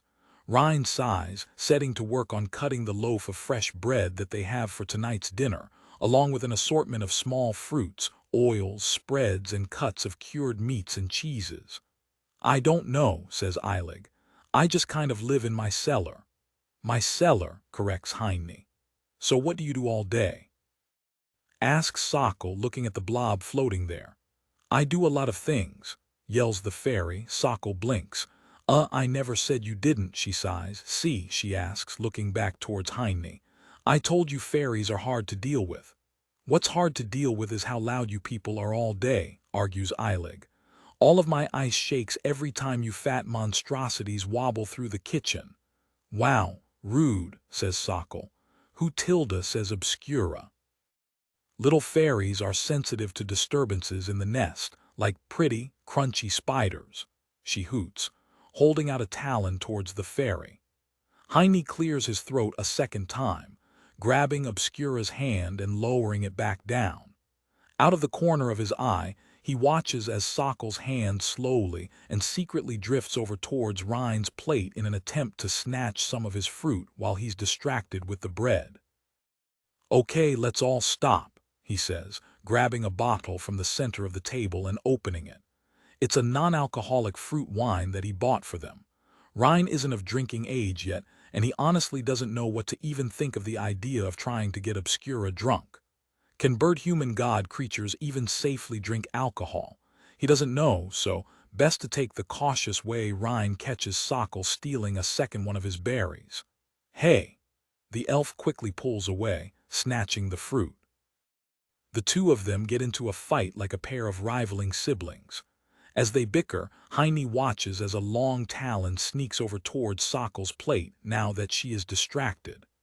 Besides, one always has to be on the lookout. You never know when the frogs might make a move. Best not to get drunk at all. He narrows his eyes, the word hissing through his mind. Frogs, what's with that gross look? Asks Eilig. Did you see your reflection in the bottle or something?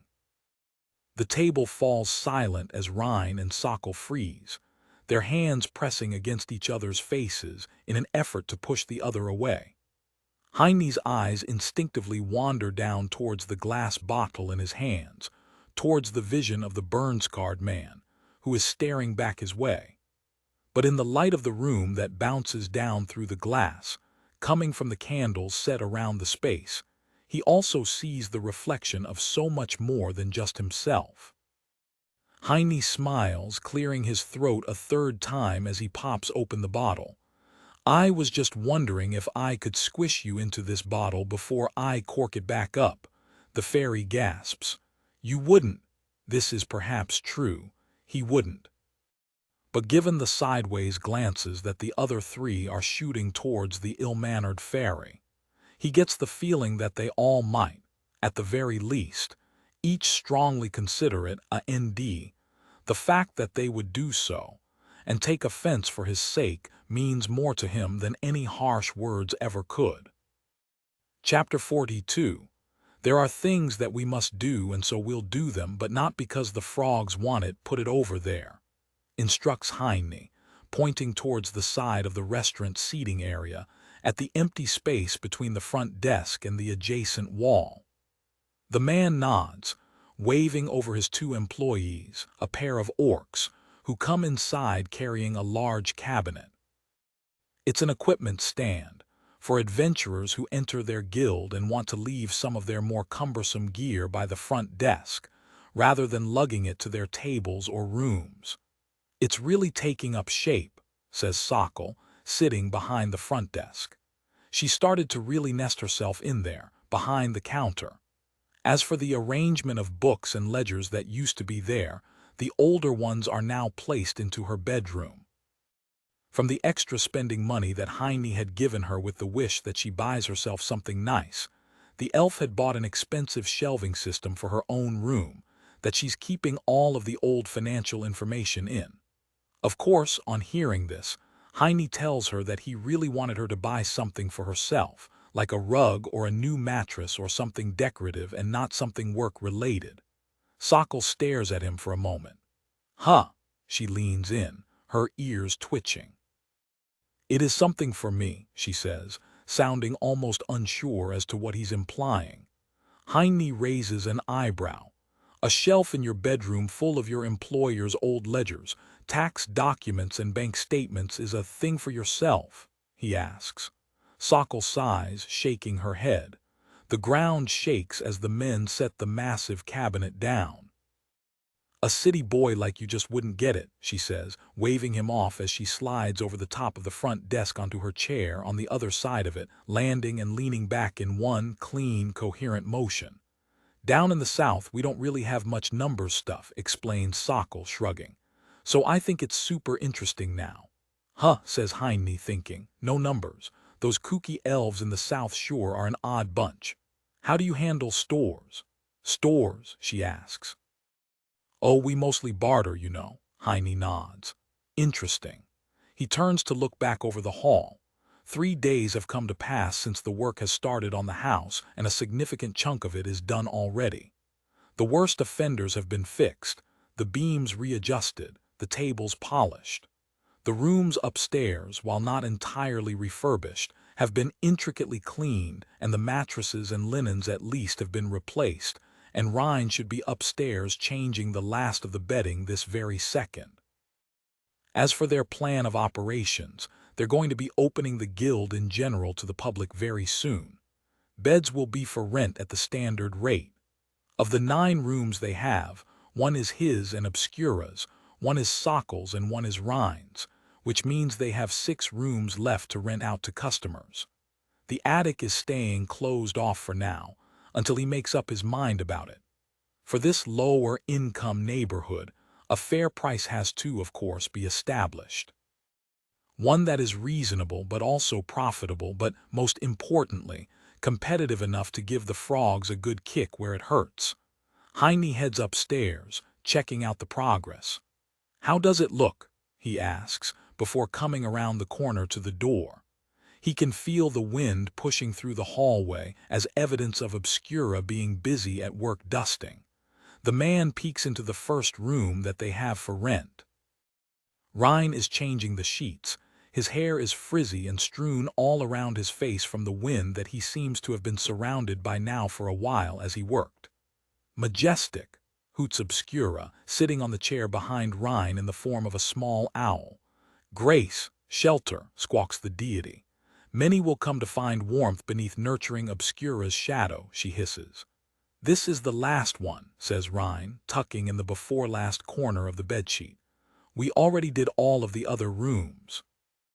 "Great work, you two," says Heine. "You did yours and Sokkel's rooms too?" he asks. He doesn't need his people getting back problems because they didn't buy themselves good mattresses. "Sure did," replies Rein. Heine nods, leaving the two of them to it. They seem to be getting along pretty well these days. Obscura was quick to forgive Rein, and the boy doesn't seem to be afraid of her any more like he once was. Doing the inspection himself, Heine walks down the refurbished corridor, checking every room. They're all perfect, except he can't help but notice that with every single bedsheet, only 3 corners are tucked in. The man sighs, going over to do the job himself to tuck in the 4th corner. His hand hovers above the linen. Would tucking in this bedsheet, this 4th corner, would that be what the frogs want him to do? He narrows his eyes, thinking about it. The bedsheet is a rectangle, so it has 4 corners. That's just the nature of the beast. But in order to properly make the bed, all of the corners have to be tucked in, obviously. They can't rent beds that are unmade. It's bad optics for their business and for Obscura's image as a god.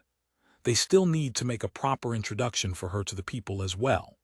Sure, there are rumors and mysteries floating around the city, including many long since exacerbated tales, especially since the night of the frogs' attack on their home. In a way, the rumor mill is actually helping them. He can barely walk down the street anymore without someone wanting to buy a dagger or a sword from him, just because of the mystique of their image. But at the same time, a real public reveal of Obscura would help a lot of their other image problems, one of which is that the frogs have started rumors that Obscura likes to eat children. That may or may not be true, he doesn't know. But he feels that it's bad to dig too deeply into your partner's past until they're ready to talk about it with you. This rambling series of thoughts leads him back to the sight of his hands, still holding onto the fabric of the bedsheet. He gasps, realizing. "Of course," mutters the man to himself. The bedsheet has 4 corners, but the frogs know that. They're expecting him to not tuck it in because of that. This was their plan all along, but Heine isn't afraid of them. He narrows his eyes and defiantly tucks in the bedsheet's 4th corner, before then going to the other rooms and doing the same for the other beds there, including Sokkel's and Rein's. He doesn't snoop, but he can't help but notice that while Sokkel has indeed set herself a small office, up in the limited space of her own room, that in Rein's still plain room sits nothing new, except for 2 pieces of fabric which hang, draped over the single chair by the desk. A simple scarf, yellow, and a small, crooked wizard's hat. "I've decided that we're cranking up the forging operation," says Heine, his eyes warily looking around at the few handymen and craftsmen who remain in their home. "Today is the 4th day of work. Our image is something I've been thinking about all day," says Heine. "We need to polish it up and really define it. People already think that we're kind of spooky," says Sokkel. "I get looks sometimes when I go out to buy groceries." "Me too," says Rein, raising a hand. Though that's normal for people to be awestruck by RHMHPF, Sokol stops him, putting a hand over his mouth. Heine knows that the boy never leaves on his own, though. He only ever goes outside either together with himself or with Sokol. He assumes that he's still terrified of the frogs of his mother. Heine nods. "That's good," he says. "We're going to use that more," explains the man, lifting a hand to grab Obscura's foot. She's in the shape of a large owl, sitting on top of the till by the front desk. She hoots, clicking excitedly with her beak as she looks down at his hand that lifts up one of her sharp talons. "Quiet and deadly," says the man. "That's the feeling we're going to be selling as members of the cult of the Owl God, silent professionals. So we're focusing on the weapons," asks Sokol, nodding. "I know some people who will buy right into that look," she says, "if you want me to spread the word a bit." "That's step one," says Heine, nodding to her. "After that, I want us to expand into different kinds of crafting. We can talk about the details later," he says. "The library, a quest board, and the restaurant come after that. Rooms and baths we can already start offering as soon as we open." Rein lifts his hand. "So what's with the forge?" he asks. "Are we just gonna do stuff like always then?" Heine shakes his head. "Sokol, put in an order for a display case," says the man. The elf nods, taking down a note. "Rein, we're not going to sell weapons on the street anymore. The people are going to come to us from now on, and they're going to be paying full price for the privilege." Rein nods.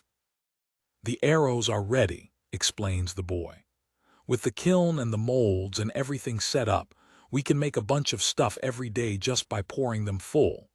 Heine nods. "Rein, Sokol, sit down together and make a full list of what we can reasonably produce every day," says the man.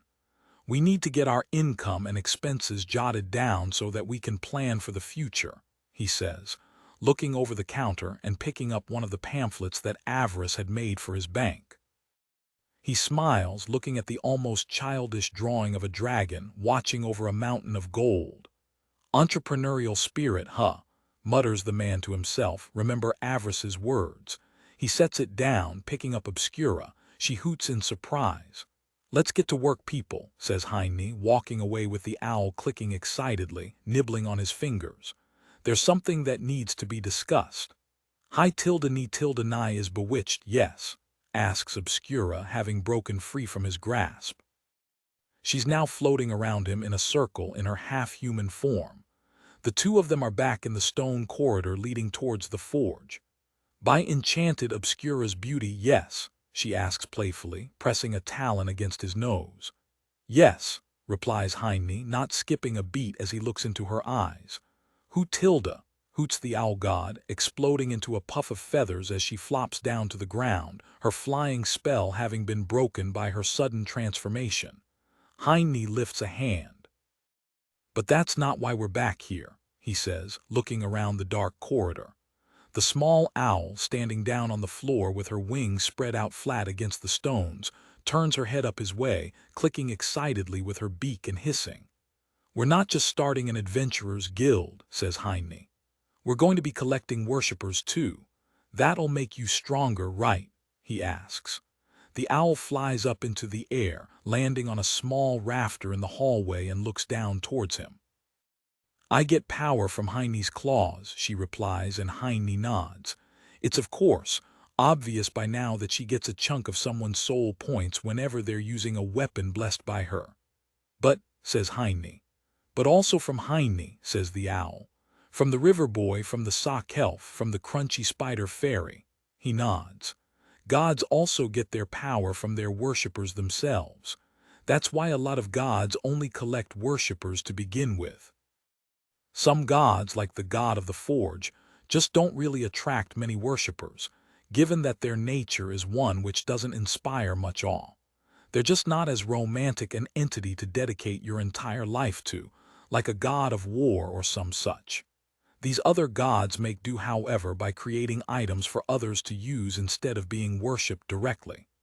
But we're doing both things," says Heine, finishing his summation. Obscura tilts her head at an angle. Wise Heinie, he has many eyes, good eyes, strong eyes, she praises. Obscura holds out a wing. Many will hold Obscura's talons, she holds out her other wing. Many more will bow at Obscura's tree. The owl puffs out her chest. My might will grow like a small now big forest, Heinie nods. That's the plan, he affirms and lifts a hand. But we're putting our lives at risk here too, he says. It isn't just Obscura anymore, though she is the most important to him. But he still has others to keep safe as well. We need to have a talk about the big frog, says Heinie, getting to the point. It's been long enough. Obscura narrows her eyes, hissing, pulling her wings and body tightly together, lifting her head up high as she stares at him with paranoid eyes. I need to know, explains the man. Everything. Chapter 43. There are secrets kept between us, but there are also secrets kept for ourselves. The air in the corridor feels much thicker, much heavier than it did only a moment ago. The dust particulate, drifting through the dark stone hallway with no windows, feels like it is coming together all by itself, to fill the space between the two of them with something, anything, now that the kinder, happier, softer presence which they had brought back here with themselves, into this secluded area, seems to have vanished in only an instant. At this point, says Heinie, I need to know. We're in too deep, there's too much happening, he explains, looking at the owl who is sitting high up on the rafters, clearly displeased given the sharp look on her face. The fact that he has learned how to read a bird's expressions is something he only spontaneously realizes he can now do mid-thought. Life sure is odd.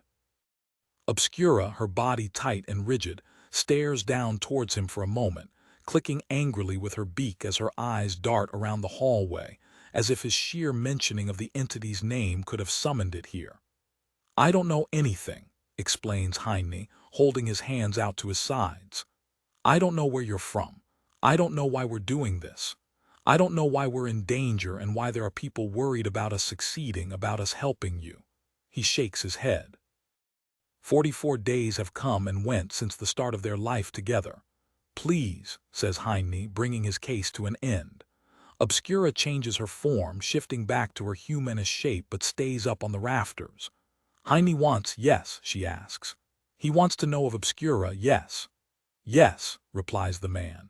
She nods her head to the forge, flying off by herself towards it.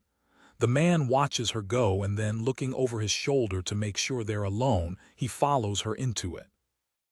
Immediately, a pair of giant talons wrap themselves around his arms the moment he walks into the room, spontaneously ripping him off of his feet and into the air. Somewhat surprised and wary, he looks up at Obscura, who flies to the currently closed windows of the forge tower, flying to one spot in particular. She sets him down onto the high ledge, where the metal owl sits, and then lands next to him, shifting back into her humanish form. She scoots back, leaning against the opposite wall of the windowsill. Heinie, somewhat nervously, looks down at the forge. It's a long drop from here. His gaze turns back towards her. Why are we up here? He asks. Obscura lifts a long talon. The ground is for frogs. They hide there, they hop there, dirty, nasty frogs, she hoots angrily. Heinie looks at her for a moment and nods. He supposes that she just feels safer in a high place. It likely comes with the territory of being part owl. Especially if they're talking about something like this. The talon of her index finger taps against the wooden shutter that covers the window. She runs it along the material, thinking for a moment. From the elf place, says the owl god. She lifts her finger, pointing at herself for a moment before tapping against the wood again. I am. The South? Asks Heinie. He had assumed as much, given Benny's outburst and Obscura's nature as an owl god. The South is nothing but forest. Many nature-based gods stem from there in some fashion, but they all seem to wander towards human civilization eventually, in search of more followers, of more comforts, of more power as they compete with one another. The quiet life isn't often an option for many gods, as, given the always existing presence of another rival, they need to stay up in strength. If the god of rivers becomes too weak, the god of lakes might overtake him and steal his domain. If avarice, the god of wealth, slacks, then another god like the god of fortune might overtake him and take his place. It's a never-ending race for power amongst the older gods and then amongst the newer ones as well, who are born from the changing beliefs of new generations of men and women, which gives them life. He nods to her. "Why did you leave there?" he asks. Obscura's talon taps against the wood a third time. "Power," she hisses. "I want it." "Power for what?" asks Heine, already knowing the answer. "The big frog." She turns to look at him, her finger still held against the boards, knowing that he knows the answer to the first part of his own question. "Owls eat bad frogs," says Obscura, her nail scratching along the wood but having never left it as she is unable to tap against it a fourth time. "It is the way of things," she explains. Heine nods, following along. "That makes sense. The food chain is what it is." Her talon digs into the wood as she spins her finger, apparently unsure what to do with it. The owl god stops, not having explained further, as she begins to scratch deep grooves into the wood, drawing something. It takes a few minutes, but eventually she is done. Heine would have yelled at her if she had done so with any other wood in the house, like the floors or the walls, especially after the expensive repairs. But up here and during a moment like this, he feels like he can let it slide. He stares at the three crudely drawn blobs that resemble owls, two bigger ones and one smaller one. With a long drag of her talon, she runs through the first two, striking them out. "But the frogs change the way of things," she says, finishing her explanation. Heine stares at the three owls -2. So the frogs, getting tired of being eaten by owls, had some sort of fight for survival and killed the previous owl god and its partner, her parents, leaving only one of three remaining.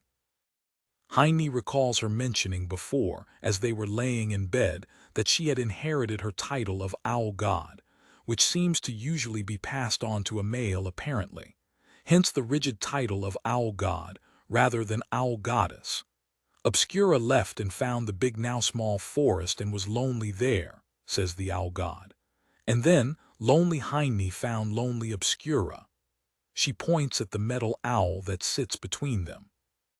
And now the two who have become one, three in total, are both sought by the unnatural frogs. He doesn't really understand everything, though.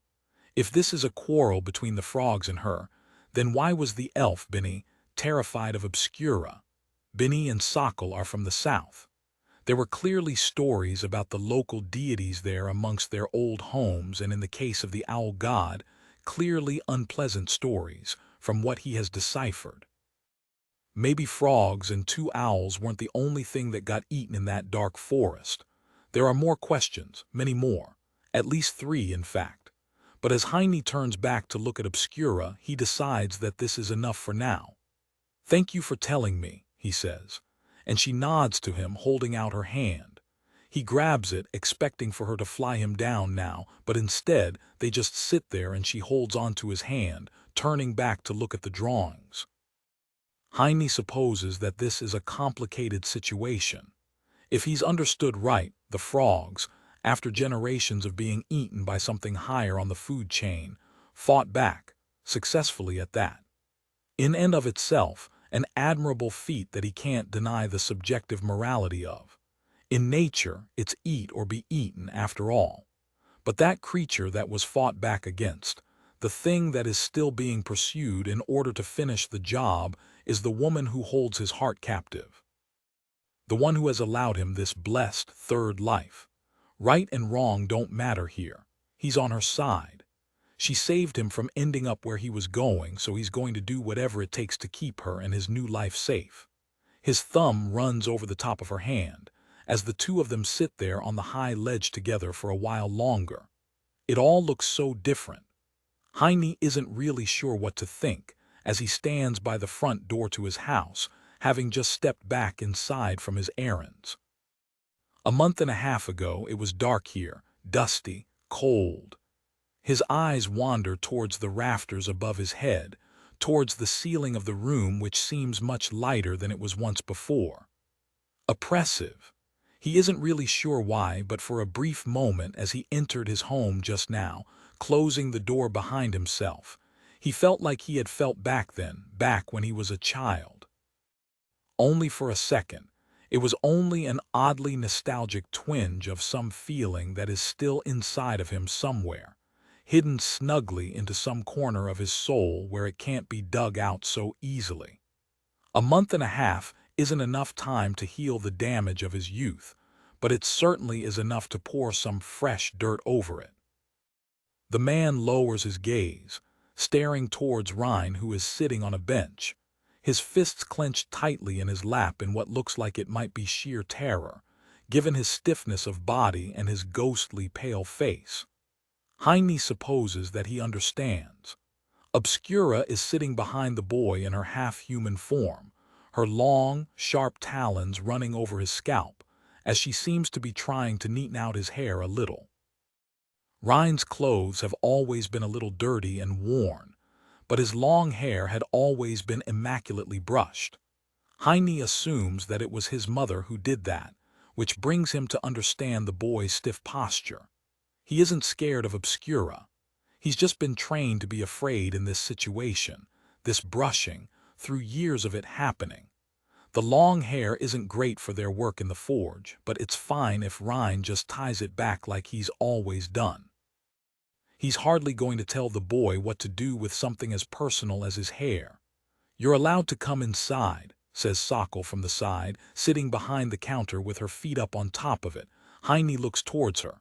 "You live here, you know?" she asks, watching him standing there motionlessly by the door.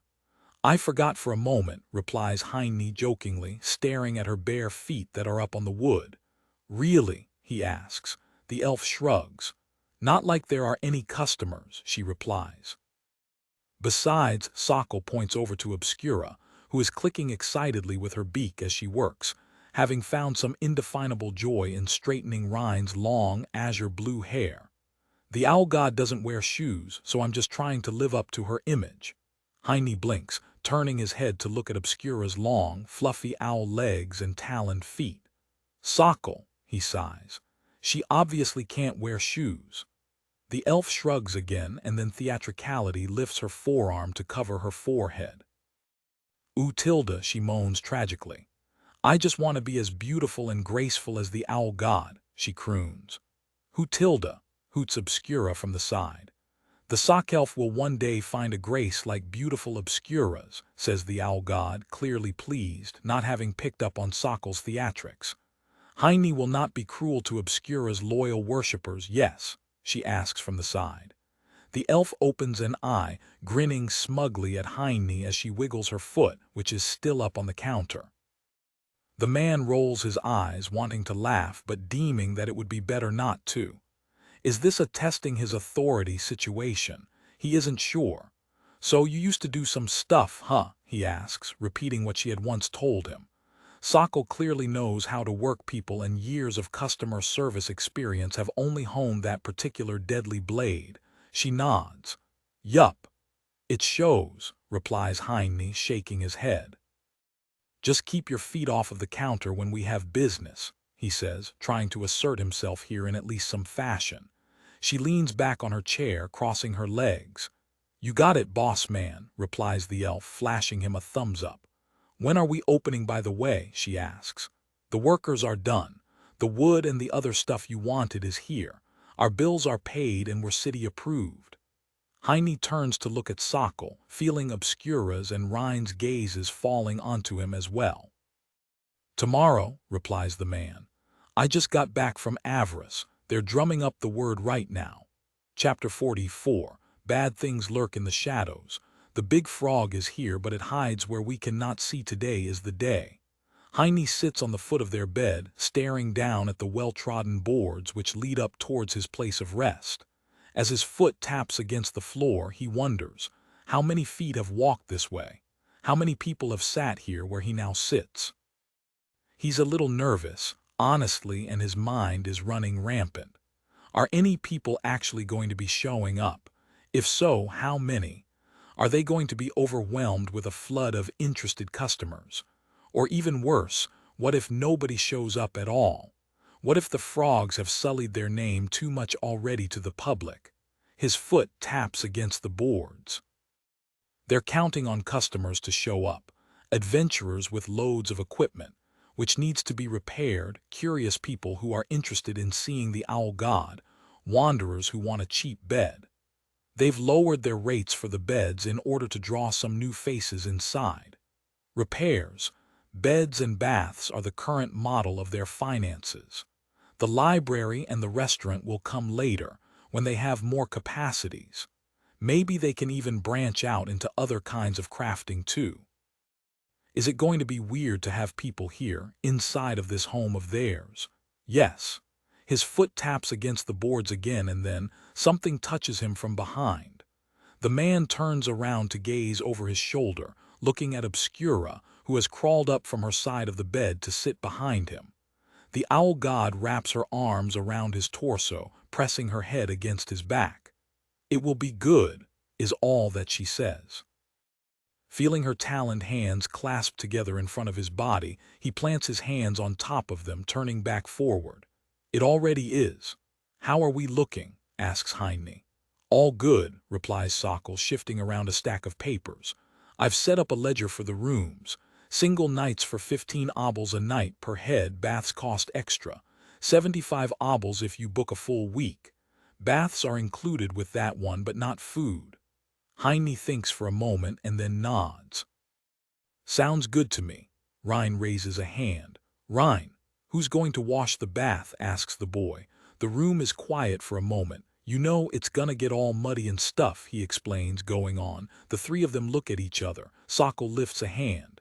"As our financial expert, I suggest that Rein washes the bath." "Huh," Rein crosses his arms. "You wash the bath, can't," says Sokol. She nods her head to the counter. "I gotta watch the counter and do the books." Rein narrows his eyes. "You spend most of the day sitting there doing nothing," argues the boy. "I'm helping in the forge."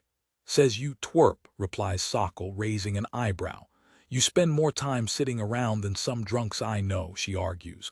"Besides, just use your river magic." "Rein, the river wizard is not a house servant," she raises an eyebrow. "I've seen you sweep 100 times now." "That's different," Heine sighs. The two of them are devolving into another spat of sorts. He's going to have to handle this. It's true that Rein, with his river magic, could perhaps be useful in cleaning the only watertight room in the house, the bath. But at the same time, it's going to be a real, full-time, dirty job by the time they're really running. Dozens of people a day coming in from the dungeon, if not hundreds in an ideal world, will make a real mess, and they'll do it fast. The boy works hard as it is, and it seems mean to force him to do it, even if he is the most qualified.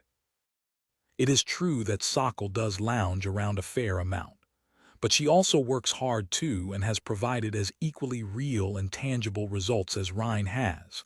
So he'll have to pick one of them, assuming that he won't have the time to do it himself. The man lifts his eyes towards the windows. It's pretty noisy outside today. That's rather surprising, given how terrible and disgusting the weather is. It's somewhat rainy, perfect weather for frogs. Yuck. Runt. Barks Sokol, poking her finger against Rein's forehead. Rein presses his forehead against her finger, pushing her arm back. "Old tree bat." "Obscura will do it," says a voice from above their head. Heine looks up towards the rafters. Obscura sits there, having appeared without being noticed. "Generous Obscura, yes. Homemaker, yes. Heine will like," she asks. "He will give her many kisses, yes." "You," says Rein. "Don't be rude," scolds Sokol, flicking his forehead. He lets out an annoyed bark, swiping away her hand. Heine shakes his head. "Heine likes, but we need to build your image up more with the people," he explains. "We can't sell the image of a god but then have you washing the bath during work who—" D-hunk. The four of them turn towards the front door, staring at it for a second. "Is that a customer? Someone that avarice drummed up?" Heine walks up to it, pulling it open and looking outside. "We're not open, ye." A flash of red, a hand comes to rise before him, an open, scaly palm gesturing his way to stop him mid-sentence. "I sure hope that you are," says Avarice. I brought company. Heine stares, not just surprised to see the god of wealth here, but to see him in front of his door in the form of a dragon. This is a most unusual sight for this neighborhood, of course. Behind him in the street is an old, beyond rickety wooden wagon, not even a carriage. It looks like it's held together by nothing else, save for the prayers of his worshippers and a fistful of nails. You what? He looks around the area. All around the cart, all outside of his home, the street is full of people. It isn't just a few dozen, it's more than that. This must be everyone from this neighborhood and then a good chunk of the people from the other ones as well. I told you, says Avarice. This is an investment. I'm not signing a new bank contract, replies Heine, pretty sure that the dragon is trying to sell him something again. No, but they will, replies the god, looking over Heine's shoulder, inside towards the counter. The pamphlets that Avarice had given them have been neatly distributed all across its surface for the people coming inside to see. They weren't there only a second ago. The sharp, instincted Sokol must have spread them all out in secret, while Heine had greeted the god just now. The elf has saved him yet again. Avarice would have been offended if they hadn't laid them out properly. Let's make some money, Weaponsmith Heine, chosen of the owl god, says Avarice. Perhaps the dragon sees Heine's expression as the man looks around the massive crowd, staring expectantly at their door. Don't worry, I brought food. Let us make an introduction first, suggests the god. Heine straightens himself upright, feeling rather put on the spot. He had a few things prepared, but nothing for a crowd like this, and not out here, outside of his front door. Life has come to surprise him once again. Though by now, he supposes that he has learned that it is for the best to just trust whatever the universe throws his way. He sighs, stepping forward, the soft breeze pushing through his sooty black hair from behind. Heine narrows his eyes, staring around the crowd, looking at every face that he can see, gazing his way expectantly. The fact that he doesn't have either his scarf or his hat on is apparent to him, but it isn't really an issue anymore. Let them think what they want to think. He's done worrying about that. Heine walks out through the crowd, climbing onto Avarice's rickety cart. The death trap that it is wobbles as he climbs up onto it. He hopes it doesn't break. He's sure that Avarice will make him pay for any repairs to the old thing. Welcome everyone, says Heine, looking around at the crowd, to the reopening of the Adventurers Guild and to the home of the Owl God. He looks around the mess of people trying to find them. He can smell them in the air. The man narrows his eyes. If you're a frog, leave. There are a few clearly confused faces in the crowd. If you don't know what that means, you're fine. So if you want to worship a new, better god, feel free to come inside. Frauds, yells a voice to the side. Heine turns his head, looking at a group of people making a ruckus on the edge of the crowd trying to get in. It's a scam. The owl god is a fake. It's true, yells another voice. Heine narrows his eyes. Frogs, the owl god isn't even real. The crowd seems to stir a bit, becoming spooked. Boo-hoo, yells a voice coming from a familiar face. The healer frog he has seen twice now before. The wind continues to blow. Heine plants his boot on the driver's bench of the cart, pointing out towards them. You're going out of business, frogs. He swipes his arms through the air. We're shutting you down. Hutilda, agrees a voice floating above him. Obscura hovers in the air, floating upside down. She tilts her head. Whispers move through the crowd, carried from one person to the next. She's flying, says an excited caster at the front of the cart. Owls fly, explains Heine emotionlessly. It makes perfect sense. Obscura twists her talon. The wind rushes, surging in a powerful gust that blasts through the street. The cart rocks beneath his feet, wobbling wildly. People cover their faces, shielding their eyes from the debris and dust, and a series of surprised voices ring out as the wooden shutters of many windows slam shut all at once. Heine watches as several people are lifted up into the air, frogs, the lot of them. Obscura flicks her talon out and the people all tumble down the way, rolling down the street, as if the wind had chosen to move them and them alone. "Dirty frogs," she hoots at them. "You will leave Obscura's nest." The wind dies down, the people of the crowd look up to her. Obscura's body shifts as she turns into the form of a gigantic owl. Avarice's cart creaks and groans, the wood about to give out, the axle bending. Heine looks down at his feet in worry. The giant owl sharply turns her head, looking around the crowd. "You will feel awe for mighty Obscura," she hoots, holding her wings out wide. "Bow, bow." Heine looks at her for a second and then shrugs. "That's an impression made for sure. It seems to work honestly.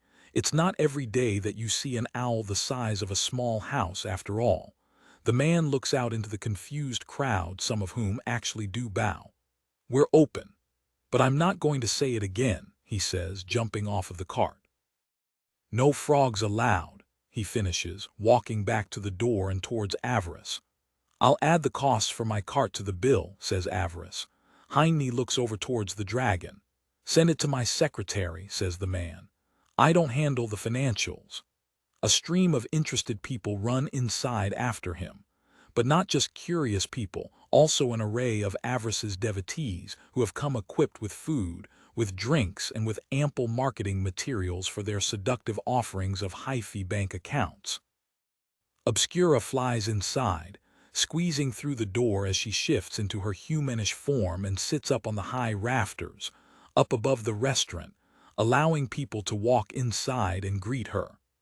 Some people are there to find out more about her, having heard whispers of the mysterious owl god for weeks and weeks. Others are there to offer tribute, bringing small token items as offerings, coins, trinkets, and shiny baubles. One man in particular approaches. Heine recognizes him as one of the 27 who had been given a free talon dagger weeks ago. The man opens a cloth sack and holds out the body of a small frog, placing it into the offering bowl. Obscura clicks excitedly, clasping her hands together. Is it odd to say that he feels jealous about someone else giving her a frog? Maybe. Actually, looking around the room, Heine notices a few familiar faces. Most of the 27 are here, in fact. Sokol is running the counter, already explaining their offerings in a well-rehearsed speech to group of people after group of people, who she then lets get carried away by Avarice's servants. Rein, meanwhile, runs back and forth from the reception to the forge, carrying full batches of equipment that people are already leaving here to be repaired. Heine looks around the room, and by the time he's finished making a single pass of the full hall, all of the tables and booths are already full to the brim. He blinks just to be sure, but every single spot is full. Avarice's helpers keep everyone tended to, offering them refreshments that Heine is sure he will get a bill for later as well. "By the way," asks Avarice, walking up to him, "do you have any ice? My man is sick today." Heine smiles. "I know just the person." Okay, so the guild is full, and just like he had expected, it feels odd. But it doesn't feel odd in a bad way. He feels excited, giddy, even. It all happened so fast, didn't it? Before Heine leaves the room to go to the kitchen, he spares one last glance out over the heads of the crowd and out through the front door of his home. The street has emptied entirely, with just about everyone having come inside. Only a single woman stands there, dressed in an off-white greenish robe, wearing a veil, far off in the distance, and stares his way. "Excuse me," says one of Avarice's workers, pushing past him to get to the kitchen. By the time he's gone, so is the woman at the end of the street. But Heine continues to stare, the hairs on his neck standing on end. There was something about her, something familiar, something significant, something big. The air stinks of frogs. "The ice?" asks Avarice, nudging him. Heine blinks, shaking his head. "Oh, right, the big frog." Chapter 45. The guild is open, many faces are in our home. The bad dream tells us of a frog and Ash 1. 2. Heine moves to the left with his left foot, his right foot following after. 3. Then he steps back, his other foot following after. He moves back again towards the right as they move around in a square, always practicing the same movements of the slow waltz. 4. He's in that place again. The man stares around himself, gazing at the giant, empty ballroom that he finds himself inside of. It might perhaps be grandly built and a spectacle in and of itself. The ruby-red curtains are so long that they could be draped over full ships of war. The floor, made out of a pristine stone, is so smoothly polished that it seems to capture every single droplet of the essence of the moonlight, which shines in through the tall, stained windows. 1, 2, 3, 4. Yet at night the grandeur of the ballroom seems to be lost. Well, no. It's not lost, it's still here, he can still feel it and see it for what it is. Rather, it's just subdued. The night has washed over the space, covering it all with a dark tinge, like a black funeral shroud worn above a white wedding gown. They move back again to spin another round. Neither of them can dance, they're both kind of awkward, bumbling messes, but that's what makes it fun to do together. They're practicing, after all. It's still grand in its own way, the room. But it's a little sad, honestly. The music doesn't help. It sounds like it doesn't even belong to this room. It's like the orchestra is actually playing in another room, that the two of them aren't invited into, and so the odd couple are here instead, outside of the grand door and dancing in secret, to a muted, muffled song that isn't actually meant for their ears. Wait. Heine remembers the last time this happened. The odd dreamlike daze that has befallen him fades as his mind clears up. He looks down at the head, held against his chest as they waltz. Her skin is sickly, carrying a tone indistinguishable from the moonlit marble floors, shining through the green stained glass. Her pace is a little off with his.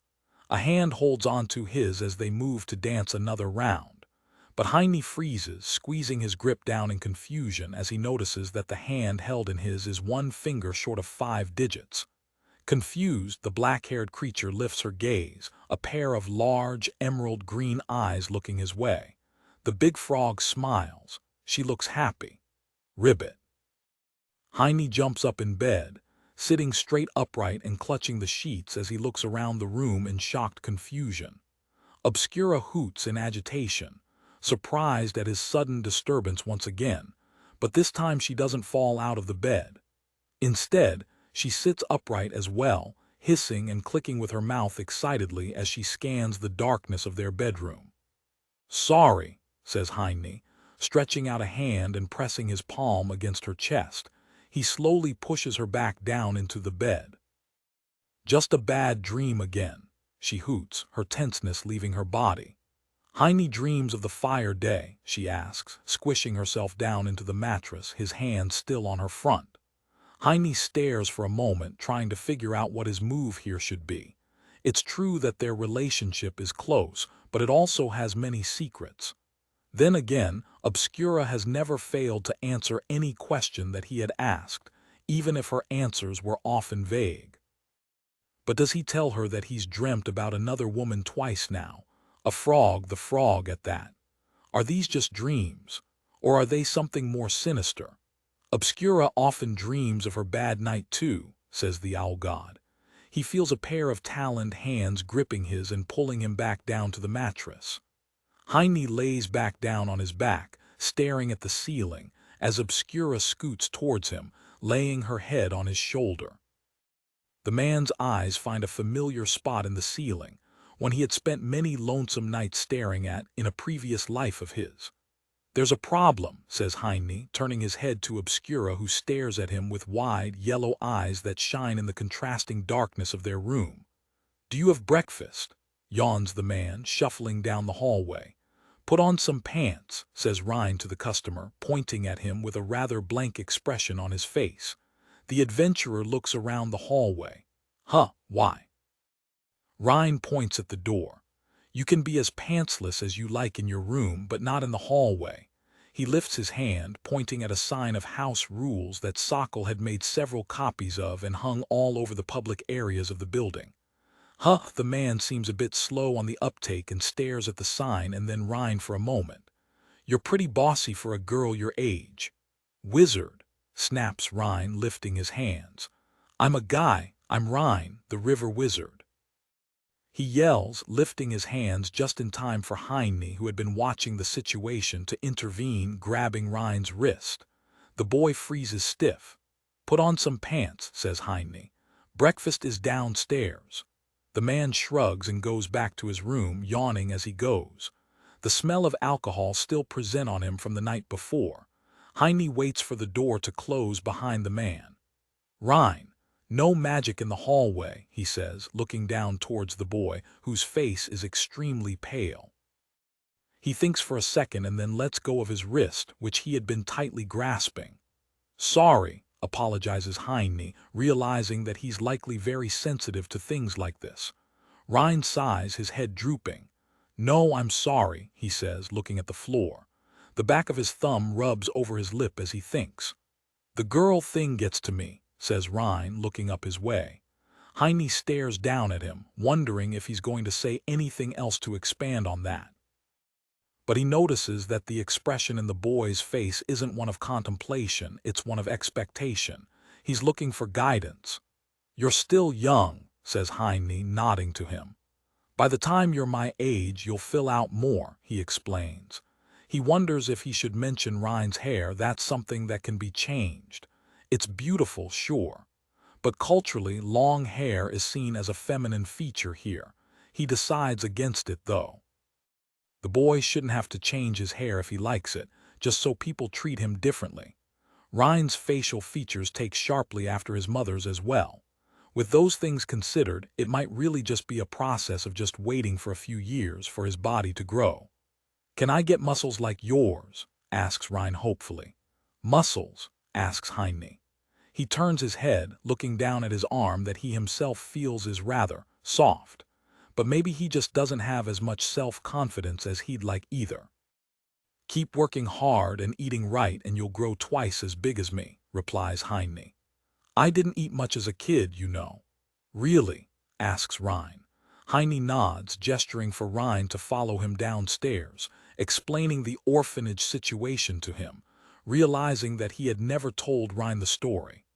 Though perhaps he should have, because only as he does so does he notice that his history, in way, has a strong connection with Rein's own.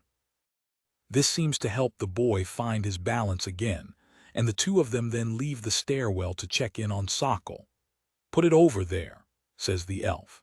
The restaurant area of the guild is currently up and running, but only as a temporary marketing offer by Avarice, in order to help attract their first customers. The god had supplied food and drinks for the celebration, and for breakfast. Servants of the god of wealth run around, and Heine finds himself puzzled at the sight. The entire restaurant is full, all of the booths are stocked, and a few people are lined up in front of Sokol's counter. She turns back to the next person in line. "So, you need a repair?" "Yeah," replies the woman, setting down her dagger. Heine recognizes it as one of his own. "Kobold's got it good." Sokol looks it over, setting it to the side and making a receipt for the woman and handing her one of Avarice's flyers as well. "Great, come back this time next week and we'll have it ready for you." Sokol points to the side.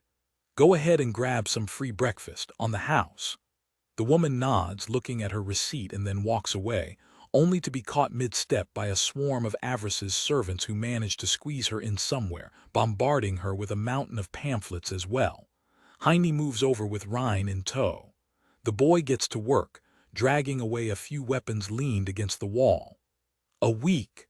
asks Heine, bending down to look at the dagger as the next person comes to the counter. "This is an hour's work, Sokol," says Heine. The elf looks up his way. "Sure is." "So?" asks Heine. She points at him. "So you should go to the forge and get to work." She raises an eyebrow, sniffing the air as she looks around the room. "Does something smell like frogs?" asks Sokol, her ears twitching. Heine pulls back, looking at the line. "Keep up the good work, Sokol," she shrugs. "I expect my payment in money this time," she calls after him. "What again?" he asks. "The soup was a package deal," he replies, laughing as he makes his way to the forge. "Hey, excuse me," says a voice. A hand stops him, someone sitting at his favorite booth, on his spot even. Heine turns his head. "Is the owl god around?" asks the stranger, looking around with excited eyes. "She'll be down soon," says Heine, heading into the forge, not sure if that's true. Rein is hunched over, panting from exhaustion already after dragging in the latest batch of weapons. "Rein," says Heine, looking around the forge in bewilderment. "How many pieces of equipment are there here?" he asks. I don't know," replies Rein, straightening himself out and wiping his forehead on his sleeve. "A lot." Heine's eyes continue to wander around the forge, and he can't help but notice that that's true. There are indeed a lot. Every wall has something leaned against it. Swords, pikes, lances, axes. Heine narrows his eyes. Maces, pieces of armor and helmets and shields. "We should probably get started right now," suggests Rein. "I already lit the furnace." Honestly, Heine wasn't planning on starting just yet, as he still wanted to get a feel for the guild and to maybe introduce himself to some of the new faces up front. Avarice had told him that he needed to work on establishing a trusted brand. Trust is everything, especially in a low-income neighborhood like his. A good reputation can go much further than the value of an obol. But now he understands why Sokol had set the time for the repairs for up to a week. There might be more pieces of equipment in the forge tower than the number of bricks that the structure is built out of. "What's first?" he asks. Rein looks over towards a list on the table. "Shield," replies the boy, pointing at a metal kite shield with a large crack on its front, sitting by the door. Heine nods and sets to work. It looks like the forge is going to be running non-stop for a while now, and it seems the same can be said for himself too. But it will be good to have some work.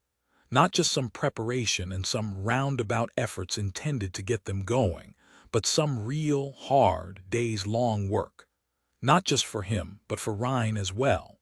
They both have some things they need to get their minds away from for a while.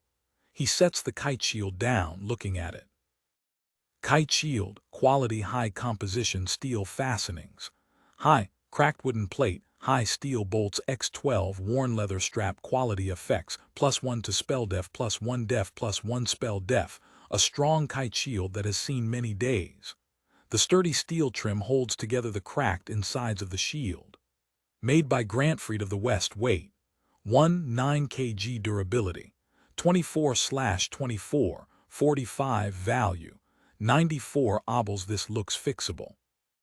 The metal is in good shape. The biggest issue is that the crack runs through the center plate, which is just reinforced wood.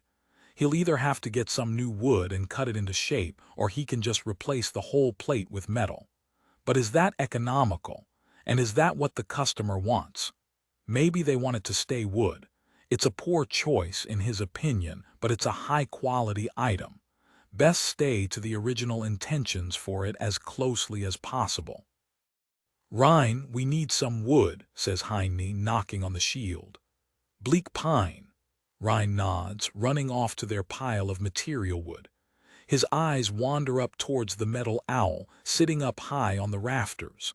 But he can't help but notice that someone has turned it to face the other way, to look out into the city, rather than down towards him. He doesn't think that it's looking away out of anger towards him, as if it were showing him a cold shoulder. Rather, he feels like it's looking out for a danger that walks through the streets. Still, he doesn't like it. It sounds odd, but he misses the feeling of its eyes falling down onto him. That is why he had made it after all. "Hey," asks Rein. "The wood." Heine blinks, breaking from his thoughts, grabbing the materials that Rein has brought as they set to work. There is danger close. It is far closer than had been expected. The big frog is here in the city, and she has found them. Chapter 46. The Heine man has a secret, but he has many followers. A mystery. Are we careful? Maybe Heine stares at the darkness, and the darkness returns the favor, peering his way through the glowing silhouettes of two large, yellow eyes.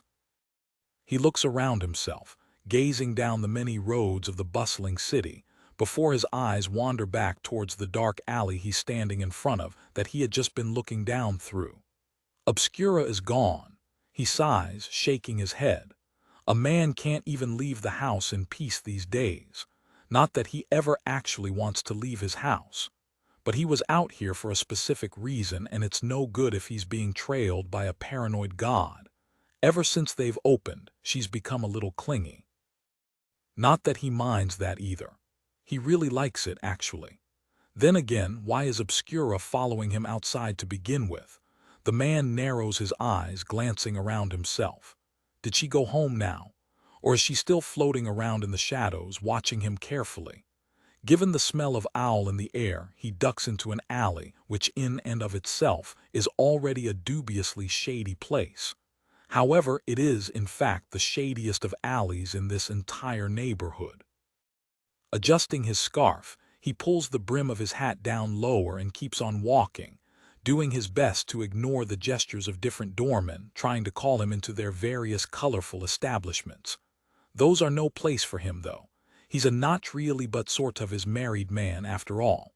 He walks down through the winding alley which smells vaguely of lavender and smoke until he finds what he's looking for. "Are you sure?" asks the merchant behind the counter. "No refunds." Heine stares for a moment. It's a lot of money and things are tight now as is. Honestly, maybe this is even a low-priority thing if one were considering solely their literal and financial survival, the two of which might not be so easily separated from another. "But I'm sure," says Heine, pulling out a small satchel of coins and sliding a few of them across the counter. The man nods. The deal is sealed. A menu appears, confirming the purchase. Suddenly, the shopkeeper stiffens up and leans over the counter, looking past him. "No loitering," yells the man behind the counter very abruptly. Before he can look at the menu, Heine instead turns around, surprised, in order to see what the man saw through the dusty window of the shop. Whoever was there has already ducked away. "Damn kids," mutters the shopkeeper, shaking his head. "Wait here," he says. "I'll get it from the back." "Thank you," nods Heine, sparing a glance over his shoulder again a second time towards the window. But there is nobody there.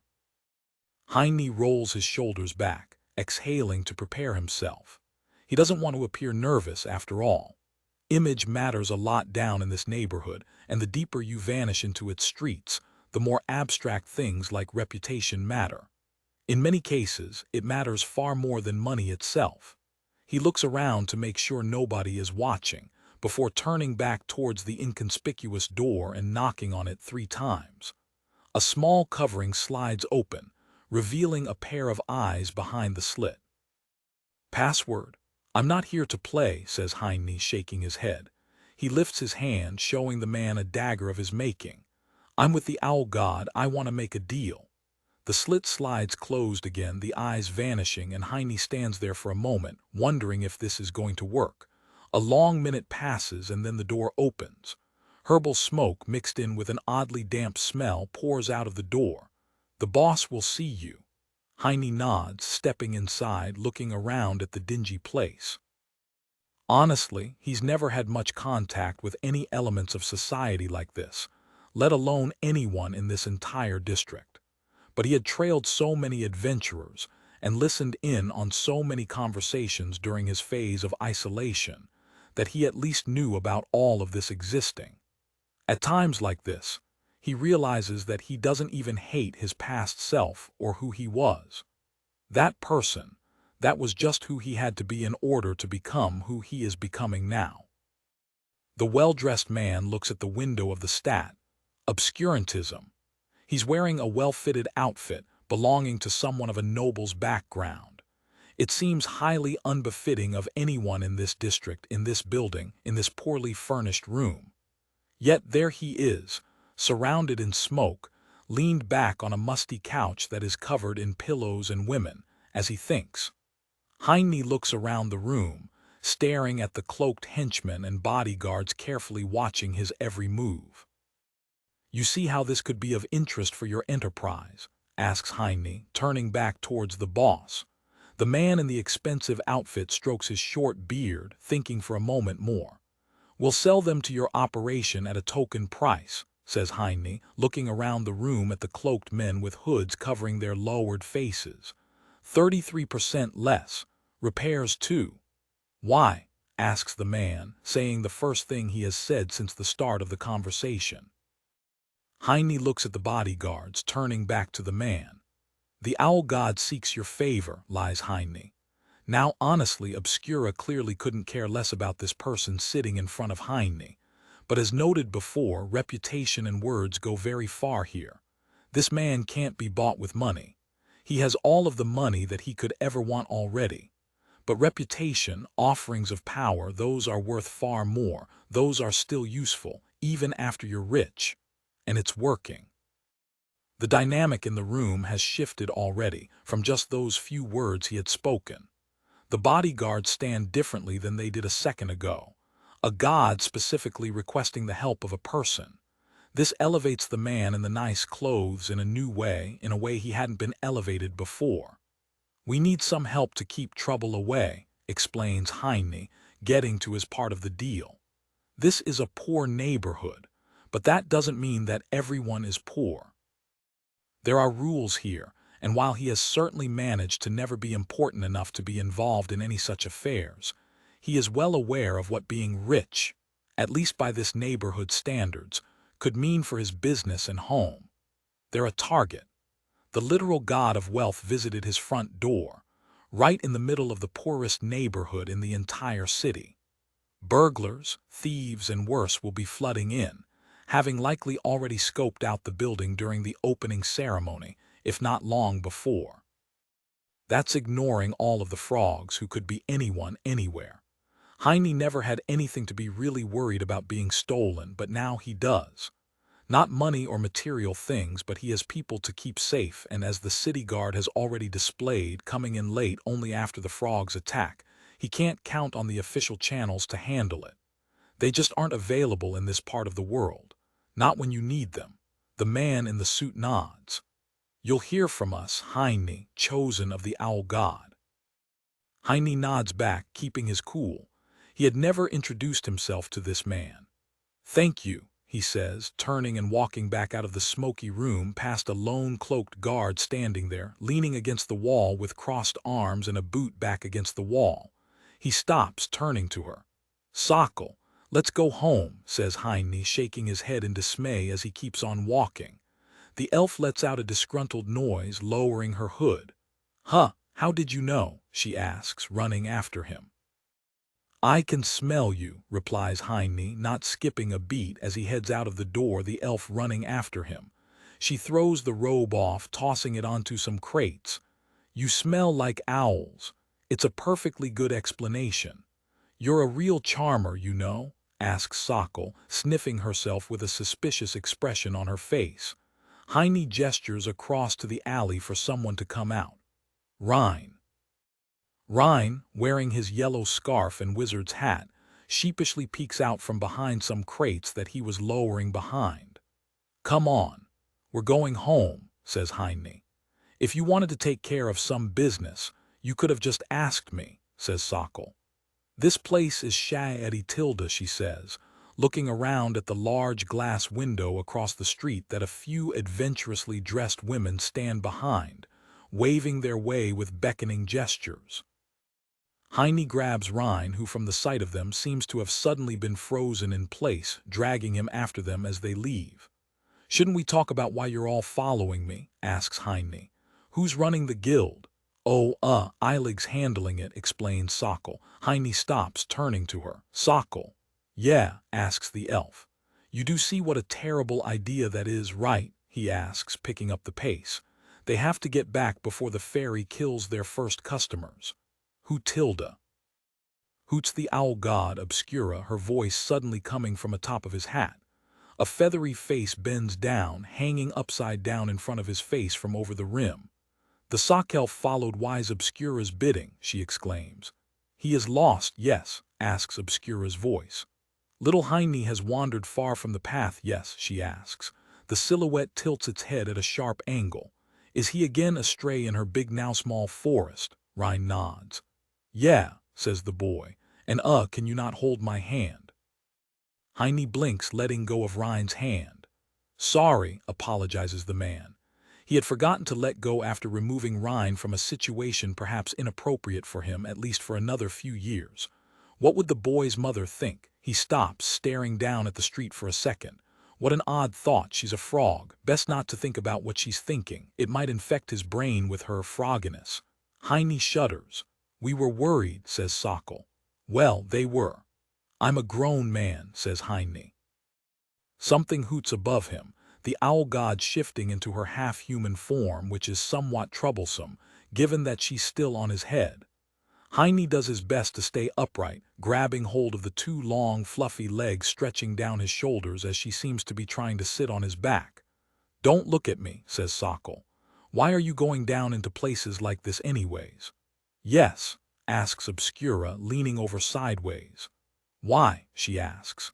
Heine can feel her looking around at the area. They're obviously getting a lot of looks. A few people call out to Obscura and she waves back, clearly enjoying the attention given the puffing out of her chest. Heine's eyes wander, she hoots accusingly, leaning back down towards him. Please, says Heine. You know I only have eyes for you. Hutilda, hoots Obscura, suddenly vanishing given the abrupt lightness on his shoulders and the handfuls of feathers that rain down from above. You, says Rein. Gross. Sokol flicks his head. Ow. Stop being rude, twerp, scolds Sokol. It's called love. Maybe you'll get to experience it one day if you do something about that attitude of yours. Please, says Rein, pulling out a box from an alley they're passing by. Women can't get enough of Rein, the river wizard. Sokol stares at him quietly for a moment. A few passers-by talk amongst themselves at the sight of them. Why are there just small boxes always everywhere? Asks the elf beneath her breath, looking around the street. She shakes her head, turning back towards him. Keep dreaming, she says, flicking his head again a second time. Rein pouts, rubbing the red spot on his forehead. No, you keep dreaming. The guy you liked was a frog, argues Rein. Sokol turns to him. Hey, she barks in an unusual moment of sharpness. She points at him. That's low. Rein stares for a second and then frowns, lowering his head. You're right, I'm sorry, Sokol. She nods and flicks him a third time. Rein takes it like a man. Heine looks at the two of them, glad that they managed to sort it out themselves. He wants to sigh and to shake his head, but he can't help but laugh. It's a little troublesome, sure. But being worried about by people like this, to a degree like this, is unprecedented. They had, noticing that he was doing something out of character, pursued him in secret.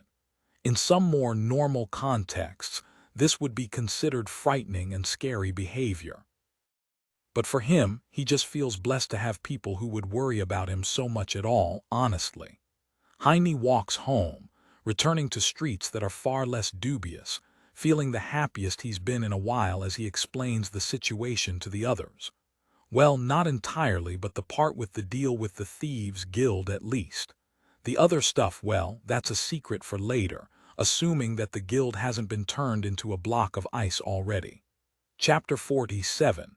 Vapors fill the forge. Many smoky tendrils rise to the sky like mighty dreams of owls. The bellows hiss as Rein presses the weight of his entire body down onto them, wanting to push some air into the furnace. Boy, put some muscle into it, says Heine, watching him from the other side of the forge, the hammer still in his hand. We need to speed up. He looks around the room. Despite his best efforts to keep up with the repairs, Sokol is just too good at accepting new business. He's considering asking her to stop accepting new repairs, but he's hesitant about the idea. A burned customer right now, right at the start, might never return to ask a second time. No, there's no way around it. They need to finish the repairs and they need to do it in a timely manner. Rein, his long hair tied back, rolls up his sleeves and grabs the handles of the bellow, straining himself to press it down. The old thing is tough and stiff and isn't used as often as it might once have been in days long since past, but surely it can't be that bad. You got it, grunts Rein, scrunching his face together and pressing down again. But I have to ask, starts the boy, looking up at Heine. Can't you just, I don't know, use some abilities to repair this stuff? He looks around the forge, sweat dripping down his forehead. Heine lifts a hand, pointing at a damaged pike. 1 iron bar. He moves his finger over to a staff. Copper aluminum alloy. A whole bar. His finger lands on the next item, a sword. Iron bar, sighs Rhine, getting the message. Sure, it would be easy to repair some of these items instantly through use of a crafting spell, but it would consume an entire ingot for material costs with each single repair. This is highly wasteful. Sure, it's instant, but using 5 kilograms of iron to patch a nicked edge that only needs an hour on the wheel isn't a great plan. They're trying to make money, not spend it after all. That's what you get for not just getting frozen, barks a voice from above. The two of them look up from their work, staring at the shapeless blob that is Eilig the fairy, who is apparently peeking out of the entrance to the heating shaft at the top of the forge tower. Should V just lived with it, now you have to pay the price. Heine lifts a hand up towards the shaft. No freeloading. Go do something productive, Eilig, he says in annoyance. Huh. Barks the fairy, its tiny voice squeaking out from above their heads. The creature raises a blobby arm, apparently shaking its fist at him. I already generously gave you some ice from my cellar, corrects Heine, and this is the thanks that I get, finishes Eilig, not letting itself be interrupted by Heine. Rhine shrugs. I mean, I can make a ton of water in like 3 seconds, he says. Magic isn't a lot of work, that's what we were just talking about. I saw. Barks the sharp voice from above. Do you know how wet my cellar got when you flooded the kitchen? Dummy, Rhine tilts his head. Isn't the cellar full of ice already, though? Shut up. Eilig, says Heine. We're busy, go do something productive, please. What do you think I'm doing? Snaps the fairy. Your mother was a lot more grateful for me than you. I'll tell you that much, it barks, grumbling as it retreats back into the heating shaft. Rhine sighs. What was that about? Don't worry about it, says Heine, returning his focus to the blade of the dagger he's fixing. I'll talk to Eilig later. Rhine nods, pressing down on the bellows again with all of his strength, given the clear straining present on his face. Something cracks and the boy yelps. The bellows sinks in an instant. Sparks fly out of the furnace from the sudden blast of air it receives. For a moment, Heine thinks that the handle of the bellows had broken off. But Rhine, awkwardly slung halfway over the thing that had suddenly given way, pulls himself upright and picks up something small which had been blocking the bellows from closing. A piece of ice shimmers in the annoyed boy's hands, catching the light of the growing fire. Something laughs from up above. Hey, is there breakfast today? Asks a voice. No, sorry, replies Heine, looking at the adventurer. That was a special offer from Avarice, but it's over now, he explains. It is 2 days after their initial opening. The rooms are still booked and people are coming in to drop off repairs. So many, in fact, that Sokol had to throw away the paper list and rewrite everything in a brand new ledger, which she seems to find an enjoyment of that Heine just can't quite understand. Oh, that's sad, replies the orc. Sorry, says Heine. We don't have staff for the restaurant yet, maybe in a little while. He looks around. There aren't really hands to spare. Sokol is running the counter and trying to manage the guests while he and Rhine are working the forge. That just leaves. Something flops down at their feet. Heine stares down at the bloody, eviscerated rabbit laying there between the two of them. Excited hisses and clicks come from above. He lifts his gaze, staring at Obscura, who is sitting up on the rafters, tilting her head with wide eyes, watching him excitedly as she apparently expects praise for her efforts. Thank you, says Heine, picking up the rabbit by its ears, more or less unfazed at this point. How do you feel about rabbit? He asks the man, looking at the somewhat troubled orc.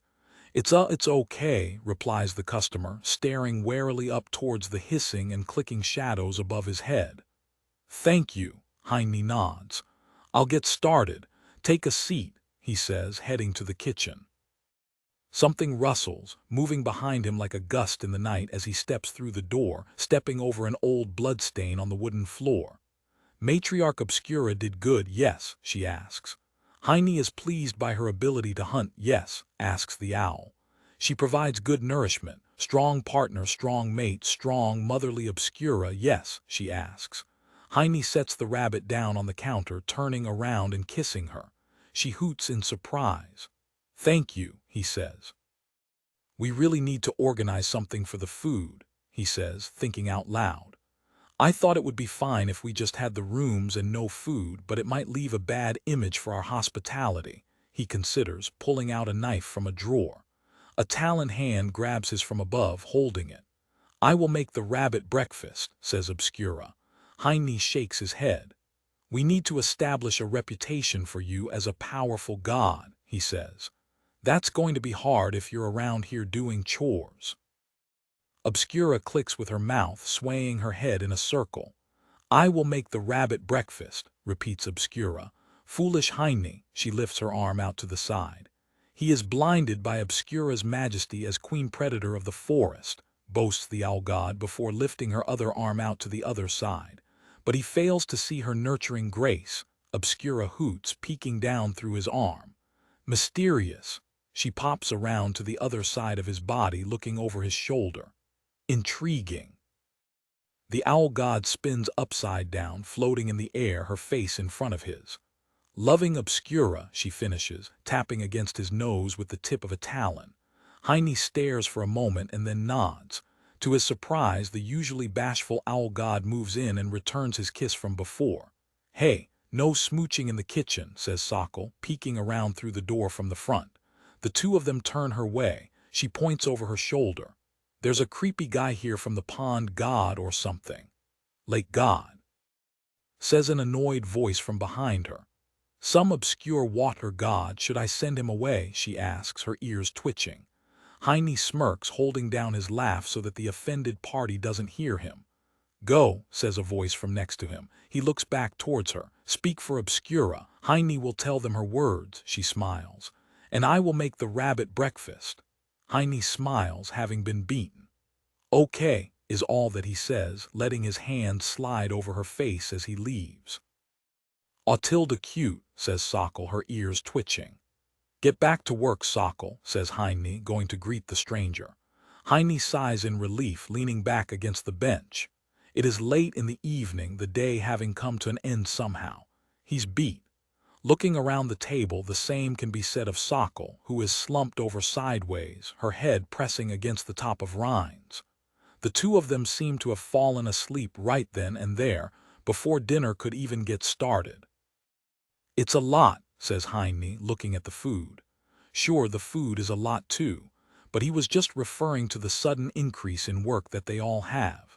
Adventurers are, by their nature, fairly independent people, but as guests they still are somewhat troublesome. They're always asking questions about the owl god or the dungeon or about some repairs. They're asking if there's breakfast today or not, or if the bath is okay to use or this or that. There's always something.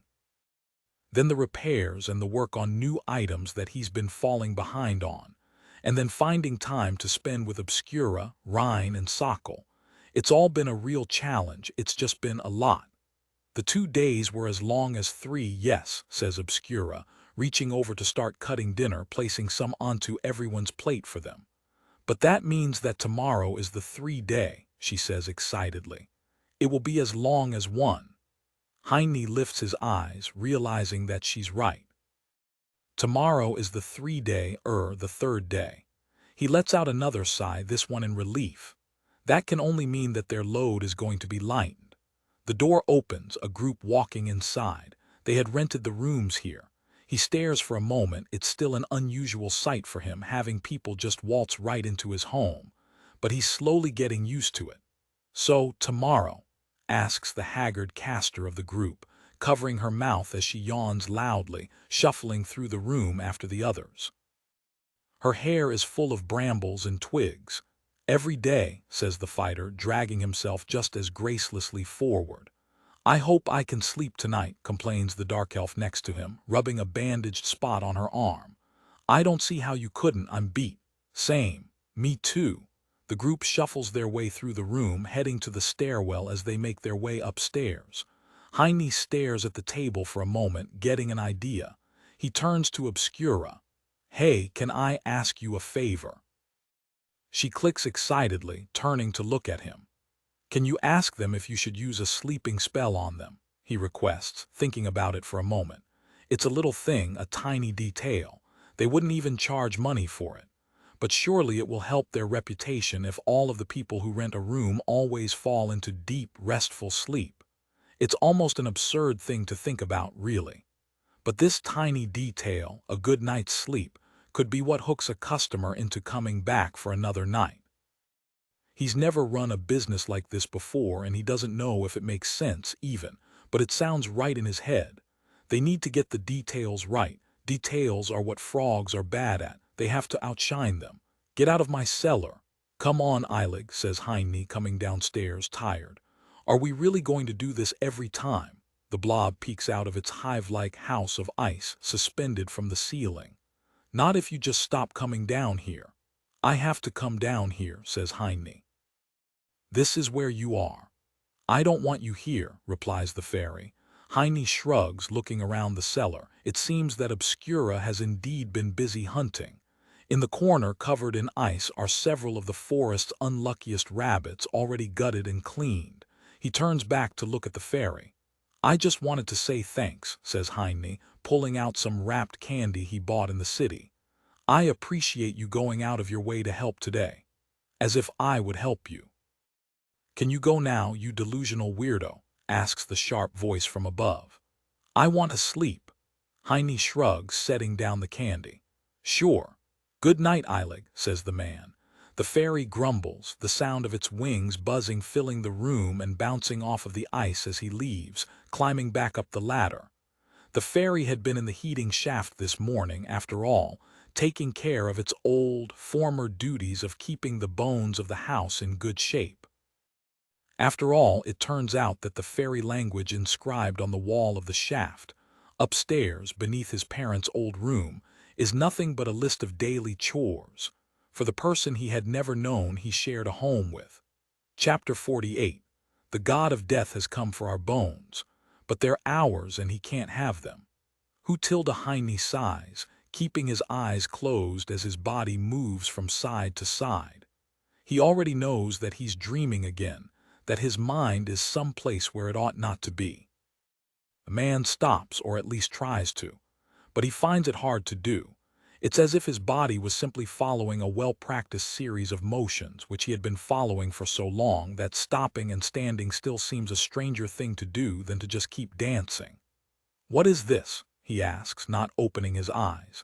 It sounds odd, but he's sure that now that he has realized that this is a dream, that he will wake up if he opens them. Does it make sense? No, not really. But in his dream logic, it does. Despite him still just standing there, his feet planted firmly onto the stones of the smooth floor, he can feel the other person still moving, holding on to him. This has to stop, says Heine, pulling his hands free from her grasp. Leave us alone, he says, feeling something press its head against his chest. The other person smells like frogs, and he's sure that it's her again, the big frog. Heine takes a step back, trying to push whatever is holding onto him off of himself. I don't know what happened anywhere else, growls Heine. But you and your kind need to stay out of our lives, he warns. I'm not putting up with why. Something presses itself against his mouth. A finger shushes him. The hand stays there for a moment, sliding down from his face together with 3 other fingers. Having had enough already, Heine opens his eyes. I'll hurt you if I have to, he warns.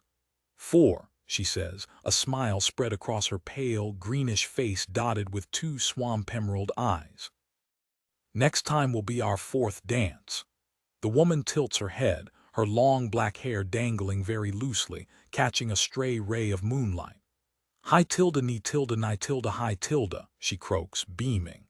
Heine sits upright in bed, but this time not in a quick jostle. Instead, he simply rises up and then quietly exhales as he looks around the room. Everything is as it ought to be.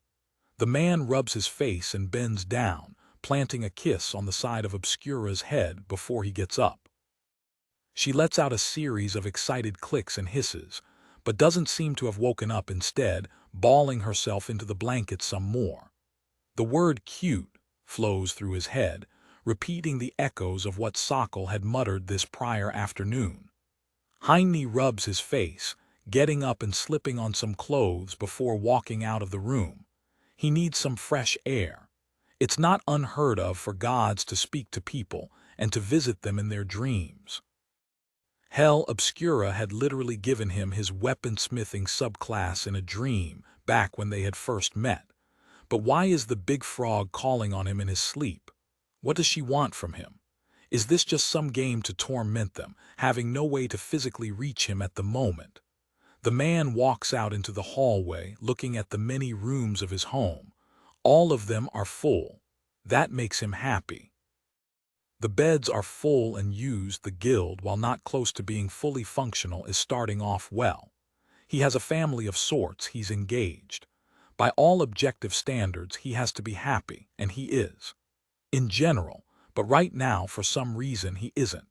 Heine stands there in the long corridor looking at the streaks of moonlight which shine in through the upstairs windows as he wonders what this familiar feeling is and where it's from. How did it find him all of a sudden? The man shakes his head. The big frog dreams are messing with him. He looks at the door to their bedroom for a moment before heading downstairs into the restaurant area as he wanders around his own home, haunting it like a lost spirit at night. Already knowing what to do, Heine grabs his boots and his coat, puts on his yellow scarf and his wizard's hat, and he grabs his axe, slinging it over his shoulder. For old time's sake, he's going to take a walk in the forest and get some wood. Plus there's something else that he needs to see, something else that he needs to do. He thinks he understands it now, why he feels a little glum so late at night. It's because that person, that man who he used to be, the one who he had gotten quite some distance over, it's because he's finally caught up to him. Heine grabs the front door of the house, opening it. Standing on the other side of his front door is a familiar, ghostly woman, dressed in a white robe. The night air blows the strands of her hair to the side as she stands there, her hand outstretched for him to take, as if she had never left since those many days ago. He lets out a tired, annoyed sigh. "I'm not holding your hand," says Heine to the priestess of the god of death who has made her fourth appearance in his life. In a way, he had expected her to be here, waiting on him. He has an appointment, apparently. After avarice, he supposes that it's best to at least hear out what the important gods have to say. The other ones not so much, like that weirdo from the lake god. Also, "I want to take the axe," he says, lifting his shoulder. "Need some wood," he lies. She nods. Heine steps outside, closing the door behind himself and jiggling it to be sure. By the time that he looks back towards her, she's gone already. But that's fine. He knows which way to go. The man follows the street down into the opposite direction of his usual path. As for what the god of death wants from him, this is as much of a mystery as what the frog god wants from him. He sure is popular these days, and it's kind of exhausting, honestly. Heine stops, staring at the ground for a second, staring at his shadow, projected there from a light coming out of an upstairs window next to him.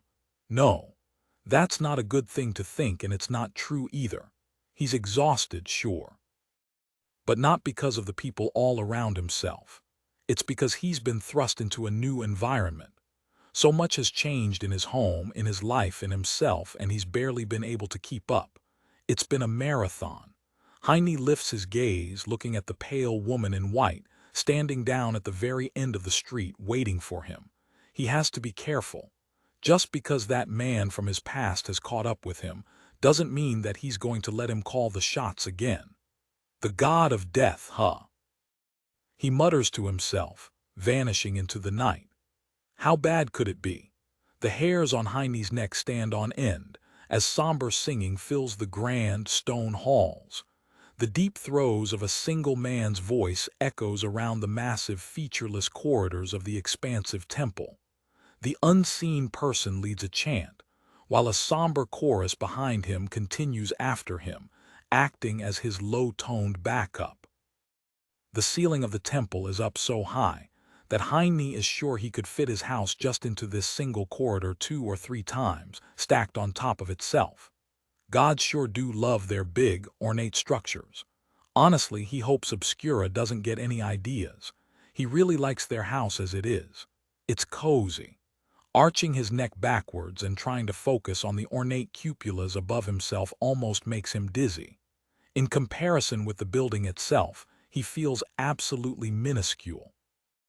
But perhaps that is the point of the crushingly oppressive atmosphere. He walks on after the robed woman, leading him through a maze of gigantic, ornately carved stone columns, which are made out of a dark gray basalt rock until they reach the end. Here, a heavy, massive door sits, embedded into the walls. Each great hinge is as large as he himself is. Each door is ornately hewn with such an intricacy that it itself must have been the work of a full lifetime. Heine lets out a breath that he has been holding in for too long as he stares at it, glad to finally be here, but nervous about what lies beyond. A god, a real god, not some obscure, vaguely deistic entity, but rather a real flesh and bone god who was there when the world was made and perhaps even before that too. Every last hair that he has continues to stand on end. It isn't that there is an electricity in the air, rather, there is an overpowering, crushing sensation of a presence. It is an empty presence. Like the breath of a ghost down one's nape at midnight, it floats through the door and reaches him, touches him, and Heine almost finds himself thinking about stepping back to get away from it. His eyes wander around the dark gray features of the cathedral one last time. Despite the bright moonlight outside, it feels as if not a single ray of it makes it inside towards them. The tight, thin, ornately decorative windows seem to act as barriers themselves, rather than points of entry for such things. This is a cold place, an empty place. The large doors creak as they begin to open wide, slowly, inevitably, as a maw of a great beast, ready to consume him. A deathly place. Heine stands up straight, adjusting his scarf and his hat as he looks out past the rim of the thing towards the priestess at his side. The woman beckons for him to walk inside but does not seem to be willing to do so herself. Not so much out of fear, but rather it simply isn't her place yet. Heine looks back ahead of himself and into the room, the chamber. But he doesn't see a room, he just sees fog. A vague, nebulously pale and cold fog hangs in the space, hiding anything that might be visible from sight. It feels, he shudders and steps inside. It feels cold. It is not cold like the chill of the winter, raging on outside. Rather, it's the ambient, inner cold that one with an overpowering sense of loneliness might feel inside, manifested now into a tangible presence. Slowly, the doors close behind himself and Heine finds himself alone. He exhales again, watching the vapors leave his mouth and drift through his scarf, floating away to intermingle with the rest of the fog. He watches it depart and then fade away like the soul of a dying man floating to mix in with the waters of the river of the dead. Heine, whispers a quiet, sharp, feminine voice to his side. Heine shoots a quick glance that way, but there is nobody there. His heart beats in his chest loudly, strongly as his hand lifts itself up to reach for the fog. A smell permeates the air, a smell of water lilies. That voice. He recognizes that voice. Even if it was just a whisper, just a word, just a single second, he knows it. A silhouette forms itself together out of the fog. It takes the shape of a human woman made up entirely out of a dense mist. At least her flesh is, and Heine stares through her, towards the many thousands of yearning faces that begin to form in the twisting shadows behind her. A rattling sound comes from the darkness, and in horror, Heine lifts his boot, as a bone flies free from where he was standing. The floor is covered in bones. Dozens, hundreds of bones roll from all around the room, collecting together inside of the fog person, into a misshapen entity with too many arms, too many legs. But the mist still surrounds the wrong skeleton, losing its attempts to take the form of a woman who holds her arms out towards him, beckoning him to come closer, beckoning him to step towards her. "Heine," whispers the thing, reaching for his outstretched hand. A soft wind blows and tousles his hair, his scarf moving. An old feather flies out and he instinctively catches it. His eyes open wide and he lowers his hand and his head. He exhales his third calming breath for the night, letting out the odd feeling that he had let start welling inside of himself. "Heine," she whispers again. "You're dead," says Heine, lifting the brim of his hat and looking into her eyes. "I killed you," he says, clenching his fist so tightly shut that he can hear the strain of his leather gloves. The shadow begins to retreat back into the fog. He finds it hard to do, but he doesn't lower his gaze. "I'm doing well," he says, nodding to the fog. "I'm engaged now, you know," explains Heine, rubbing his head awkwardly, showing the spirit the feather in his hand. 2. The bones fall apart, the faces vanishes, and then so does Heine, stepping forward further into the chamber. He has a meeting to go to, after all. "Go back to sleep. I'll catch up with you when I'm done, okay?" he says. "Sorry," he apologizes one final time, watching as the last of the foggy entity clutches its hands together in a doting manner, shaking its head before dissipating back into nothingness, drawing away, together with the 10,000 faces of the dead. The overpowering smell of water lilies fades. 3. The last bone strikes against the ground at the same time that something dewy falls from his face. Heine turns back forward and keeps walking. Must just be the condensation of the fog on his skin. "Child," calls a new whispering voice from ahead of himself. A man's. "Child of mine," it calls. Heine rolls his eyes. Why is everyone whispering? Is it a dramatics thing? He narrows his gaze, his eyes fixated on the floor, and he stops in his tracks, finally looking up towards what he sees. He has reached the end of his path. The two halves of the room are separated here by a thick, unnaturally straight wall of fog. It's like a translucent curtain, like a veil. All of the fog in the room seems to be coming together to this place to make this odd barrier between worlds. It is like a dusty window, separating the room into two halves. Ahead of himself, he sees only the silhouette of a gaunt, dead man, sitting on the equally as indiscernible silhouette of an ornate platform, elevated above the floor. His skeletal body is slumped over sideways, as if he were the decaying carcass of a lost king, fallen over his forgotten throne. His bony, cloth-laden limbs do not move, his wispy, colorless hair doesn't sway, his fingers don't twitch, and yet Heine hears his voice coming from the hollow sockets of the skull, which he sees only the vague outlines of. Clenching his fists together, he lifts his eyes towards the most fearful entity that he has ever witnessed. "What do you want?" "I'm not yours yet," says Heine. "I'm sick of you people bothering me at my home." The whispering voice laughs a quiet, hacking laugh as it begins to cough a sickly cough, but all the while there is not a single bit of movement from the body. "Ash," replies the god. "Ash," he says again. "Ash, you are mine in half and I claim you." A claim? Is that what this is about? Heine steps forward. However, despite taking a step closer towards the throne, towards the man, he finds himself standing at the exact same spot as just a second ago, as if he hadn't moved an inch. "I deny your claim," states Heine. The fog begins to swirl. "I am the owl gods, you're too late." "And yet here you are," whispers the voice. "Child." "I'm already spoken for," repeats Heine, lifting his arm to display his feather to the entity. "I'm engaged." The entity continues to laugh, hacking its lungs out as it does so. "You waste your life for a pittance," it says. "You would be much better served to give it to me." "What does something like you want with my life?" asks Heine. "You see the irony here, right?" he asks.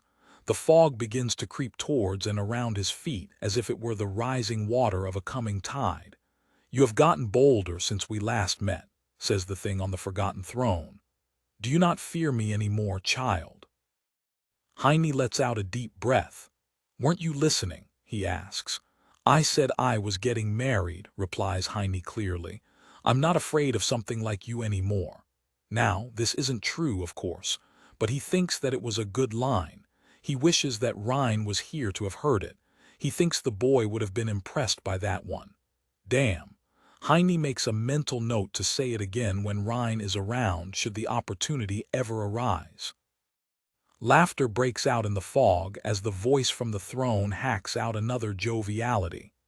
Teetering, it whispers into his ear, as if it were standing right next to him.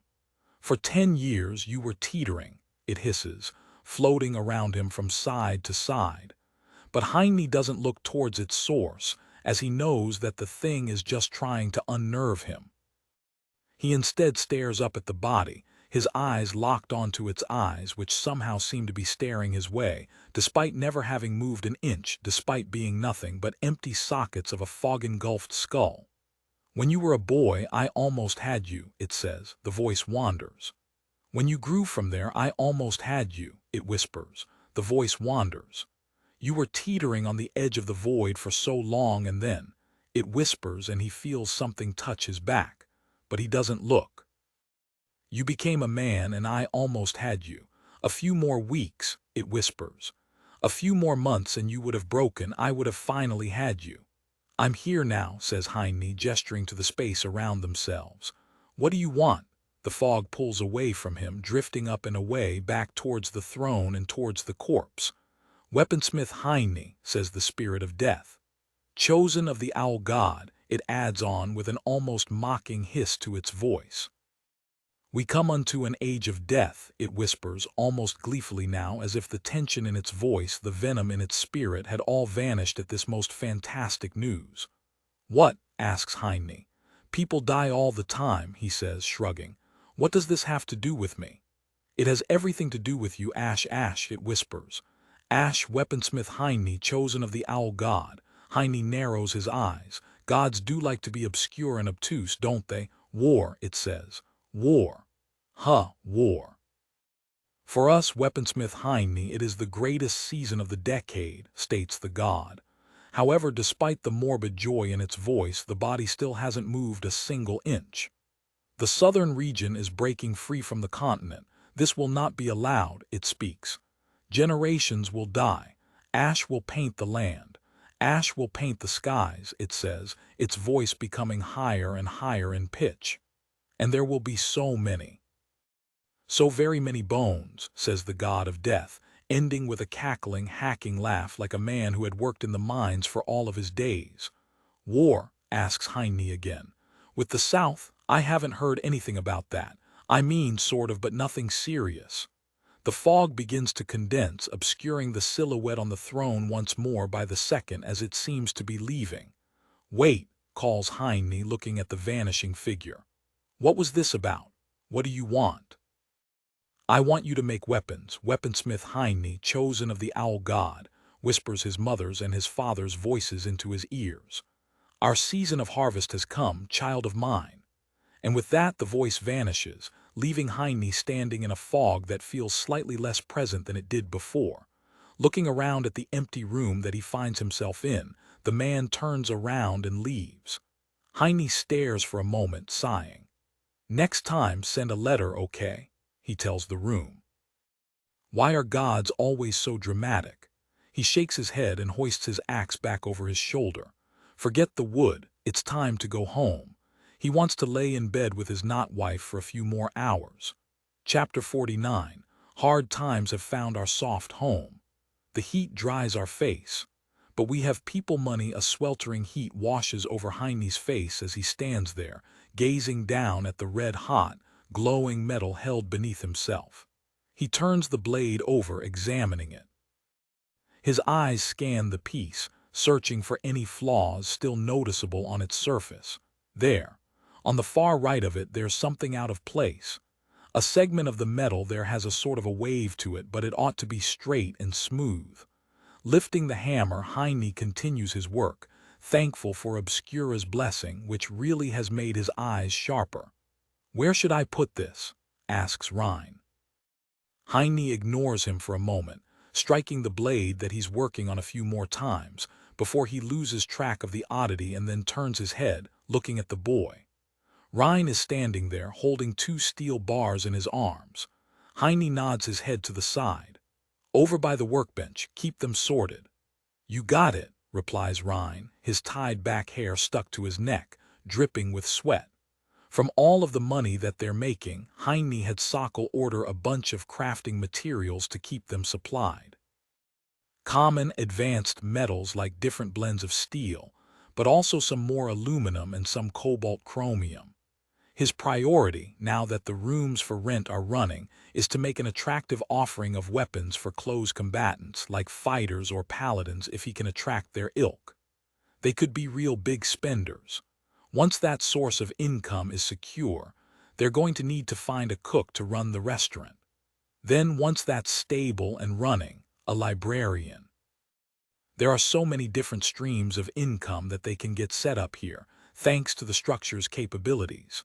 But it's going to be a real process to drum up the financial stability that they need to get the ball rolling that far along, one step at a time. Heine returns to his work, turning the blade over with his tongs and looking at it for a moment. It's too cold to work on now. He lifts it back into the air, returning the metal into the furnace for a moment. "You've gotten stronger, Rhine," notes Heine, waiting a moment and then pulling the metal back out of the fire. He continues his work on the other side of it. Heine supposes that having real food, real rest, and real work will do wonders for a growing, undernourished boy like Rhine. It's only been around a month. But the scrawny creature that Rhine was, unable to hold a single ingot for more than a few seconds, has really filled out and has even started growing a little muscle on him. Rhine smiles a proud smile, pulling up his sleeve and flexing an arm. "I've been doing some push-ups and stuff too," he says proudly. Heine nods. "It shows, but don't overdo it," he says. "I can't have you falling asleep at work. Please," as if you could keep up with the pace of a box screeches, scratching along the stone floors as he pulls it out from beneath the workbench. Heine doesn't even bother looking. Heine points at him. "Rhine, the river wizard," exclaims the man. Rhine stares at him, his boot planted on the box, his thumb planted against his chest. They stare at each for a moment, and the boy sighs, lowering his head with an awkward frown. "Now you made it weird," Heine laughs. "How does it look?" asks Sokol. Heine tilts his head. "It looks like a piece of wood," he replies, staring at the quite literal, featureless sheet of wood which is nailed to the wall to the left of the receptionist's counter. Sokol rolls her eyes, leaning back on her chair. "That's because you don't have any imagination," she says, lifting her hands and framing him with a box made up of her index fingers and thumbs. "Just imagine it covered in paper and requests. It'll look different." Heine rubs his chin, thinking. "Sokol, can't we make it look more, I don't know, professional?" he asks, looking back at their quest board to be. "It's literally just a piece of wood." Sokol sighs, crossing her arms. "Sure, if you want to spend 10 times the amount," she says. "Sign crafting is a tricky business." "What?" asks Heine. "Just get the carpenter to do it, it's just a sign." She shakes her head. "No, you don't understand." The elf lifts out their savings ledger, running some numbers.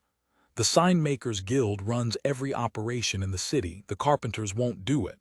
They're the only game in town and they know it," she says. "A quest board will probably run us 1,000 obols." Heine whistles. "Can't we just make it ourselves?" he asks. "That's highway robbery." "That's what I'm saying," says Sokol. "Either we pay the money or we use the board as is," she explains, pointing at the wooden board nailed to the wall. "I figured that you and Rhine have enough to do already and that you aren't interested in learning carpentry," she explains, looking over her shoulder. "There are already more weapons there waiting to be dragged into the forge in order to be repaired. You are busy, right?" "Like you wouldn't believe, Sokol," says Heine. "How are our finances doing?" "Great," replies Sokol, spinning the ledger around to show him the latest numbers. "Even after the full repair of the building and all of our other expenses, we were pretty much back down to brass tacks," she explains. "But with all of the repairs that we're selling, that were paid for in advance, and the daggers that we're selling from the display case," she says, tapping a glass case that's behind the counter, next to herself. "Plus the rooms, we're already back up to 3,000 in profits before taxes and deductions." Heine nods. We have some wiggle room in that case, says the man. Do me a favor, try to get a good price for the board. Tell them to make it look oly, requests Heine. Sokol nods. Sure, if you really want to spend the money. We're investing in our future, replies Heine. Things are going to get wild, Sokol, he explains.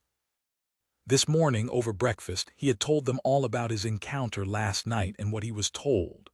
I want us battened down and secure and ready while times are still good. Sokol frowns, her ears twitching. Do you think it's true, she asks, crossing her arms and looking his way.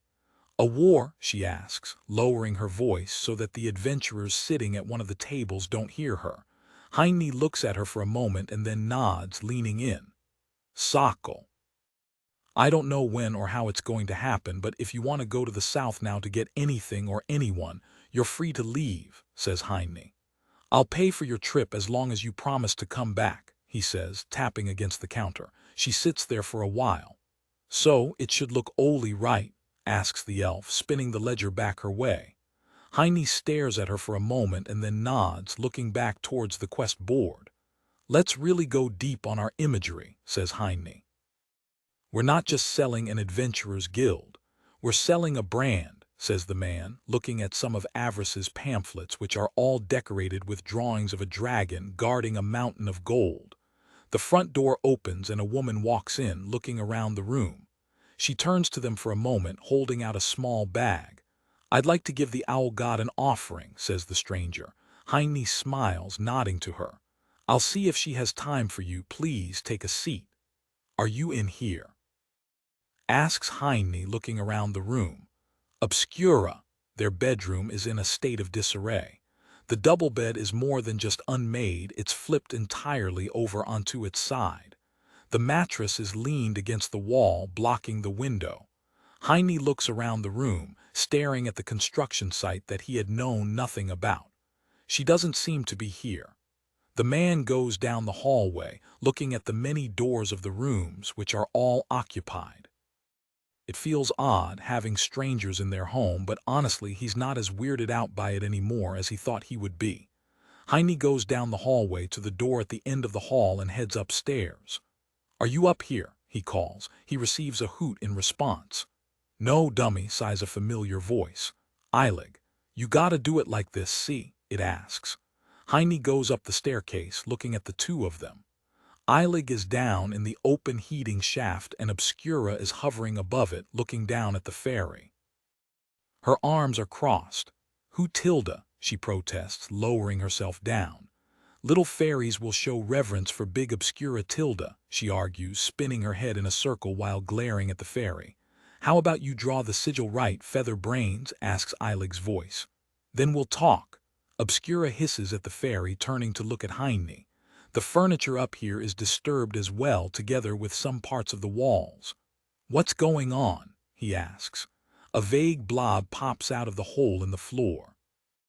I'm being mistreated, that's what's going on, protests Eilig. Crunchy things will work for their keep, says Obscura. She points at herself, looking towards Heine. Gracious, Obscura is gracious, she argues. Should she eat the no-work fairy? See, asks Eilig's voice, a small arm extending out in what Heine assumes is the creature pointing at her. I'm here out of the goodness of my own heart, and this is what I get. Heine sighs, rubbing the back of his head, his fingers running through his sooty hair. People problems are a part of life that he's never had much experience managing, and ever since this new life of his has started, he's really had to deal with a whole bunch of them. Please don't be mean to Eilig, says Heine, looking at Obscura. Someone is downstairs with an offering for you. Obscura narrows her eyes, looking away, offended he assumes because he took Eilig's side. Let's take a walk together through the forest later, okay? He offers. When work is over. She opens an eye, floating there upside down with her arms crossed. A shrine. What? Asks Heine. Obscura spreads her arms out, spinning right side up in the air. Heine will build a mighty temple for me, she hoots. In the big now small forest. Heine thinks for a while. We can maybe get a small altar set up, he offers as a counter. A whole temple is out of the budget right now, she shakes her head. No budget. A talon pokes against his chest. He will build, yes, she asks, tilting her head. For her, yes, she asks. Heine will do for Obscura, yes, Tilda. I mean, Heine sighs. It's kind of a random thing for her to want from him right now, but she is a god after all, and he supposes that if it helps keep the peace, he has an hour to spare to build some kind of forest shrine out of sticks and rocks, like a child playing in the woods. Sure, he relents. She nods, satisfied, sparing a glance over her shoulder to Eilig before floating off downstairs. Boy, she's sure played you like a fucking fiddle, says a sharp voice. Sad. Heine turns to look at the fairy, deciding to ignore its usual snarkiness. What are you two doing? He asks, bending down to look at their work. Making sigils and seals, replies Eilig, dropping back down into the shaft. Sigils, he asks, looking at the patterns carved into the heating shaft and the wooden floors. Eyelids are neat and cleanly drawn, but these larger ones up here are rough and they look like Obscura literally carved them into the wood with her talon. Yeah, replies the fairy. Your crazy birdwife woke me up, threatening to eat me if I didn't help you guys make a bunch of magic-repelling seals all over the house. Heine sighs. I'm sorry, Eilig, I'll talk to her, says the man. Nobody is eating anybody in here, he promises. This is my fault. Probably because of the whole big frog thing, he explains. Oh, sure. Because you're having fun dreams about other women while you're sleeping next to your fiancé, I get to suffer. Thanks a lot, says the fairy. It's not like that, Eilig, replies Heine. Look, it would be a big favor to me if you please continued your work on the seals, he says, sitting down on the floor. Honestly, I'm worried too, he admits. A fourth dream, a fourth encounter with the big frog would be unfortunate, the fairy sighs. If your mother could see you now putting up magical barriers to keep interested women away, the man laughs. That's certainly one way to look at it, he says. Eilig, can I ask you something? The fairy stops it scratching in the stones with a shard of magical ice. What? Were you really here when I was a kid? He asks. Since when? Huh, asks the fairy. You idiot. I was here before you were a kid, snaps the fairy. Heine blinks, looking down at the blob. I'm basically your big sister. Flies back out of the hole. You really stepped into my territory, you know, she snaps. He can see two blobby arms placing themselves on what he assumes are her hips. I was so mad at you for butting in on my life. It was great here. I should have snuffed you out in your crib, says Eilig. It's a good thing for you that I liked your mom. Wait, Eilig, you're a girl, asks Heine. I always thought that fairies were just kind of anything. The blob flies closer towards him, holding out its arms to the side. Duh, she asks incredulously. Oh, says Heine. Well, it's hard for me to tell, you know, the fairy sighs. Yeah, because your eyes are as shitty as your breath, replies the creature. I don't think you got a single good feature from her. He leans back, thinking about his childhood and then about his initial encounter with the fairy, who is apparently a sister of sorts. The licking you twice thing is weird now, isn't it? Asks the man. It was weird before, asshole, exclaims the fairy. And don't you fucking dare get any ideas with your weird crap, warns Eilig. Next time I'm shoving an icicle down your throat. Heine laughs. Can I ask you one more thing? He asks, wanting to ask if the fairy knows why his father would try to hide her presence from him. Do you want me to make the seals, or do you want to waste my life asking dumb questions? Asks the fairy in annoyance. Heine looks at the creature for a moment and then nods. Sorry, says Heine, getting up and dusting himself off. Maybe he'll just save that question for next time. It seems like Eilig's short fuse has reached its end. I just never knew I had a sister, he says. You don't, it wasn't literal, dummy, barks the fairy as he turns to leave. I'd rather be related to a spider or a frog. He turns his head around. That last one went too far. Something grumbles, mumbling indistinctly, and the trapdoor to the heating shaft slams shut. Chapter 50. There are many wishes in Heine's nest. All of them are for fewer frogs and more owls. Heine smiles, lowering his head in a moment of familiar comfort to smell her hair, which smells distinctly of owl. Obscura lifts her gaze, looking at him with wide, curious yellow eyes. Sorry, says Heine as they move to the right again. I was just being weird. The owl god blinks, tilting her head at a sharp angle to examine him carefully. A moment later she stands up tall, sniffing the base of his neck, apparently satisfied with whatever result she finds, as they then keep on moving afterwards. It is the middle of the night, so essentially the early morning by their standards, and Heine and Obscura are alone downstairs in the restaurant dancing. Or, well, dancing.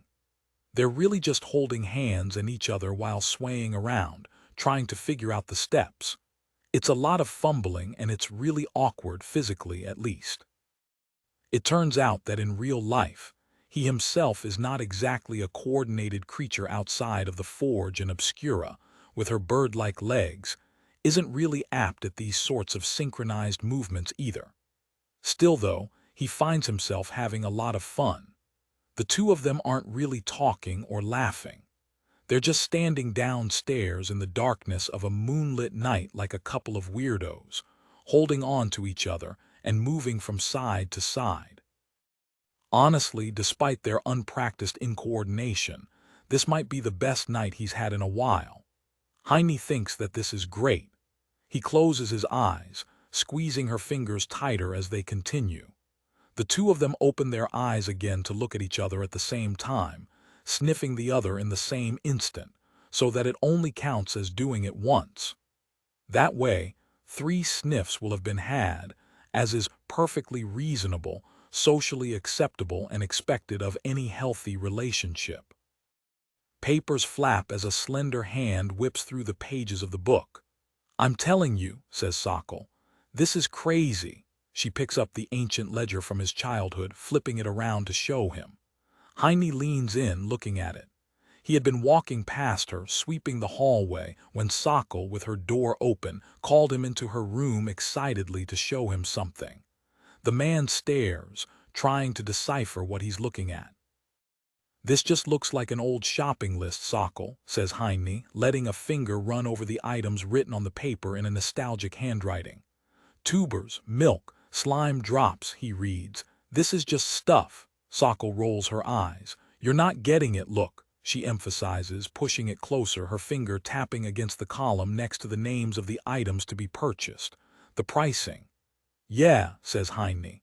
Tubers were cheaper back then, he says. But what wasn't? Sokol lets out an audible groan, her head falling back as she lowers the book in annoyance. You damn spoiled city folk, says the elf. She sets the book down, pulling out another one of the old books, one equally as uninteresting looking as the prior. She flips it open, showing him something. Heine squints, reading the handwriting. It looks like the old librarian's. He recognizes it because she always did really swoopy letters. A ledger on borrowed books from the library.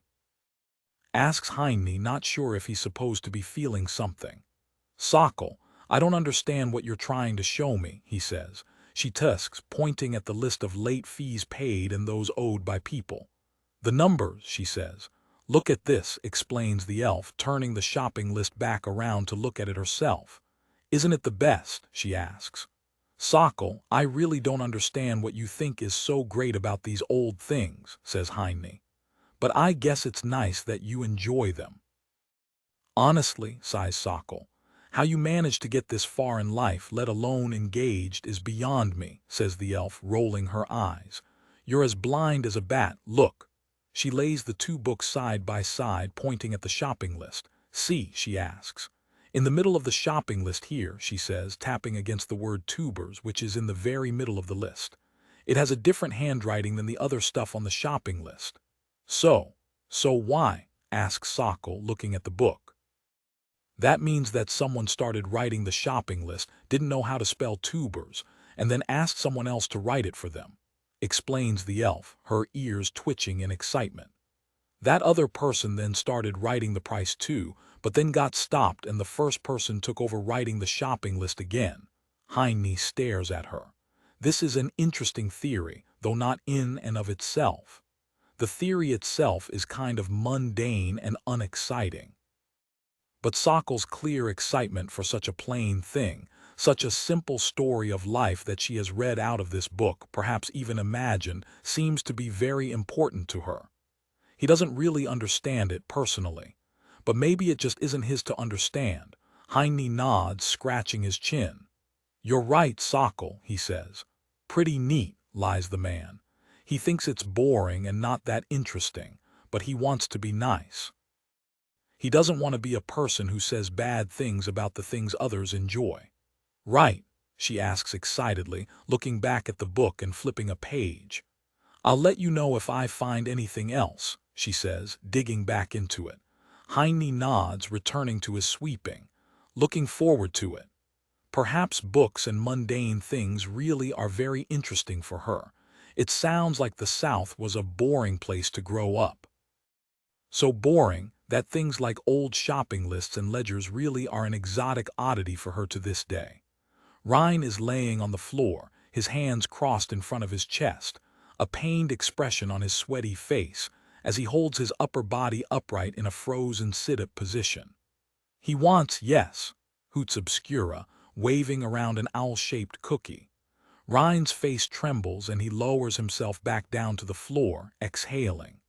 "No, thank you," says the boy before repeating another sit-up. The owl, who was just standing on the back of the chair before him, is now to his right, hovering upside down. "Just a nibble, yes?" she asks, waving the cookie. "The river boy is hungry, yes?" asks Obscura. "He likes owls, yes?" Rein closes his eyes, lowering himself back down. "No, thank you," says the blue-haired boy, exhaling again. He takes a breath, pushing himself up into a third sit-up. He looks around the room, searching for Obscura with wary eyes, but he only sees Heine standing in the doorway. "I mean, I do," he adds. "Like owls, but I don't want a cookie." Exhaling, he lowers himself back down. A voice creeps out from beneath the bed next to where his head rests. "Cookie, yes, Tilda," croons the voice. Rein yelps, rolling to the side. An amused hissing and clicking comes from beneath the bed. "Why are you bullying Rein?" asks Heine. "Who, Tilda?" A feathered head pops out from beneath the bed. Mysterious, she vanishes back into the darkness. Rein looks at him before staring into the corners of the room. "Secretive," hisses her voice from around the space, coming from no discernibly distinct location. "Ob tilde sku tilde ra tilde," she finishes, whispering into Heine's ear from behind him. By the time he turns around, she's gone. The man rubs his head, turning to look back at Rein. "What's that about? Is the owl god going to eat me?" asks Rein. A couple of customers walk past him, looking at them with somewhat worried expressions as they head towards the staircase. Heine tilts his head, raising his voice as they walk away so that they hear. "We've been over this, Rein," he says. "Nobody is getting eaten here," he says very plainly and loudly, waiting for the door to the stairwell to shut again before looking back at him. "Why would you think that?" he asks. "Because lately she's been bringing me snacks and food and stuff," explains Rein. "At first it was really nice," he says. "But now I think she's trying to fatten me up," he says, looking somewhat worried. "Rein, yes, you're a drop in the bucket. If anyone is going to get eaten here, it's me," says Heine. Rein shrugs. "You probably don't taste good. Boy," he lifts his arm, flexing it. "This here is high-quality meat." Rein scratches his cheek. "When I was in school, they told us that people from down in this part of the city were more like monsters from the dungeon than humans, and since we can't eat those," Heine rolls his eyes. "Rich people sure are an odd bunch. Apparently having money and no problems causes you to invent new ones. That's what happens to people with no real challenges in life," he supposes. "First of all, we can eat monsters from the dungeon just fine," says Heine. "That's some rich folk talk there, Rein," he explains. Rein nods, rubbing his lip with the back of his thumb as he thinks. "Second of all, the owl god isn't going to eat anyone." Rein thinks for a moment. And what?" asks Heine. "And thirdly," asks Rein. Heine blinks, staring at him for a moment. Damn, the boy is right. He needs a third point. Crossing his arms, Heine stands there for a moment, needing something to get out of this. "Thirdly, you're getting too muscly to eat," he says, pointing at him. "Frogs are squishy and soft, you know." asks the man, grabbing Rein's arm and squeezing it. Like a rock. Ow, says Rein, looking at his arm. Heine has to laugh at this, but then Rein catches on as well. Heine shivers, climbing down the ladder to the ice cellar. Go away, says an annoyed voice. Eilig pops her head out of her ice house, staring for a moment. Oh, it's just you. What do you want? Who else were you expecting? Asks Heine, walking up towards the creature. I'm just checking in on everyone, says the man. Eilig stares at him quietly for a while before vanishing back inside of her ice crystal without a word. Heine looks around the room. The ice is growing well. It's been a challenge to keep the meat from freezing over directly, because Eilig's ice seems to grow on its own when not kept in check. But that's nothing that some hooks and some crates and some creativity couldn't fix. I want this, says a voice from next to him. What? Asks Heine, looking back towards the ferry, just in time to see a sheet of old paper being shoved into his face. You people have been sleazing around, stealing my ice and bothering me day in and day out, so I want something in return, demands the ferry. Especially if you're all going to keep coming into my cellar. Heine rolls his eyes, grabbing the piece of paper. He'll just let the cellar comment slide this time. It's not worth arguing over. He tilts his head, turning the paper around, trying to look at it better. Eilig, says the man. What? I can't read this, he explains, looking at the fairy script scribbled onto the old parchment, which looks like it was taken out of some old, frozen crate. Huh? Asks the fairy, flying up to him. Something flicks his head. You idiot, she barks. It's one thing, how can you not be able to read it? She snaps. I can't believe I have to deal with this. Being dead was more peaceful. Eilig, warns Heine. What? She asks. I bet you can't even spell my name, she fusses. If your mother could see you now, she'd be so let down. Aya. The fairy looks up at him, grasping onto the sides of his hand to pull herself free. Don't you duh. Heine licks the fairy a third time. It was unavoidable, really. Honestly, it's been bugging him for a while now, and in a way, this moment has come at an opportune time for him to clear his mind of it. Besides, the fairy had it coming. She was being a real jerk again. He lowers his hand, having achieved a rare state of spiritual fulfillment found only by the fewest on this mortal coil. However, there is a problem. Oh, great, she yells. A pair of small fists strike against his nose. This is the worst, you're all the worst. Heine rolls his eyes, feeling her striking against his face. The thing is, it's gotten so cold down here that she's now stuck, frozen to his tongue. It takes a few minutes, a very awkward climb back up the ladder and a glass of warm water, but eventually the problem is resolved. Can't we get along, Eilig? Asks Heine, pressing his tongue against his teeth to try and get some feeling back into the tip of it. I'm trying, you know. You can try to brush your teeth more often, says the fairy. He can hear her wings buzzing as she shakes herself off. We're never going to talk about what just happened to anyone, she says. To the grave. Eid promises Heine. I'm sorry, he apologizes, but you went too far. He can hear the fairy sighing, muttering to herself. It's fine, just buy the thing, okay? He looks back at the sheet of paper, trying to decipher the meaning of the symbol there. Something mutters quietly. It's AOC. What? He asks. I didn't catch that. A doll house, snaps the sharp voice next to him. Sheesh. Heine stares at the blob for a moment and then nods. I'll see what I can do. Good, says the fairy. And tell your stupid wife to stay out of my cellar, snaps Eilig, shaking herself off one more time before heading back downstairs. Chapter 51. A busybody controls our life. Secret talons hold the strings. Bureaucrats are frogs. The familiar sound of metal being bent into shape echoes around the tower, floating upwards together with the thick fumes cast out of the spitting furnace. The wavy heat of a rising draft carries it all up towards the ceiling. It has taken a while, but they're starting to finally use the charcoal not just for heating, but for forging as well. Heine stops his work for a moment, looking over towards Rein. The boy is lugging wood around, refilling the charcoal kiln, after having emptied out the latest batch into their growing heap of the stuff. Heine has to admit, It really was a great idea that Rein had. Sweat drips down his own forehead, beading out from the places where his skin can still form it. The forge, which is always hot, is now far hotter than usual. Even for himself, he finds it unusually troublesome in here today.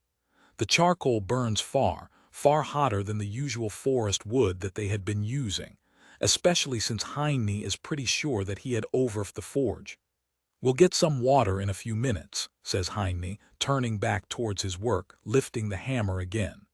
"I'm fine," says Rein. Wood thuds loudly as it's dropped onto a stack.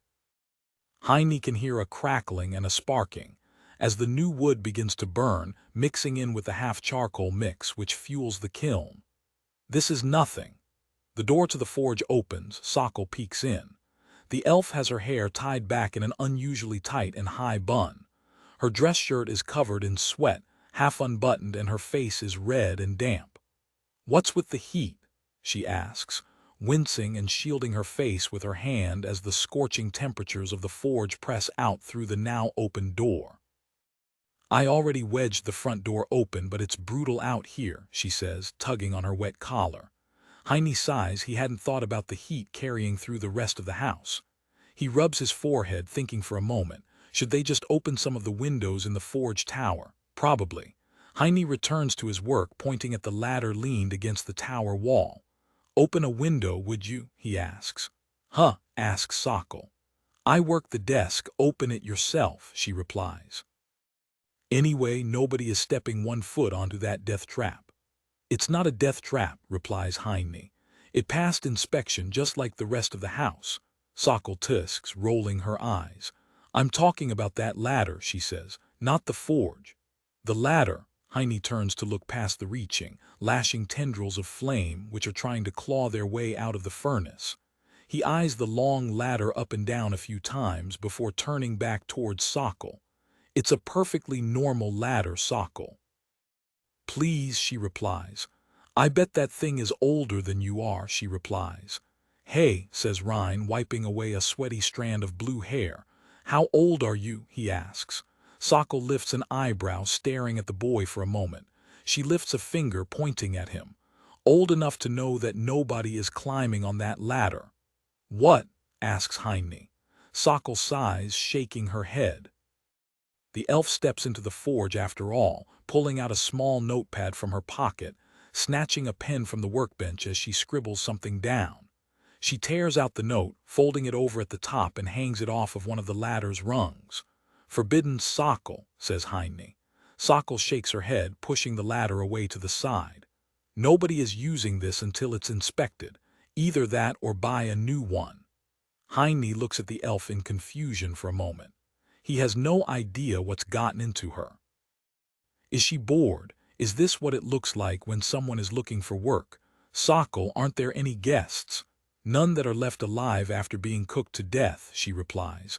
Rein snorts, holding down a laugh. The elf points back over her shoulder. "Get the owl god or Eilig to fly up and open a window." "It's a perfectly fine ladder, Sokol," says Heine. "I use it all the time." "Yeah," she says. "You're also engaged to a creature that has daggers for hands, and you're employing a stolen child in a dangerous work environment." "First of all, she's not a creature," starts Heine, setting down his hammer. "Secondly, Rein isn't stolen, he's been kidnapped." "Yeah," butts in Rein. "I like working in the forge, Sokol," he explains excitedly. "Look." The boy rolls up his already rolled up sleeve further and flexes his arm, smiling a smug, knowing smile. "Not bad, right?" "Like a minotaur," praises Heine, not having had a chance to raise a third point. This bothers him a lot. Sokol doesn't seem impressed, however. "Please," replies the elf, waving Rein off. "Come back in 2 years and another 20 kilos. Rein crosses his arms. "It'd be easier if you'd stop stealing my snacks." Sokol leans down towards him, placing her hands on her hips as she stares at Rein with lightless eyes. "The weak should fear the strong." Rein gulps. Sokol turns her head towards Heine. "No ladder." The man holds his arms out to his side, gesturing with a lost shrug to the space around himself. Sokol leans back upright. Seeing that her work here is done, she heads out of the forge again. The two of them stand there in silence for a moment. "What was that?" asks Rhine. Heine shakes his head, not sure either. "Boy, you listen to me," he says, kneeling down and placing a hand on Rhine's shoulder. "No matter what happens, promise me that you'll never work a desk job," asks Heine. "It does stuff with your head," he explains, tapping his skull. "Worse than the heat?" asks Rhine, looking at the fire shooting out of the furnace. "Much worse," affirms Heine. Rhine nods. "Okay, I promise." "You're a good man, Rhine," says Heine. "Go open a window." "You got it," replies Rhine, his sweaty face aglow, running towards the ladder. A glint of metal flies past Heine's face, close enough to let him feel the hint of sideways moving air against the tip of his nose, followed by a dull thud. The man turns his head, looking at the ladder and at Rhine, who has fallen down to the ground. A dagger sticks into the wooden ladder, pinning the note firmly in place. The two of them turn to look at the door where Sokol is standing. She lifts 3 fingers, pointing at her eyes and then at them, before closing the door behind herself. Heine tentatively lowers himself into the bathwater, letting out a sigh of relief as he leans back against the edge of the basin. One thing that takes some getting used to is that the bathing area is shared with complete strangers now, although he supposes that it's not as big of a deal for himself as he thought it would be. Maybe he is still used to it from when he was a kid. It's hard to say. "Hard day?" asks a man sitting across from him. "Like you wouldn't believe," replies Heine, leaning back against the edge of the basin. "Busybodies, you know," the man laughs. "I hear you," he says. "I'm the party leader in our group, but the way I get bossed around, you wouldn't believe me if I told you that on the street." Heine laughs, looking at the vaguely familiar man. "Oh, I remember you," he says. He's the cheap man who he had sold a dagger to and given a free armor repair. "Didn't know you were staying here." The man waves him off. "For 75 for a week, I'd rather sleep in the dungeon," he says. "No offense." Heine nods, deciding not to take any. The man isn't being insulting for the sake of it. He's just an incredible tightwad, and sleeping in the dungeon is free after all. "I suppose the bath is nice, though," he says. "Sleeping in the dungeon sounds rougher than paying 10 obols a night," remarks Heine. "Ah, it's fine," says the man. "I think so at least, but that brings us back to before. I'm guessing your party isn't on board." "You'd think they would be," sighs the man. "Sure, we're saving money here compared to the guild down the road," he says. "But we could save more money by sleeping in the dungeon," he says. Heine nods. The man makes a fair point, but at the same time, he's a bit different than another tightwad who he knows, Avarice. There's a difference between being frugal and being cheap. Being frugal is what Avarice does, saving money smartly by reusing old materials and living below his means. Being cheap is putting your life and the lives of others in danger to save a beggar's wage a week. The dungeon is a hazardous place, after all. But the man is a customer, and it isn't Heine's business as long as he's spending money here. "I hear you," says Heine, more interested in keeping a happy customer than getting into an argument about someone else's life. It is the next morning, so the evening of the day after. "Men's bathing hours?" asks Heine, looking at the sign hung up on the door to the bathing area. "Women's bathing hours," he scratches his head, turning to the counter. "Sokol." "Yeah, what is this?" he asks, pointing at the sign. "This is an adventurer's guild," explains the man. "It's a mixed bath. It's always been a mixed bath. People here are hardly shy." Sokol looks up from her ledger. "You're getting married," explains the elf. "Should you tell your wife that you'll be bathing regularly with other women, or should I?" she asks. She looks up from her work for a moment, tapping her chin with her pen. "Actually, now that I think about it, I don't think I've ever seen her bathe." "Sokol," says Heine. "It's my house. I can take a bath whenever I want." "Okay, so you'll tell her then." Heine sighs, looking at the sign. "Okay, well, maybe she has a point. It hasn't happened yet, but he imagines that it would be weird if it did, and if the reverse were true, he'd certainly be unhappy about it. Is that jealousy? Yes. But it seems to be a healthily reasonable amount of it, he'd say. Are there any other surprise adjustments I should know about? He asks. Not yet. Great, says Heine, shaking his head and heading out to get breakfast. First the ladder, now the bath. He has given Sokol too much power, she's becoming dangerous. Eilig and Heine stare at each other. What is this? Asks Heine, puzzled. You tell me, barks the fairy at him, taking a sharp tone right from the start. The odd creature, who is usually a vague, blobby light in the rough shape of something humanish, is unusually distinct today. Presumably because she's encased in what appears to be a tiny outfit. She is wearing a small dress that looks like it was made from some old fabric from a pillowcase. I'm sick of you people, she yells. I'm just enjoying a quiet morning and then someone starts whacking against my house. Heine sighs. He already has a feeling about where this is heading. What is this garbage? She yells, moving back into her house. A second later, a wad of paper tumbles out onto the frozen floor. Heine looks at it, wondering how the fairy even managed to ball up this sheet of paper. For a human it would be a simple task, of course. But for her size, she must have spent an hour and used her entire body just to make a point out of it. He picks it up, uncrumpling it to look at the notice, written in familiar handwriting. During work hours, all employees must be fully clothed. Heine blinks, looking at the note and then towards the fairy. I'll take care of it, Eilig, says Heine. He turns around to go find Sokol. This is going too far, he looks over his shoulder. For what it's worth, it is a nice dress, though. Shut up, barks the fairy. A section of ice regrows around the doorway to her home, sealing it off from the world. Heine shrugs, heading back up the ladder, stopping only for a moment as he sees another notice stuck to it, a detailed list of instructions on how to safely climb the frozen ladder. He rolls his eyes and heads up it, not bothering to read this latest note in detail. Heine walks around the house, looking for the elf who has left the front desk. He's been upstairs, checked out the rooms in the attic, the bath, the restaurant, the storage, the library. But the man stops in the kitchen, looking around, seeing nobody. Is done, yes, hoots a voice. Heine turns his head towards the doorway, which leads out of the back of the kitchen and into the often unused downstairs hallway to the library.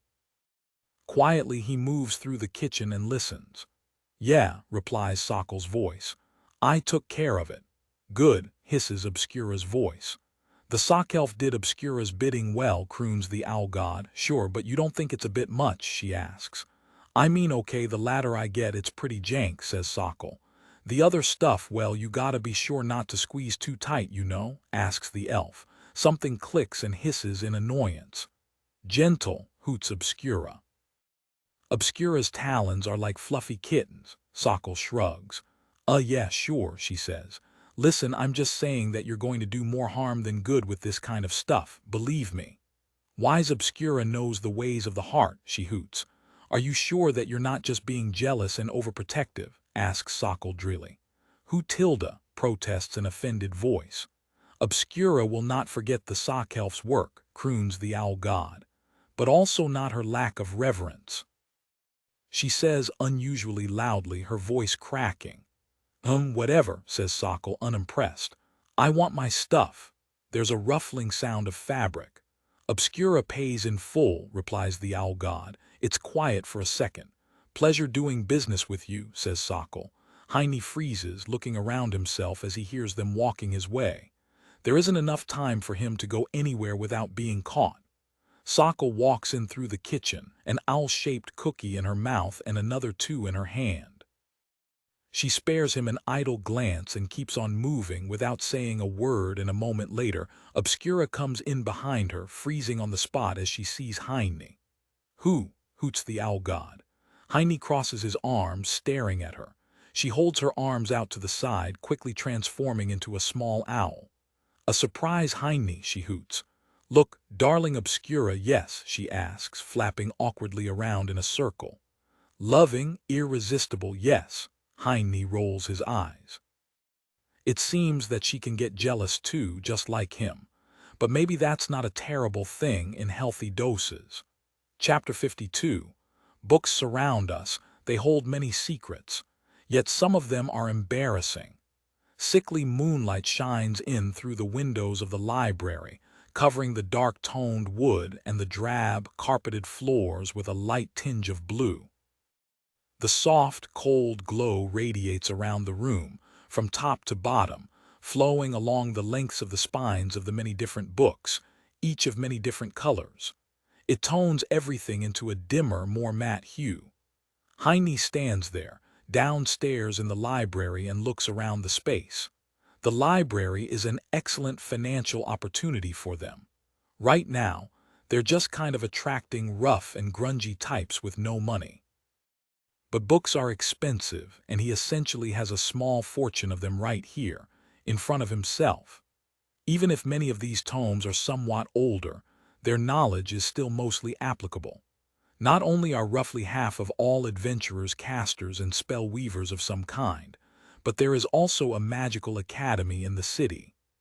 Add to that the magical craftspeople, and altogether, there's a full-fledged market of potential customers here, hungry for books. Heine pulls one out of the shelf at random, looking at its title. Book: The Medicinal Use of Fungi, Flora and Fauna, Quality Normal Composition, 715 pages, 11 illustrations. Quality Effects None, a Student's Guide to Herbal Medicine and Introduction to the Foundations of Natural Alchemy. Written and published by the Herbalists Academy of the Red Garden. Weight: 204 kg. Value: 489 obols. He sets it back, walking down the way and pulling out another one at random. Book: Guide to the Southern Witchcap Dungeon. Part I, Floors 1 to 25. Quality Normal Composition, 401 pages. Quality Effects None, an Adventurer's Field Manual, explaining all of the monsters, tricks and traps of the first 25 floors of the Southern Witchcap Dungeon. Written by Sarishi Palatin. Weight: 1. 22 kg. Value: 200 obols. Heine nods, wandering up the metal spiral staircase as he follows his feelings for the next book to take at random. There isn't a particular reason he's pulling out books, he's just doing it because it feels right. But the library, if they can get a librarian to manage it, they'll be able to draw in a broader, more refined and more higher-paying clientele. There's money in magic. Plus, they need more people to come to their guild, and they need to start recruiting, not just for the basic membership, which Sokol has been managing, but for Obscura, for followers, worshippers. There have been several interested parties already, many offering tribute some 2 times already, like the quiet man who they had gifted one of the curved daggers to.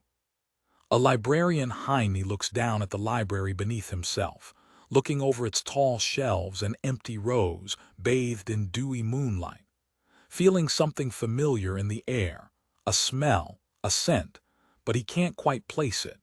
It's too faint to be sure, but it feels deeply nostalgic. The man turns around, grabbing a book at random and pulling it out of the shelf. Book: A Lover's Guide to Being a Good Husband in Home, Spirit, Work and Bed.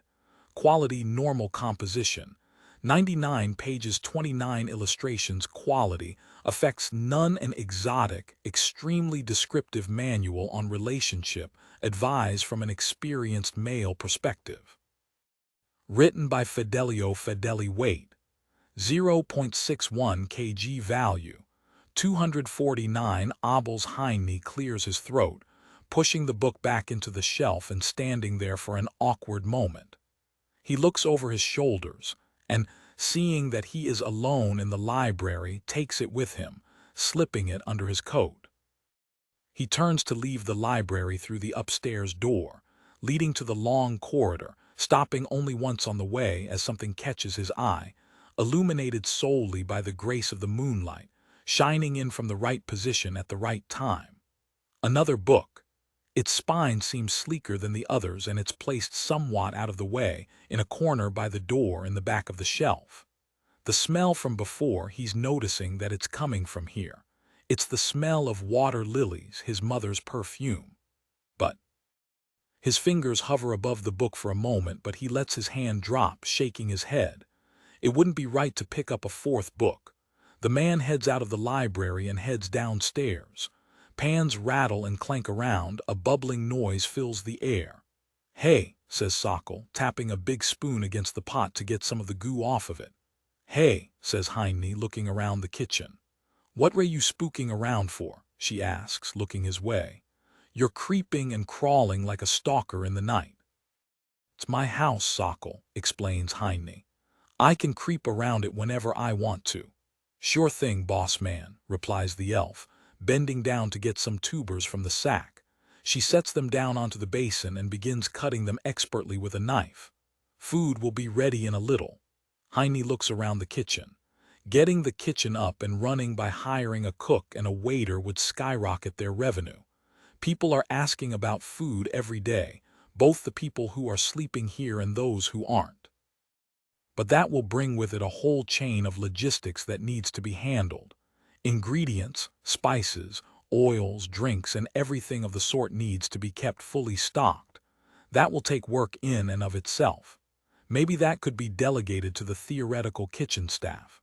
But then they'd have to have predetermined opening and closing hours for food service, so that they'd have time to handle the other stuff too. Unless they get a third person for the kitchen, just for that task. But Heine shakes his head, listening to Sokol cook as he walks to the trapdoor, heading down into the ice cellar. The man sits on a barrel with his fingers pressed together against his lips as he sits, staring around the dark ice cellar. It's dimly lit, mostly just by the light of the kitchen upstairs, as Eilig seems to be taking care of the lanterns down here, but also turning them off at night. The creature, the fairy, doesn't seem to have adapted to their nocturnal ways just yet, but that's to be expected. Eilig is the newest person to fall under Obscura's influence. The owl's magic takes time to start working. "You're being creepy," says Eilig, her voice ringing out from her ice crystal hive house, suspended from the ceiling. "Sorry," apologizes Heine. "I'm just thinking," says the man. "Go back to sleep, Eilig." Currently, it's winter, so the demand for an ice cellar is at a low at the moment. But come summer, Eilig and her magical ice are going to be fortune builders in and of themselves. That's not including their potential selling of storage space down here to the people of the city, alchemists perhaps, for heat-sensitive materials. There's a market in everything for everything if one looks long enough. "It's hard to sleep when someone is brooding outside of your bedroom, you know," she asks, yawning. "Brooding?" asks Heine, staring for a moment and then getting up. "You're right, Eilig, sorry," apologizes the man. The fairy sighs. "I'm not surprised." "She always woke up a couple hours before the sun was up too, you know," she asks. Heine stops, turning back from the frozen ladder. "Can I ask you one thing?" asks Heine. "Then I'll let you sleep." The blob shrugs. He assumes that's a whatever. "Why did my father insist that you weren't real?" asks the man. "I was always told that she was just seeing things," he finishes. Eilig groans. "Of course you ask a big question like that instead of something normal," complains the fairy, muttering to herself. She leans against the inside of her door, crossing her arms from what he can guess. "Look, some people have certain knacks for things," says Eilig. "She had a knack for seeing things." "Fairies," guesses Heine, knowing the answer to that. "Among other things," says Eilig. "She saw everything else too, but I'm not allowed to talk to you about that," she explains. "I promised." Heine nods, remembering that it wasn't just fairies that his mother had always claimed to see. "And my father, like I said," says Eilig. "She saw things, and I'm not allowed to talk to you about that," she finishes. Heine stares at her and then nods. "Thank you, Eilig," he says, climbing up the ladder. "If I had to guess," says a sharp voice from the ice cluster across the room, "it's because he thought that you thinking she was crazy would be easier for you than really knowing about what's real and what isn't." Heine nods to her once more, grateful for her information. "Good night." He climbs up the frozen ladder. "Good night," replies the fairy, closing her home up again with fresh ice. His mother had claimed to see fairies, but his mother also claimed to see demons as well. If fairies are real, then the other claim must be true too. Demons. For whatever reason, his father wanted him to know nothing of these latter entities, going so far as to pretend to him that his wife, Heine's mother, had lost her mind. Even if it meant lying to the child's face about an objective, observable truth such as something as simple and plain as the existence of fairies. But why? Heine heads into the forge. Rein is here, already busy at work, forming clay molds. "Rein," says Heine, "I like your spirit, but don't overwork yourself," he says. "We're not firing the forge up for another few hours." Rein looks up from his work, wiping his forehead on his rolled-up sleeves. "Don't worry," he assures. "This is nothing for." He blinks. For the boy squints with one eye trying to fight something down, but he loses and his mouth opens wide, a loud, extended yawn coming out. "Told you," says Heine. "It's the first thing in the morning and you're already tired." Rein shakes his head. "I'm fine." "Boy," Rein frowns, lowering his head. "Okay, I'm a little tired," he concedes. "Sockel's making breakfast today," says Heine, nodding with his head back down the stone corridor. "If you want to work, why don't you go help her?" Rein shrugs, looking back down at the clay. "I don't know. It's weird now," he says. "Weird?" asks Heine, not understanding what he means. The boy plays around with a piece of clay, rolling it idly into a small ball. "She wanted to talk to me about some stuff and I didn't really want to, you know," he asks. "Now I think that she thinks I dunno, dumb or scared or something," he explains, looking back up towards Heine. The look in his eyes hints that he's seeking some kind of answer to a question that he hasn't even asked. Heine blinks, considering what to do. "You mean about your mother?" he asks. Rein nods. The man crosses his arms, thinking for a moment. "Family is confusing," says Heine. "The truth is that Rein likely knows a lot about the frogs. He likely knows where many of the bases of operations are. He likely knows about their rituals and inner workings. His own mother is apparently fairly high up in the organization of the frogs' hierarchy, and it's only natural that Sockel, a trained professional, would want to get this information from him. But at the same time, family is indeed confusing." "What did Sockel say?" he asks. Rein shrugs, returning to his work as he squishes the clay ball back into the mold. "I said no, she said that it's fine and I don't have to talk about anything that I don't want to." Heine nods. That's a very pragmatic and reasonable response for Sockel to give him. "So what's the problem?" asks Heine. Rein shrugs. "I don't know," he says. He pulls two molds together. "This is gonna sound dumb, okay? I'll take it with me to my grave," Rein promises Heine. The boy shrugs, wiping a strand of long hair out of his face. "I kind of wanted her to yell at me," he explains. "You know, I was kind of sad when she didn't." Heine nods to him, sitting down at the workbench. "This is going to be a longer talk, but after all, it's a perfectly reasonable thing for Rein to want. If Sockel had yelled at him and pressured him, then the choice of giving up the information about his family, cruel and abusive as they may have been, will be taken from his hands. Being young is confusing too." Heine has finished his rounds, having found everyone apart from the most important person for himself. But she doesn't seem to be at home at the moment. This is a good time to hunt, and so the owl god Obscura is out hunting, providing them with ample meat for their stores. He stands in the library again, leaning against the railing, staring at the single book that smells faintly of water lilies. It doesn't count, right? Since he left the library and came back later, his count of taken books is back at 0, so it isn't the fourth one, it's the first. Right. Heine thinks about it for a moment and then nods, reaching into the shelf and pulling it out. Chapter 53. Our journey has come far, but where has it led us? Who are we? Water is wet. Frogs. Heine stands out in the big now small forest, staring towards the barren, snow-laden branches of the many trees all around himself. Just a generation ago, this forest was much, much, much larger than it is now. But with the expansions happening throughout the city, modernizations, new fortifications, new enterprises and industries, wood has been going fast. at least around this area. The deep forests off to the southern regions is where the elves have made their cities. Old, hard, strong wood still remains present everywhere down there for as far as the eye can see. Wood is a powerful natural resource. Expansion is fueled by wood. The fires of society are fueled by wood.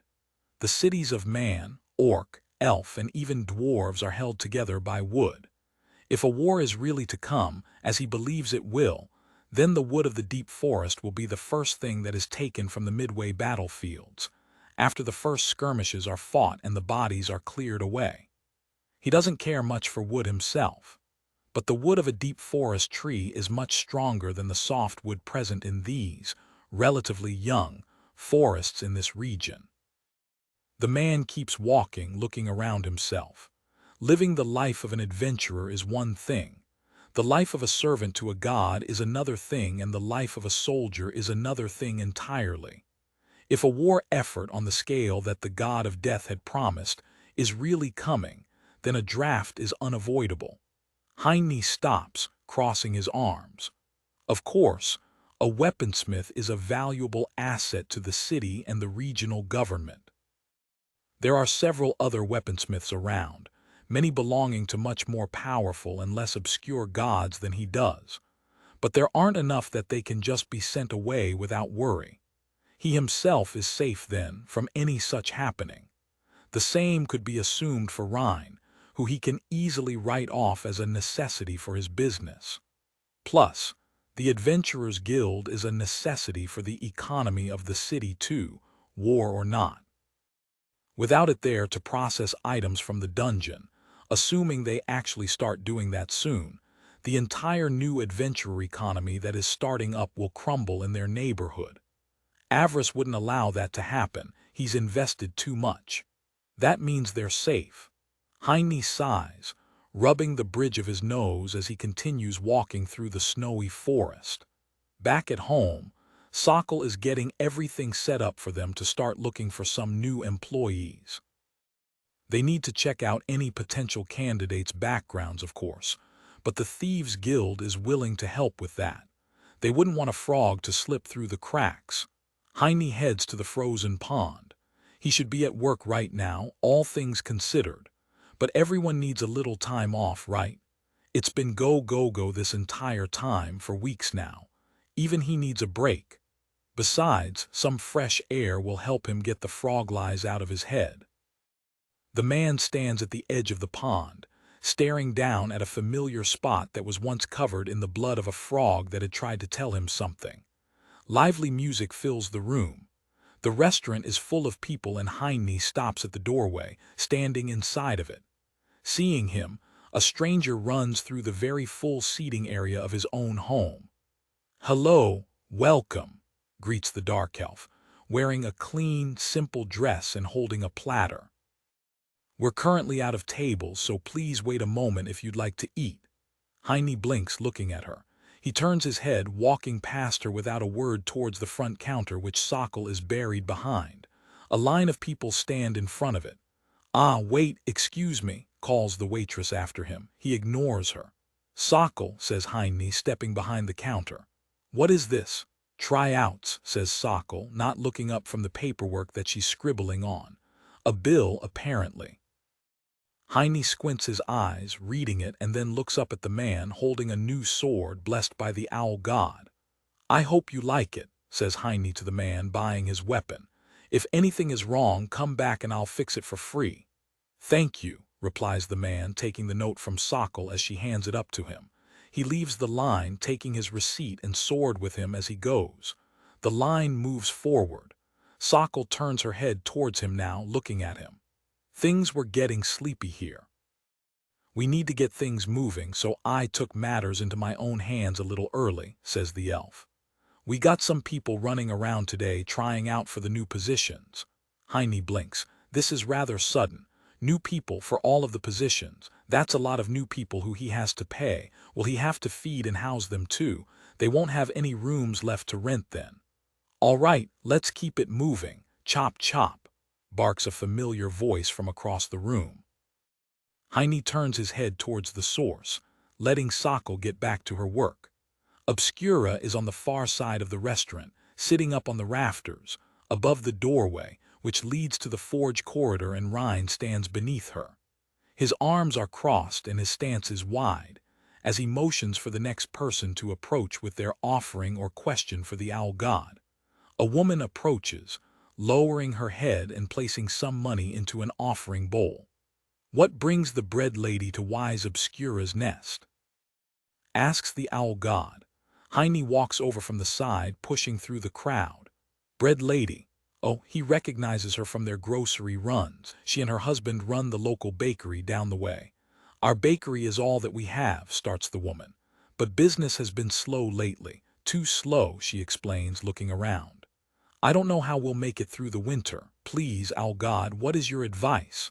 Obscura tilts her head, staring at the baking woman and then over to Heine for a moment. He shrugs. "She will make 3, yes," says Obscura. 3 deliveries of bread to Obscura's nest," says the owl god. "With every new sun, new bread." She lifts a taloned finger. "With every new moon, new bread," says Obscura. "And between the 2, new bread." Heine blinks. "What?"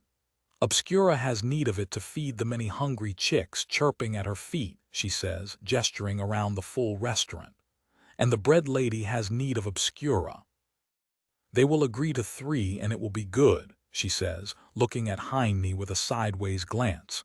He can tell that she just made up something on the spot to please the baker, but given that the look on her face, turned his way, is one of pleading curiosity, he's sure that she's counting on him to back up her spiel. "Come by tomorrow," says Heine. "We'll arrange the deliveries and payment," he says. Apparently this is a thing now. Well, he supposes that if the restaurant is really going to be running, that it doesn't hurt if they have some fresh bread to go around. "Thank you," says the woman excitedly, lowering her head. Obscura puffs up her feathers, clearly pleased at being revered. "Okay, next," calls Rein, waving the next person forward. The woman shuffles off to the side and a new person comes up the line. Heine sighs, going to the kitchen to see what's going on here before he gets stuck with another bill. "Excuse me," says an annoyed voice. "Sir, you can't go in there." A hand grabs his shoulder. Heine turns around, looking at the server, the dark elf from before. She jumps, yelping and letting go of him. Perhaps his expression is a little frightening. He has forgotten, after being around his people for so long, how some in the world might find him unnerving to look at. "Oh well, I own this place," explains Heine. "This is my house. You're standing on my floor under my roof." He lifts a hand, pointing at the owl god. "That's my wife." "Who Tilda?" hoots an excited creature, looking over his way from across the noisy room. Heine looks at the terrified waitress, clutching an empty platter against her chest as if to protect herself with it. "What's your opinion on frogs?" he asks. Her fingers nervously hold the edge of the platter, turning pale from the pressure of her grip.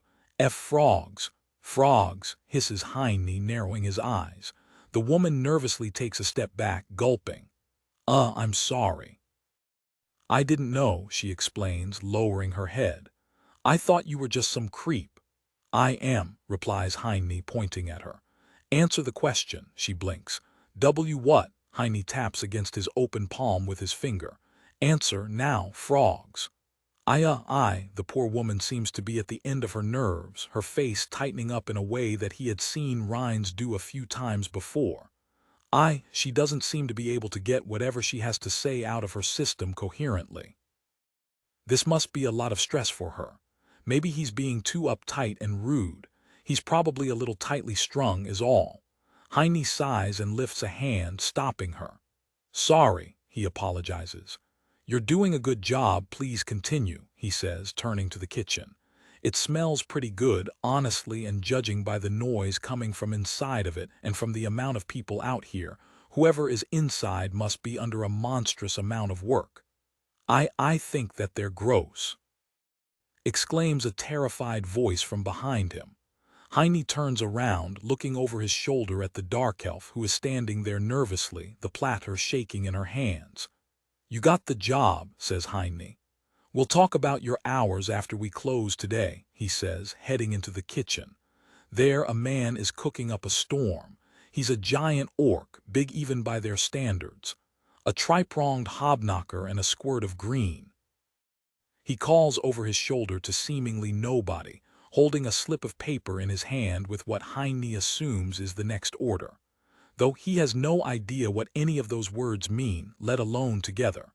Pots and pans clatter from across the room. Heine doesn't see anybody there at first until he steps around the corner and notices a dwarf there, a cook as well, apparently, given their matching professional attire. "Kitchen's hot, boss," says a voice from next to him. "Watch out."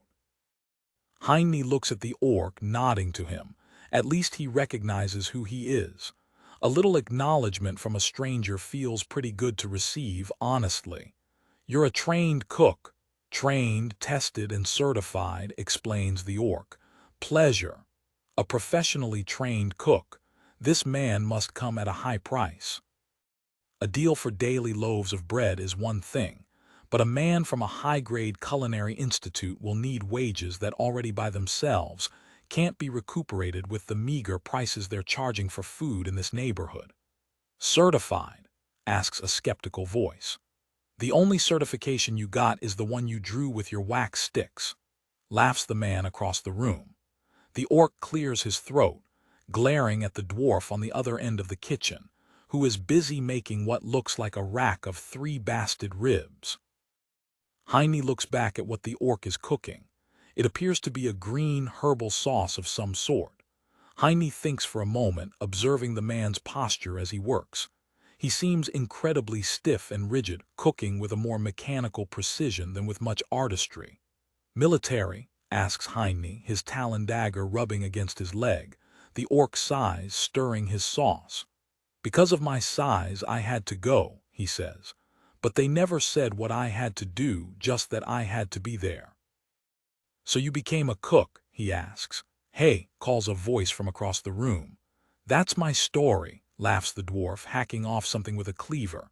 "Old military cooks, huh? Well, that's fine for this neighborhood then. The military's kitchen isn't known for good food, it's known for efficiency at a low cost.